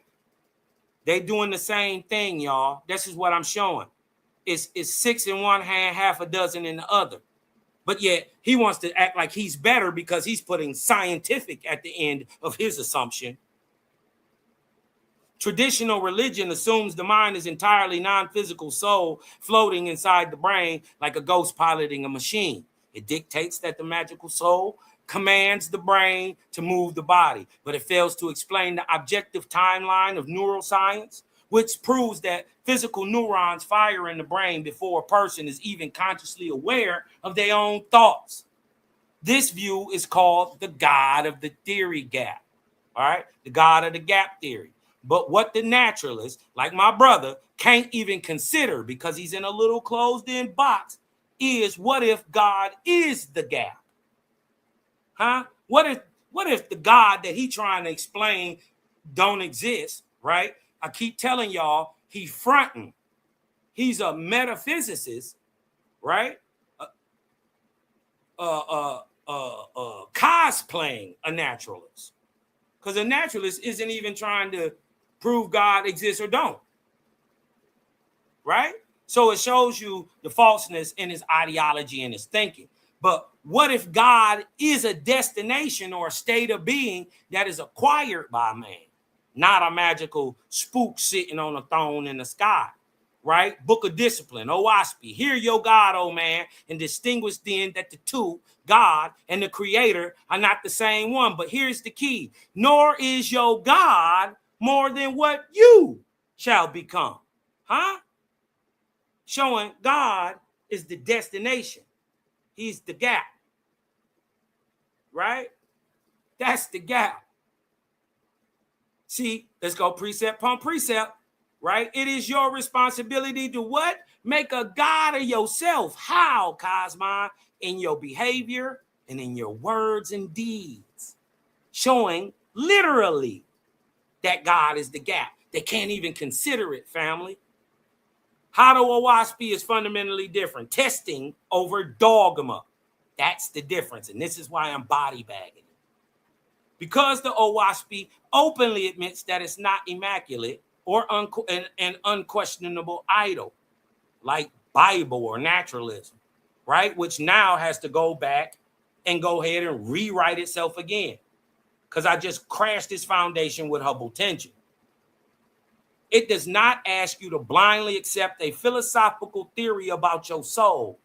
It views consciousness as an objective, measurable process of subtle matter. The thing that they keep theorizing is dark matter. Interacting with corpore or dense matter, physicality. It commands the reader to use their own active, living intellect to test the text against their own reason, rather than relying on infallible assertions of a scientist or a priest. Book of Discipline. For which reason? See, they up here arguing something Owaspy ain't even against. We with science. We rock with it. That's why they call us objective spiritualists. We rock with what's real. Huh? For which reason you shall explain that only facts, well known or comparably proven, are light. An opinion, like this brother is giving, huh? Like naturalism is, it's an assumption, it's an opinion, is not light. Whatever professes light must know the matter by its, or whoever professes the matter, right, must know this matter by his own knowledge, that facts, numbers, figures, or axioms can demonstrate light, and that without these, then the supposed light, like this closed light or closed loop time system, is only darkness. See, this is why what I'm saying is so heavy. This is why we are the most feared group in the conscious community. Create a gang. Look, pursue this philosophy and you shall easily, huh? Because see, I'm talking about science. He addressing me. See the difference in the level of information?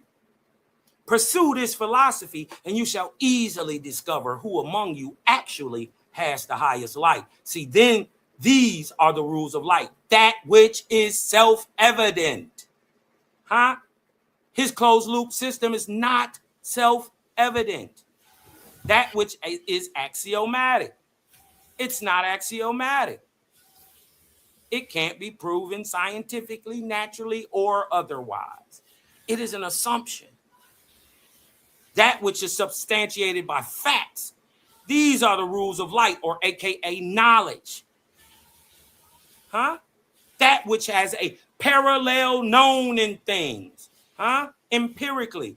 That things that lead to peace, order, and the uplifting of your neighbor and yourself. Those are light and knowledge. Owaspy is just a higher light. It doesn't teach you to praise God. It teaches you become one. It's a difference. It's just a difference. You dig what I'm talking about? We can go ahead, because he wasn't addressing none of this, right? His computer or whatever reason. Don't worry about it. I'm about to address it now. You dig? Well, hold on. Well, you got to wait a minute. Well, let me get it out so the people can see. No, go ahead. You good? And then you can address it when I'm done. Because I got to go anyway. I got something I got to do in a minute. Let me know when it's my turn. Yeah, my lights is cutting on. So the deep history of God as nature, right? In this section, I just want to show you the hypocrisy. Philosophical, right? Naturalism, right? Is what this brother practices. He's tried to split them. Oh, methodological. It's naturalism. That's the assumption, right? This section exposes the historical origins of naturalism, proving it was invented by deeply religious individuals who define God as the universe itself. Ultimately, what? Aligning with the OWASP. Watch what you wish for. I will punch on you because you're talking ignorantly about a thing you don't know. You're trying to debate a thing you don't know. Okay. Read the very first page. Hold on. Be quiet. You got my name in the show. I'm just addressing it. You couldn't, your stuff wasn't up to snuff that you couldn't just show the video. So now I'm just going back over it so the people can judge for themselves. Because remember, my video is actually a reaction to your video. You did something else before and kept my name in your mouth the whole time. Bad mouthing me. I'm all type of everything, but you ain't debunked none of the science. Why? Because you're a hypocrite, right? And let me show you why. Because you arguing a point that OWASP agree with. That naturalism agree with. Philosophical naturalism did not emerge out of a neutral secular vacuum. The thinkers who built its foundations were individuals deeply shaped by religious upbringings and theological frameworks.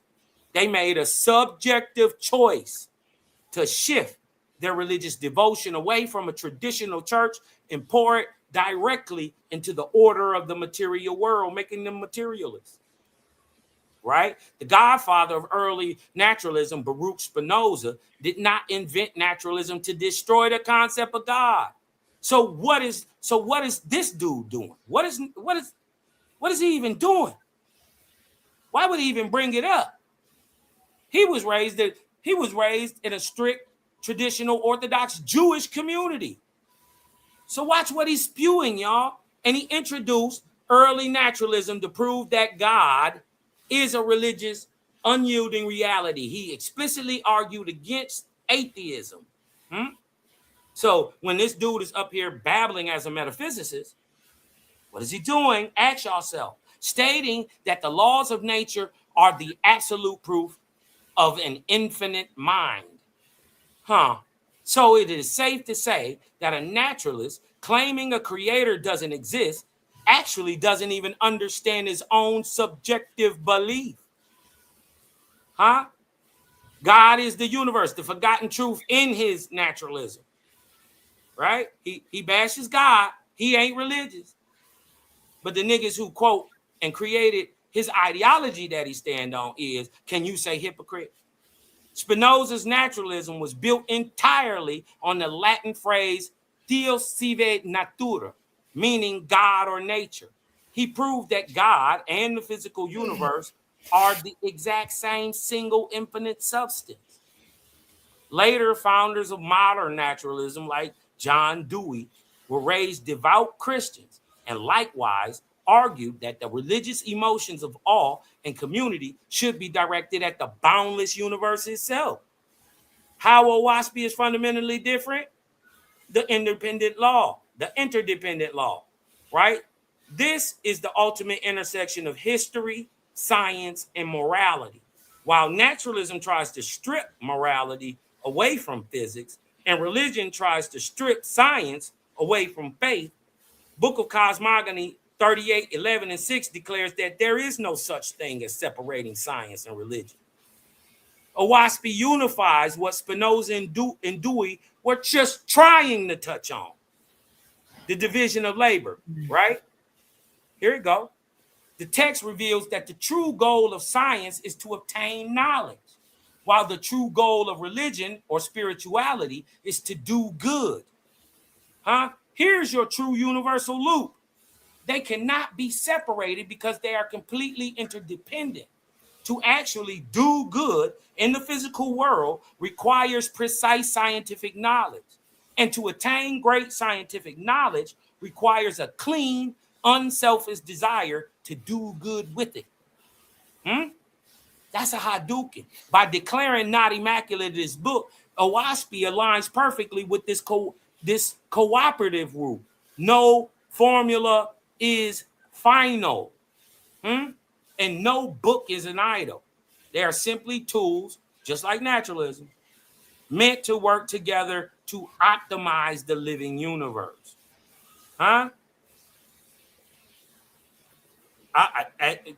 close it real quick.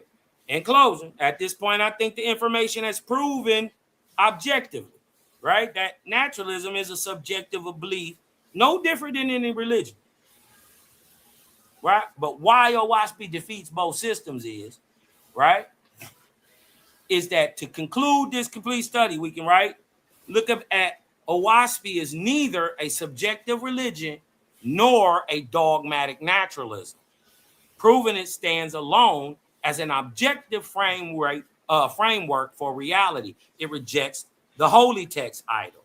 Religions demand that their books be viewed as immaculate, flawless, and beyond criticism. By declaring not immaculate is this book, the Owaspy strips away the very tool used to build religious dogma, forcing the reader to act as an independent thinker rather than a blind believer. It destroys the separation of truth. Naturalism claims science is the only truth. Religion claims faith is the only truth.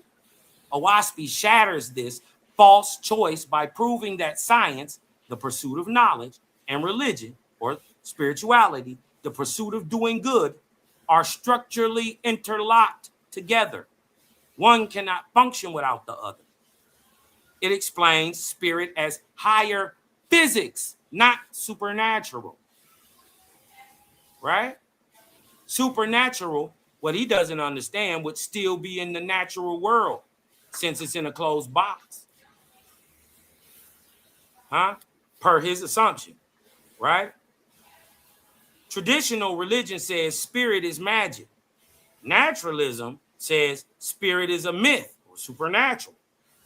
The Owaspy states that spirit is a literal, tangible, physical state of the universe that operates on a fast vibrating wavelength of energy. It treats the unseen world with the rigor of higher physics, not mysticism. It demands faith objectified. Naturalism assumes faith is just a passive, subjective opinion hidden inside a person's brain. The Owaspy completely destroys this definition, stating that faith is belief objectified. True faith must manifest as a concrete, visible object in the real world, such as physically eating a clean vegetarian diet, abandoning personal property, building organic brotherhoods, and physically feeding orphans. You can walk into a faithless community and literally touch the objective truth of our world view. Right? Now, secondly, right, why you can't compare Owaspy to any religion or anything, first of all, it exposes all of them. That's one. And secondly, it outlaws all religious beasts. The religions are the beasts that they're talking about in Revelation, in all epistemology texts. The beast, they are the religions themselves. You'll understand that when you start to understand that prophecy is personal. So if God is telling Jesus to tell John who in Revelations, right? Whose prophecy are we talking about? We're talking about God. So that right there, we got a problem. So the text explicitly warns against the danger of organized religion. So we ain't banging on that because you be trying to put some paint where it ain't. Owaspy ain't tripping. I'm tripping on anything false. False God, false niggas, false ideologies. Right? We crashed the foundation. You just got to go back to the drawing board. Ain't nothing wrong with that. And see, this is what we got to he got the answer to this too. See, if science, right, if it's a normal part of science to simply admit that you're wrong and move on, right? Why can't he just admit that the theories thought about by naturalism were proven wrong, right? And that the Hubble tension proves that they were totally wrong, right? And then why don't he just admit that he got to go back to the drawing board because you got kneecap and double Hadouken with a double Hubble Hadouken by Kosmonian, huh? You just got to go back to the drawing board, boy. And then I gave you what you was asking for in your thing. And I'm doing this stuff right off the top of the head, y'all. And I got sources. And I'm showing it scientifically. Ain't nothing I said ain't been able to be shown and backed up. Y'all got to notice that. He got AI to say anything he wants to say. But the text explicitly warns against the danger of organized religion, defining the word beast in its glossary as any dogmatic system, like naturalism, or anything that is enforced. Remember, they say, you gotta do this kind of mind. You gotta look at it this way. No, I don't. Huh? Anything that is enforced as a religion, because it outlaws all popes, priests, and fixed creeds and exclusive sects. Huh? It lacks the institutional DNA of religion, right? Right? Also, and I'm going to close with this. Owaspy states, because you have learned in words, humble, and practiced only in words, behold, the Creator come this day to command practice in works. Huh? Look what he say. I have not come to destroy your religions. You have done that already. So when you dig what I'm saying? It's a concrete administrative law. This is just why it's different. While naturalism must continuously rewrite its textbooks. Why? Because it got hit with that Hadouken at its foundation. Because it can't scientifically prove this closed loop system. I'm not arguing with him. I debunked his old point of view. Nigga, argue with that. While naturalism must continuously rewrite its textbooks because human scientists are constantly proven wrong by new data, the Owaspy positioned itself as an unyielding 24,000-year administrative history log. It records the literal chronologies of lost civilizations, linguistics, and the true copper-colored aboriginal peoples of the land, bypassing human speculation entirely. Right? And then I just get into the sources, the 19 sites that I was there. Now, you dig what I'm saying? Now, you can, now, we just want you to go ahead and debunk this, right? Now, Hubble tension debunks your ideology, right? That you're in this closed loop system, because what he won't tell y'all is, right, in this closed loop system, if you throw some energy, moves anything in this closed loop system, the radiation is supposed to move out all at the same radiating speed. No change. Hubble tension proves that it didn't. At the beginning, it moved at 67, but now they see it's at 73 and getting faster. Right? Which goes against the assumption of the closed loop system.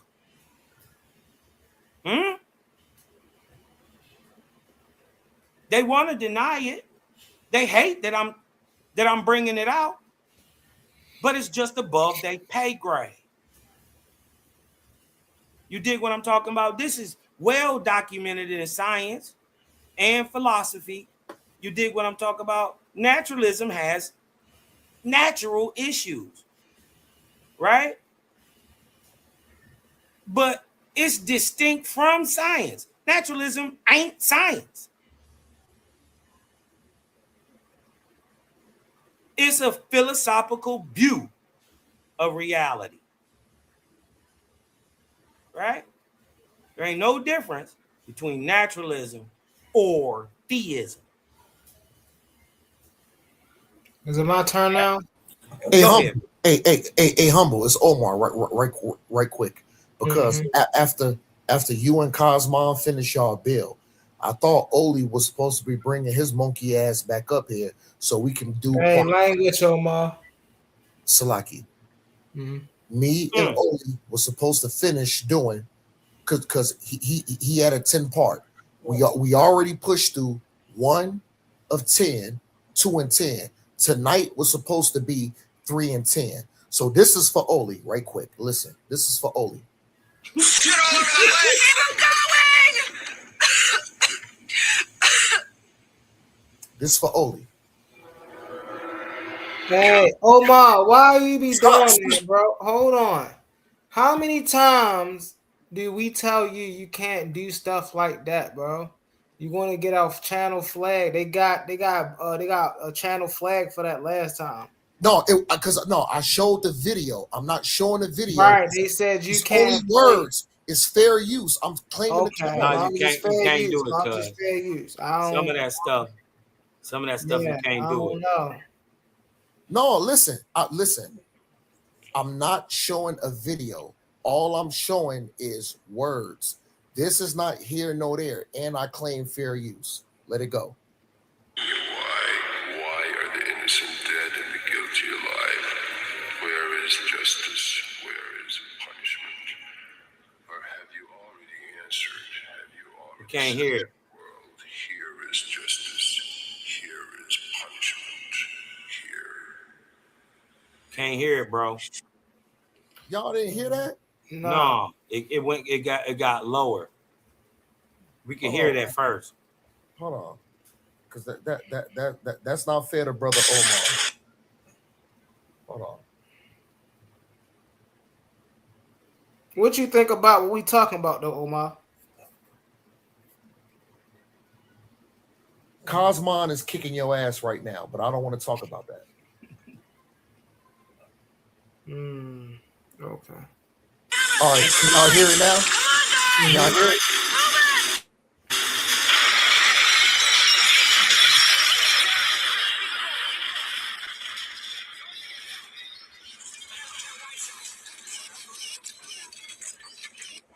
We still can't hear it, bro. We don't know what that is. It sounds like a bunch of like Legos or something falling. All right, listen, just listen. Listen. We listening. Every time you play it, it sounds like Legos This ain't for falling. you. No, this is for Oli, because like I said, me and Oli was supposed to do part 3 of 10 tonight. So this is for Oli. I'm gonna cover it. Who's that? Cover this. Holy shit, the Punisher! It's him! Moving very close up! Get it close up! I got it! Are you getting it? What's with you?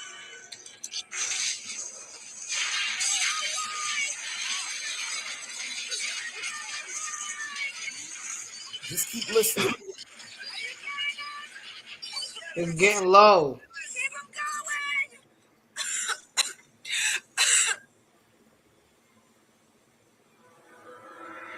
Come on, God. Answer me. For years I'm asking you why. Why are the innocent dead and the guilty alive? Where is justice? Where is punishment? Or have you already answered?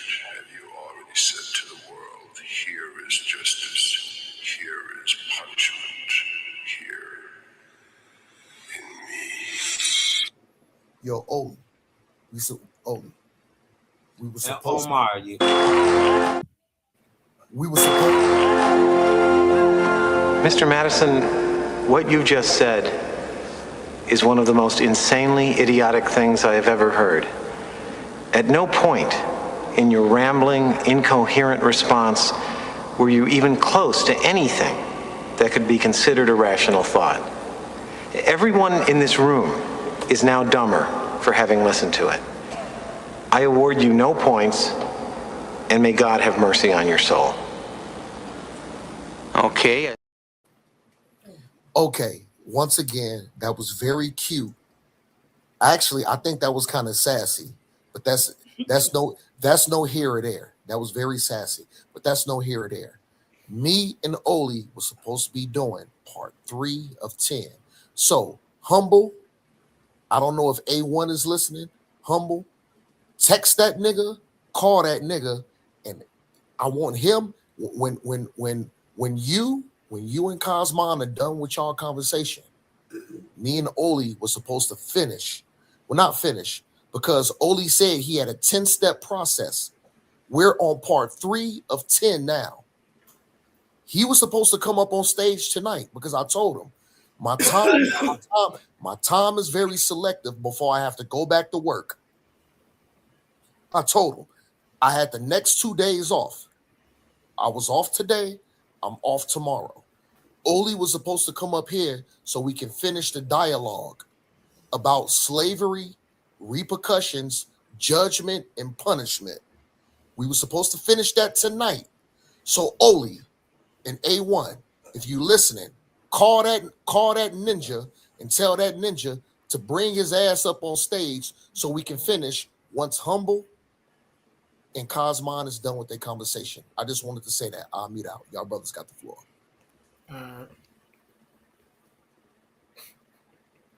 Go ahead. Go ahead, Humble, man. God damn, man. So first thing first. Diabolical. First thing first, we gonna go to Google. I know. It is diabolical. We gonna go to Wiki. Hold on. Should be the only one talking. First, we're gonna go to Wikipedia, right?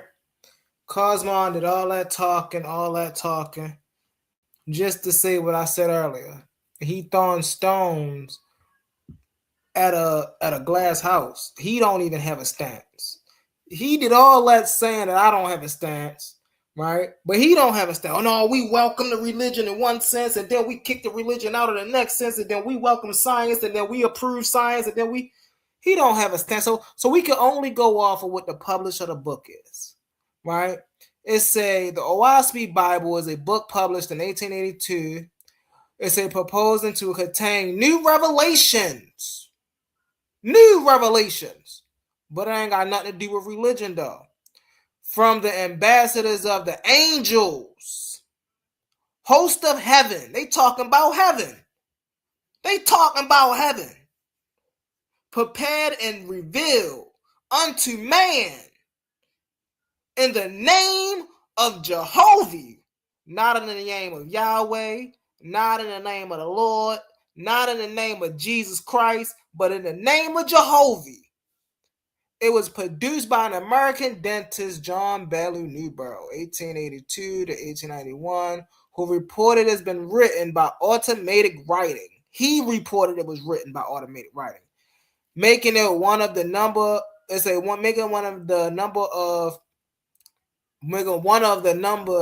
19th century spiritualist work. Is a spiritualist work. He don't deny that. In one sense, he will deny it, but in another sense, he'll say it's spiritualist. Works attributed to the practice.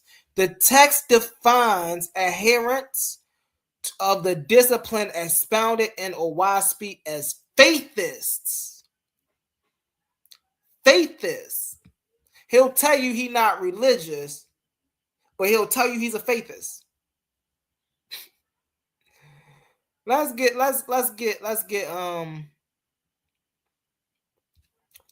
go here real fast. Cause see, he don't know. He swear I didn't read anything about the Owaspie. Right? Let's get here real quick, right? Because I can actually bring you the Owaspie book. You don't believe me? Huh? A Kosmon Bible and the words of Jehovah and his angel ambassadors. This the book, y'all. This the book. He telling me it ain't religious, though. We kind of rock with the religious people, but we ain't religious. We call ourselves spiritual, but we deal with the metaphysical. He ain't got no stance. Let's get it. Right? So when we look through this Owaspie Bible, right, it say right here. Let's just get into this a little bit. Yeah, read it. Hold on 1 second. Come on now, I'm speaking. Yeah, read that. Hold on 1 second. Owaspie, the product of automatic writing by 19th century dentist named John Bellew Newborough, is a hallucinogenic reworking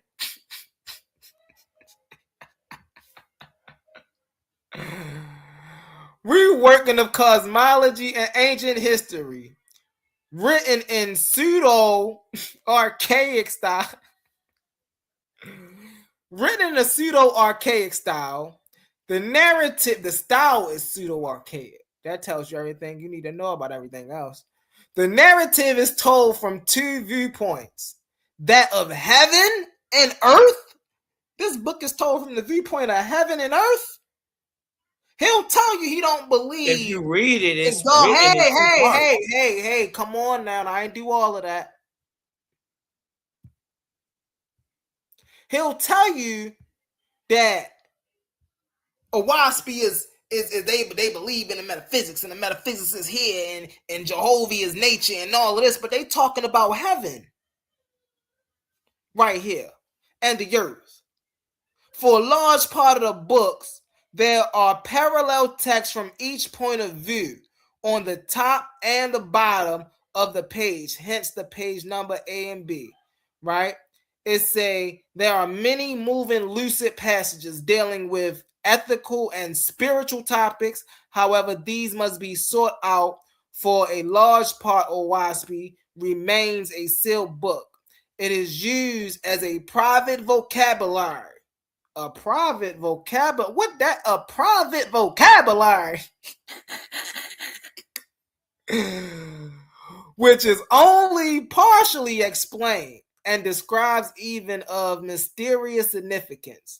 These are hundreds of pages about the deeds of a vast array of gods, and goddesses, whom roam the universe. They believe an array of gods and goddesses roam the universe. This is what he believes.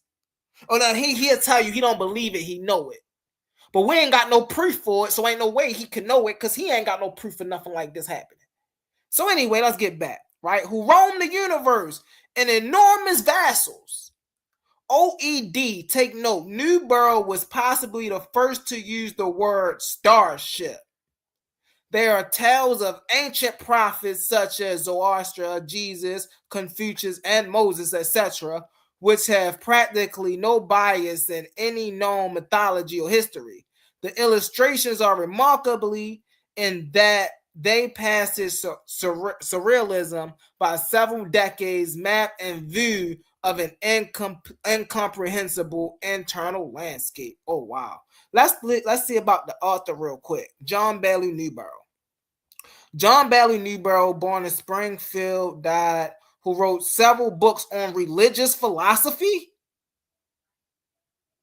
He wrote several books on religious philosophy from the 1880s until his death. Most notably, Owaspy published 1882. He was a dentist in New York City who became interested in spiritualism.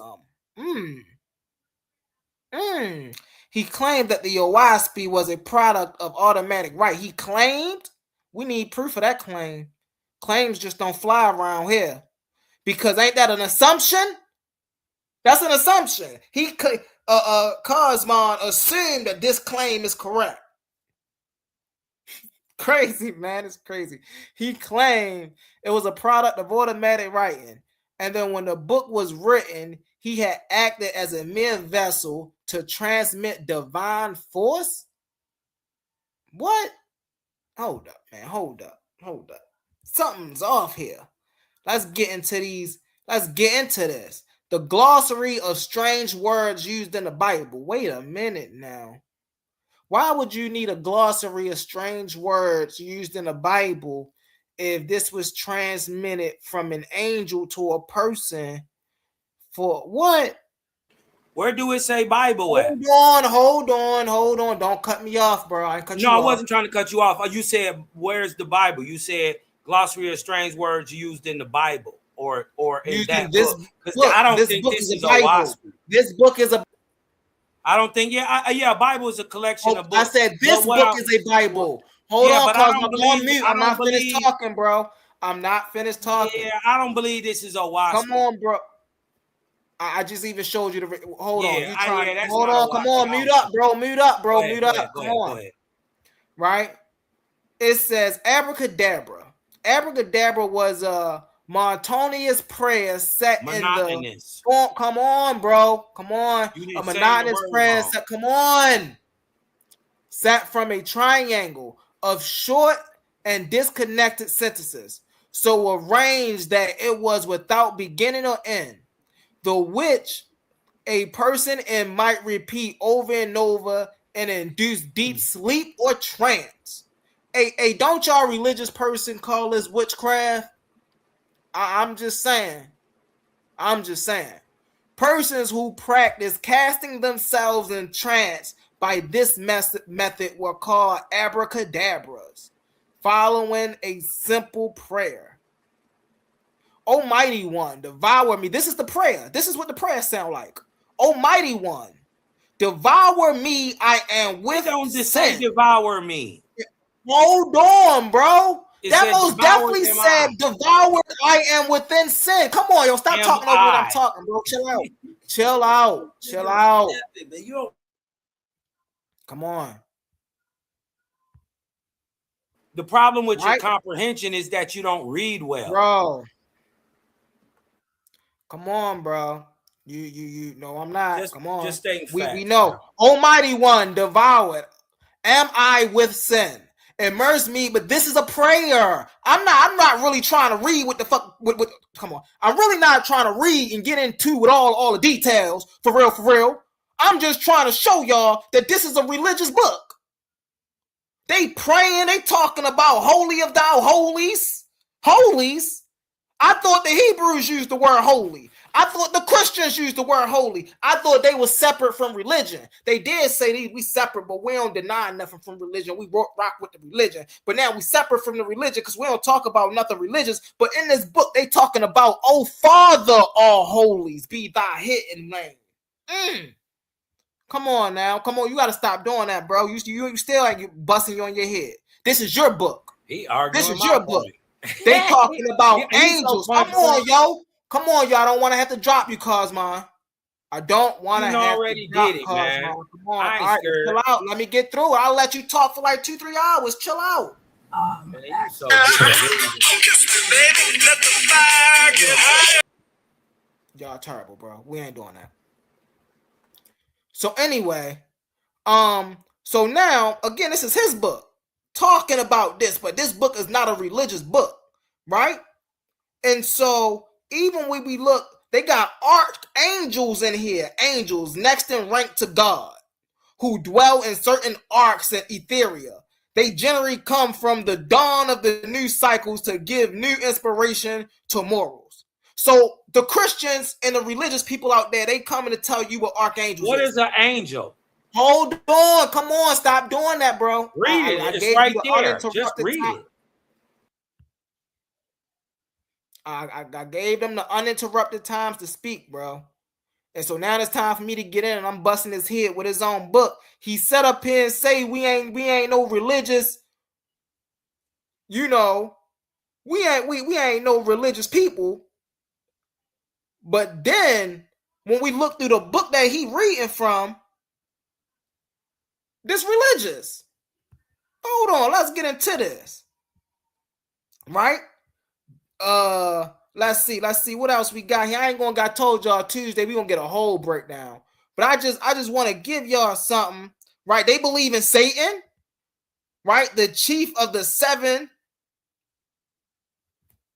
tetrarchs, a captain of the selfish passion and selfishness per self, right? Look at this, man. They got hold on, let me find this. This is funny. Hold on. They got Isus in here. They got crucify, to melt, to test by fire, to test by binding, the original form of testing, right? A Suez or a Stargaze, the medium. This is what crucify mean? Was binding him to a will. See index, will of... I'm just saying, bro, this is crazy. Hold on. And we just taking a skim through here real quick. This ain't even nothing serious. This is just a skim, right? So they talking about Abraham and Brahma, Brahma and Abraham. What? Hold on, hold. Oh! Afterwards, Abraham and Ahuin, large and red like new copper, and had black hair and long beard, fierce to look upon, but his soul was gentle as a woman's. I'm gonna just move past that. Omar, I don't know what he's trying to say about Abraham, bro. I don't know what the book trying to say about Abraham, but I don't know. He was a Persian. Oh no, we ain't talking about the same Abraham, bro. You good? We ain't talking about the same Abraham.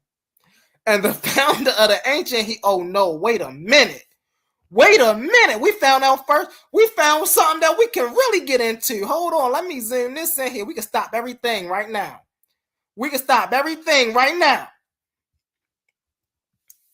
This man's book say Abraham was a Persian and he was the father of the Hebrews. Which Hebrew Israelite in here agree with that? Come on now. Put them hands up.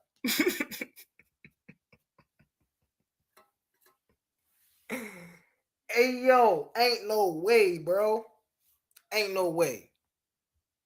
So now you trying to be like the Muslims.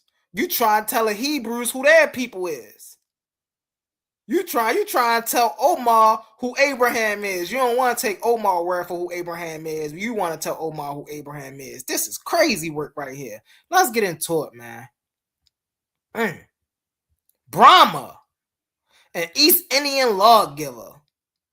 Contemporaneous with Poe and Abram, he was a large man of great strength and ranked as the highest spirituality of all. Morals. He reestablished the Zoroastrians religious in India. Okay. Yashu. Moses. And see, this is my issue here, right? Because then y'all ask, why did I bring the religion into it? I had to bring the religion into it because his book talk about the religion. His book talk about the Moses. His book talk about the Joshua. His book talk about the Abraham. I don't think it's no I don't think they talking about Brahma in the Bible though. I'm just saying. Right? But I already showed y'all what this came from. John Newborough wanted to create a new world spiritual order. I showed y'all that already. Right? This is easy work. This is why I sat here and let him get it out, let him talk. Because he thinking, oh, well, I'm going to do all of this and then he just going to try to attack and he just going to run. He ain't going, nah, bro, I know all about this Bible, bro. I know where to get this book at. How you think I know Abraham was in here, right? Yashu was in here, right? How you think I know Shaim was in here? I know this because I done been through this, bro. We done been here, right? So hence to the reader, right? This what he talking about. The earth floats in the midst of a vortex atmospheria, right? Ocean. Etherian cycle, IESU.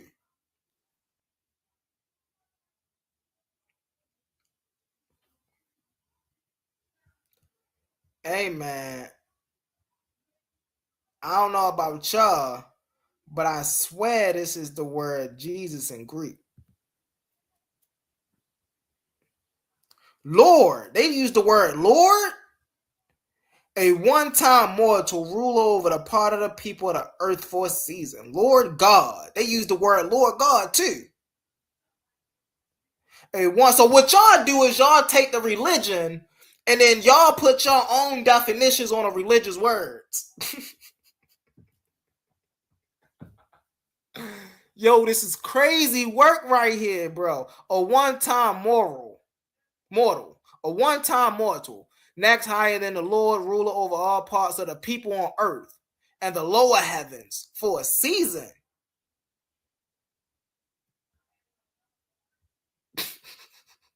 But there's no belief that goes into this book. Thoth? Oh, nah, bro, you tripping now. Not they got Thoth or Gabriel. This right here come from the teachings of one. Thoth or Gabriel? Metatron? Founded Mohammedanism. Hey.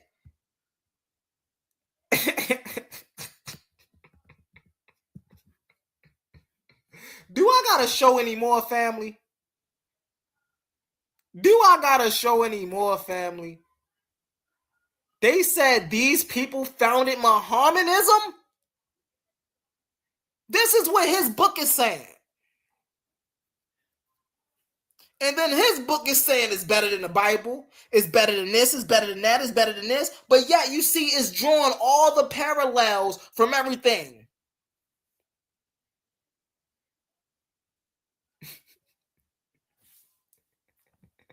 So the fact that, hold on.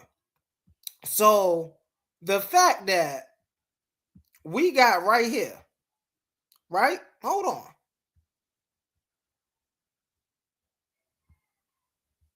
Because I don't know about y'all Hebrews, bro. So y'all gonna let the Owaspy tell y'all who Moses is? He was contemporaneous. He was contemporaneous. Was Kapila of India and China of China, living 2,400 years after Abram. Moses was a large man, a pur imum, copper-colored and of great strength, educated as a prince by his foster father Pharaoh, king of Egypt. Where is they getting this from? So clearly, he believed in the story of Abraham, Isaac, and Jacob, and Moses and them. So how was he sitting up here saying this ain't got nothing to do?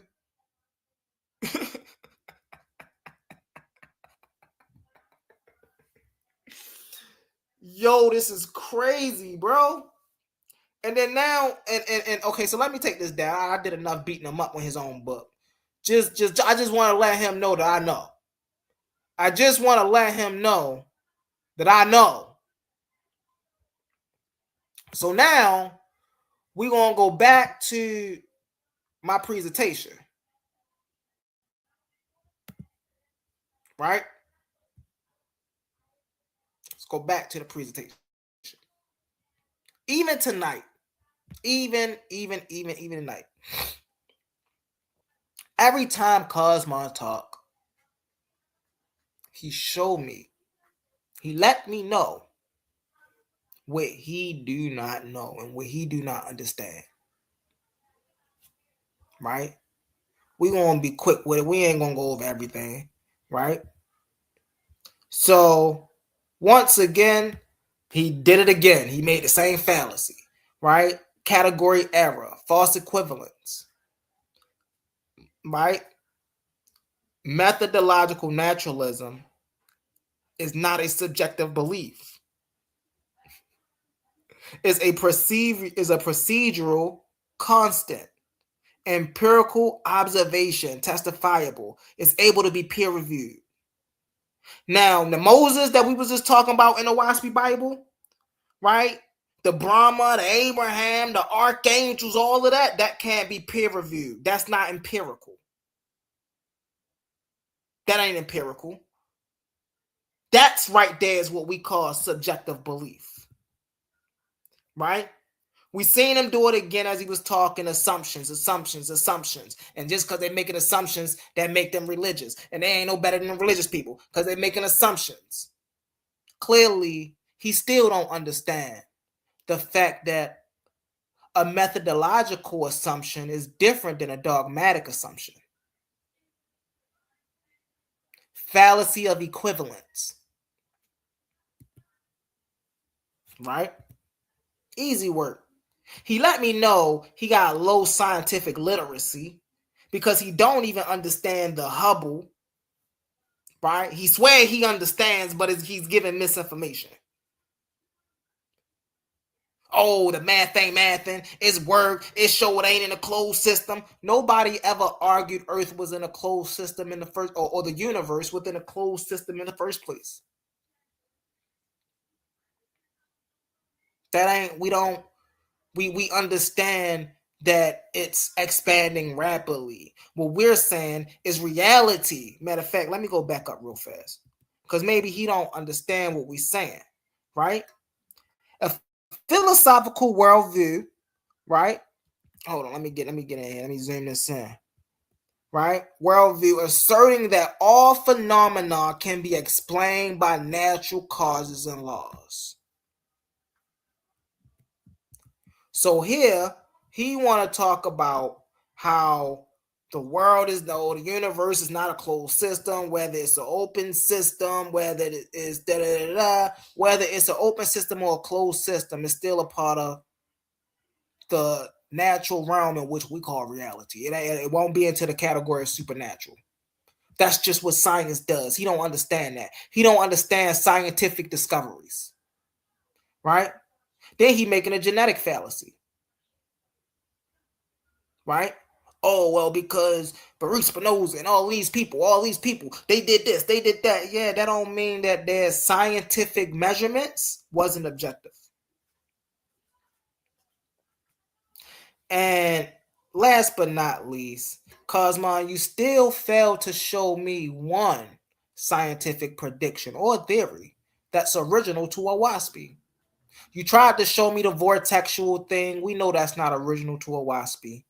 You got to find something else. And I promise you, we just went over the names and stuff. That ain't original to Owaspy.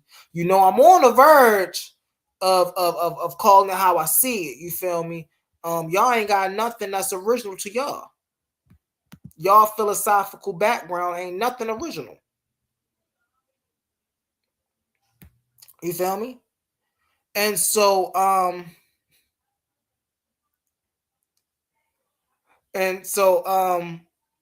what I'm gonna do is I'm gonna let Omar and Kosmon back up here. We gonna close out, and I'm gonna shut it down. Come on up here, Kosmon and Omar. Man, you was real weak for that, though. Hey, Cos talking to himself. Hey, Cos, if I may, yo, humble. That was my fault that you put Cos in the back. I was the one who played that song. You know that song, Abracadabra. I played that. So it's my fault that you put. I understand that you put me in the back, and that's cool. But Cos didn't deserve to get put in the back. It was me who played it, and it was me who interrupted. So Salakia, and my apologies. I'm gonna mute out. Okay, most definitely. And my bad, Kosmon, is I just wanted to get through the thing without interrupting. I know the tactics y'all play. Listen, when this is nothing personal. When we up here, we at war. I know the tactics y'all play when y'all at war. I get the bust in y'all head, and y'all get to try to cut me off because y'all don't want me to bring out the truth. But it ain't no tactic, bro. You just got all that. Go ahead, Kosmon. All right. I'm just saying, I'm talking back and forth. You dig what I'm saying? My thing is, it ain't no tactic, brother. I showed objective truth. You didn't. You gave me a bunch of feelings. You gave me subjectivity. I bombed naturalism at its roots, at its supposition, at its foundational assumption. Right? And then brought science from two different satellites to double down on that system.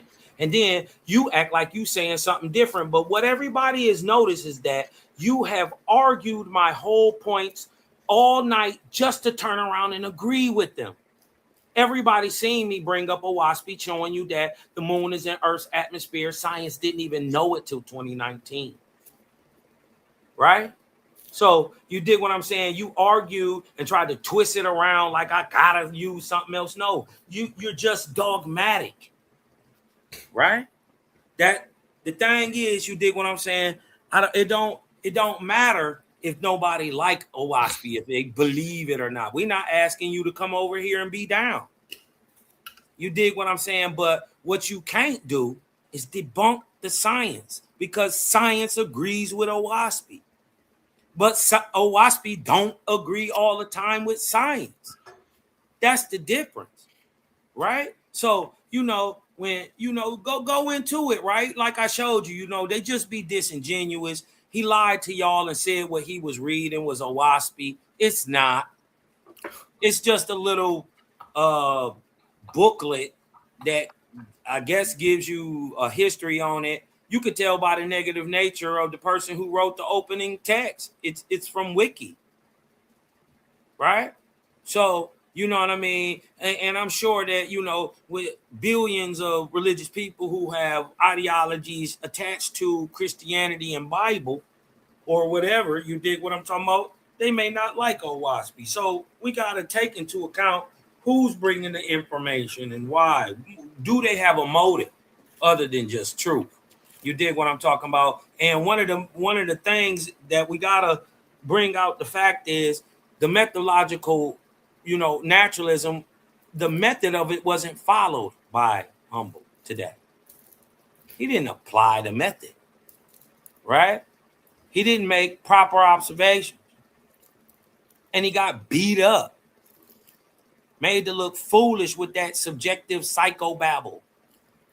Owaspi don't say nothing about it. And listen, and then look, it brought up Abraham and Brahma, historical characters that have been talked about in every religion, on every different part of the world. You dig what I'm talking about? So, and it gives a brand new, unheard story as a primary source for these tales. But it also lets you know, especially like people like Moses, who he was in Egypt when he was born. Shit, I apologize. You dig what I'm talking about? So, but they won't know that because they won't read that. You dig what I'm talking about? Or the reason they never find anything when they're looking for a mass amount of people moving into the Sinai Peninsula, because they didn't go there. And they be looking in the wrong time. So if you're looking in the wrong time, you dig what I'm talking about, for people in an area that they didn't go in, well, of course you're not going to see them. So you dig what I'm saying? It may speak about Abraham, Brahma, Iwata, and Poe, who, by the way, were contemporaries, meaning they were born at the same time.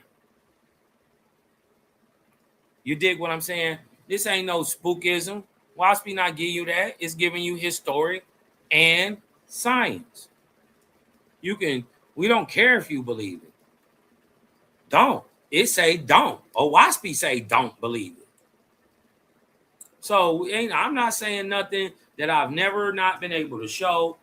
So you know what I mean? I don't think truth needs any crutch. He asked for proof. I gave it to him scientifically, objectively. He tried to deny it because it debunks his idea of Owaspi being spooky or based it, especially with Owaspi's understanding of religion, which is to do good for other people.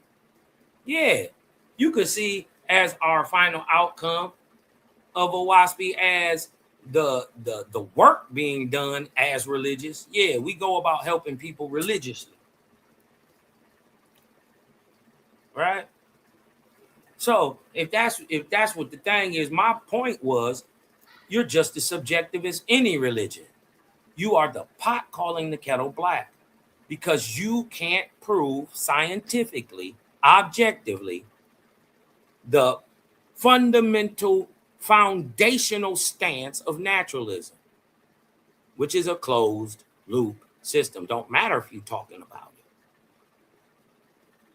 I can't accommodate for your ignorance if you don't know the foundation of your stance. It's not my fault, right? Again, like P. Johnson said, P. Johnson said in his book on Darwinism on Trial, right? Let me pull it up real quick. Let me go back up here. Show you exactly what he said. Hey, Kosmon, we closing out. Oh, all right. I'm closing out, just closing out. You dig what I'm saying? I'm just closing out. Listen, this is from P. Johnson, Darwin on Trial, right? Page 116 and 117. Naturalism assumes the entire realm of nature to be a closed system of material causes and effects, which cannot be influenced by anything from outside, right? But this is a boundary, right? This is a rigid, unyielding dogma, not an empirical discovery, y'all, right? And this is what we got to understand, right? Philosophical naturalism forces that reality into an imaginary box, right? Called this closed loop that he calls space-time, right? It dictates as an absolute, and this is where he falls, because his naturalism gives a definitive, right?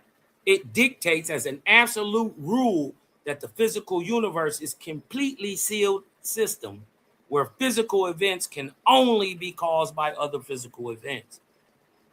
It's an assumption, right? That's P. Johnson, Darwin on Trial, man. Look, man, you dig what I'm saying? If y'all really want to get into it, you dig what I'm saying? The video that he didn't show y'all, this work that I've been already put in, you dig what I'm saying, is out there. Go to Kosmon Cal TV, sub, like, share, man. Salute to everybody out there, man. Peace to the gang, man. Love, light, balance, and Kosmon to y'all folks, man. Y'all stay low-key firing. Shout out to the bully. Shout out to Humble Mystic. It's all good. I'm still gonna teach. You dig what I'm saying? It's all good. You dig what I'm saying? One day, in the end of the day, somebody gonna debunk what I'm saying. I gave Humble, hopefully he can do this. I gave Humble the opportunity to debunk the science that Owaspy revealed to the world that the moon is actually in the Earth's atmosphere. And the Earth's atmosphere extends far beyond the moon. You dig what I'm talking about? No matter where it orbits, it's always in our atmosphere. You dig what I'm saying? So, you dig what I'm saying? We just gonna go ahead, leave up out of here on that one, man. I'm gonna leave you like I found you in love, light, and balance, man. I'm out of here, man. Peace, y'all. All right, Brody. Is you up, Omar? Hey, I really don't have much to say. I wanted you to bring Humble. I wanted you to bring Brother Cosmon back up for the entertainment of the conversation. I think it was a really good dialogue. I really enjoyed it. And I really don't have much to say after that. I'm gonna go ahead and drop off. Thanks to A1. Thanks to Oli, which he was supposed to be up here tonight, so we can finish, so we can address part 3 of 10. But that's okay. I'm off tomorrow. We can do it tomorrow. But respect to you, Brother Humble. Respect to my brother Cosmon. Respect to everybody. Good dialogue. I appreciated it. And I'm gonna drop off. No sweat. Love y'all, brothers. Oh, how you already know, brother? You already know, Brother Omar. Brothers, Cosma, Omar, and I appreciate all the engagement in the comments. Hey, listen, we up here, we in wartime. You see what I'm saying?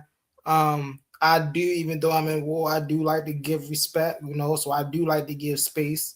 You see what I'm saying? And I also like to receive that same respect. If I'm giving you the respect to speakers, you know, as long as you get it out, you want to get it out, you get it out.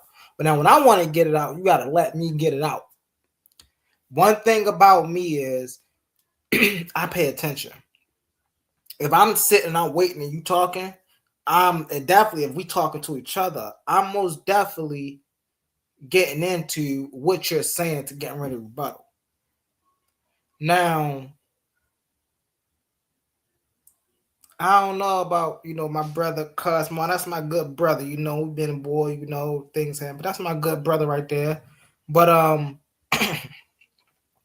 only thing I showed and he showed tonight is that he agreed with me that his stance is, or his worldview is more religious than my worldview. That's the topic of the debate, by the way, y'all. Right? I hope he didn't forget that. The topic of the debate is which worldview is closer to a religion, Owaspy or naturalism. And so, as I did earlier, he did that presentation, which again he showed that he had a lack of understanding about how science work. And then when I took, and then let me do this before I get out of here, because he tried to say that wasn't the Owaspy Bible, bro. Nah. This is why I even took y'all here, right? So hold on, let's go to the front of the page. Let's go to the page, so y'all know I ain't bull crap about this being by John Bailey Newberg. He said this wasn't Owaspy. This was the Owaspy, right? This the guy that made the Owaspy thing. And so when I showed up and I showed him this, he had no choice but to say, okay, well, if you want to say we intermingle with the religions a little bit, we intermingle. No. The whole point and the reason it go back to our debate, our initial debate that we're gonna have in the tournament, whose worldview is more religious, mine's or yours? And this right here cracked open the big it cracked open the big hole in the wall to whose worldview is more religious. You see what I'm saying? All of that you won't see in my world. There is no archangels, none of this. There ain't none of that. Brahma, Abraham, Moses. We ain't doing that in my worldview, right? We're trying to get to the root of what life is, right? What existence is. Right? What's the best way to function in this thing we call existence? So, also, I didn't do it this time. Tuesday I might get into it. A lot of people like, oh, well, Humble, why are you a naturalist? Because the people that look like me were naturalists in history, right? My forefathers, our ancestors were naturalists. I'm not about to be up here clinging to a worldview that when I look at the culture of how it's set up, it's not set up for me to win. I left that worldview when I left Christianity. And so the reason I'm a naturalist is because number one is practical, right? Everything we do is a form of naturalistic science. Number two, once again, is cultural.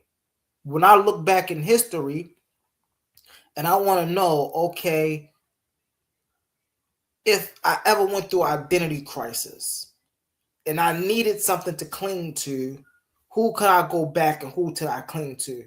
It wouldn't be the Greeks and the Romans. It surely wouldn't be them. It wouldn't be the people in the Levant. It surely wouldn't be them.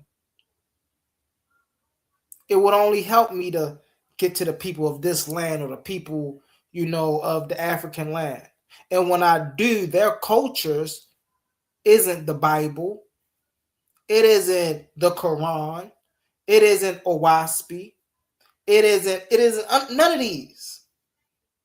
They looked at the world and they figured out through trial and error, through natural applied, as in the quote of proto science, to figure out what this thing is we call life. And so I'm gonna lead off with I know, listen, I can see now. And I seen what happened tonight. You know, I was outmatched. Not outmatched. I don't want to say that. What I mean is outnumbered. Right? I see y'all down there. Y'all talking about, oh, well, you know, Humble. I don't agree with him, but he got you. I don't agree with him, but he got you. And I'm still looking here like, y'all are terrible.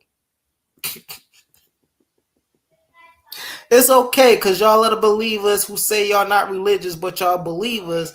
And so while y'all don't believe in, you know, Owaspi, y'all do believe in something. And because y'all see God there, y'all say, oh, snaps, we got to ride with the God. Because at least he believes something. And so I get that. But I do want to say, objectively, right? You know, one of my brothers, Quantum or A1, come back and look at this video, and they actually go do their breakdown on this video. They're gonna be like, yo, that was amazing, Humble. You really beat that man across the head.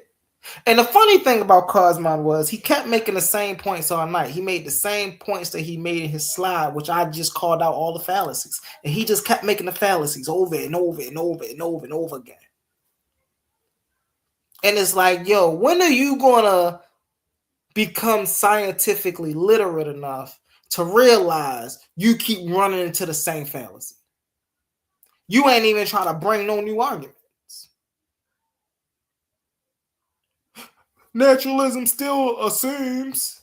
Yeah, but are you going to or are you going to shift away from naturalism assuming because you know that dealing with naturalism assuming, the assumptions in naturalism are different than the assumptions in dogmatic life.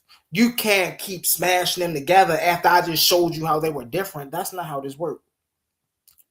I know intellectual people are not going to fall for that. They're like, wait a minute, hey now. You keep saying they're the same, but he just showed us how they were different. What kind of Houdini trick you trying to do here? You see what I'm saying? So with that, man, I had fun. I appreciate you, Kosmon. I appreciate you, Omar. I appreciate you,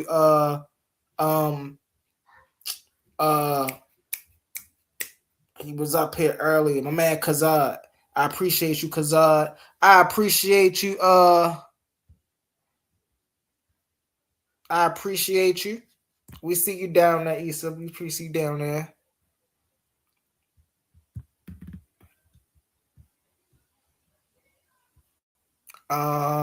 Who else down here? Shout out to Kosmon.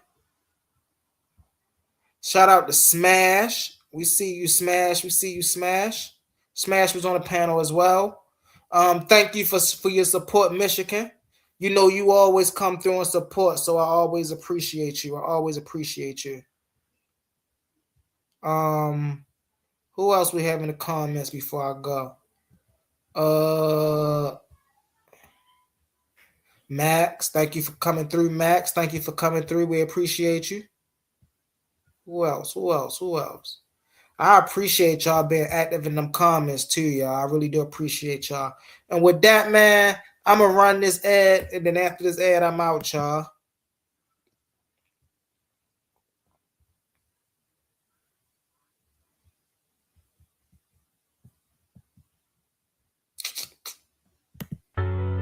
Let's pause the noise for a second, because if you're still here right now, you're already different.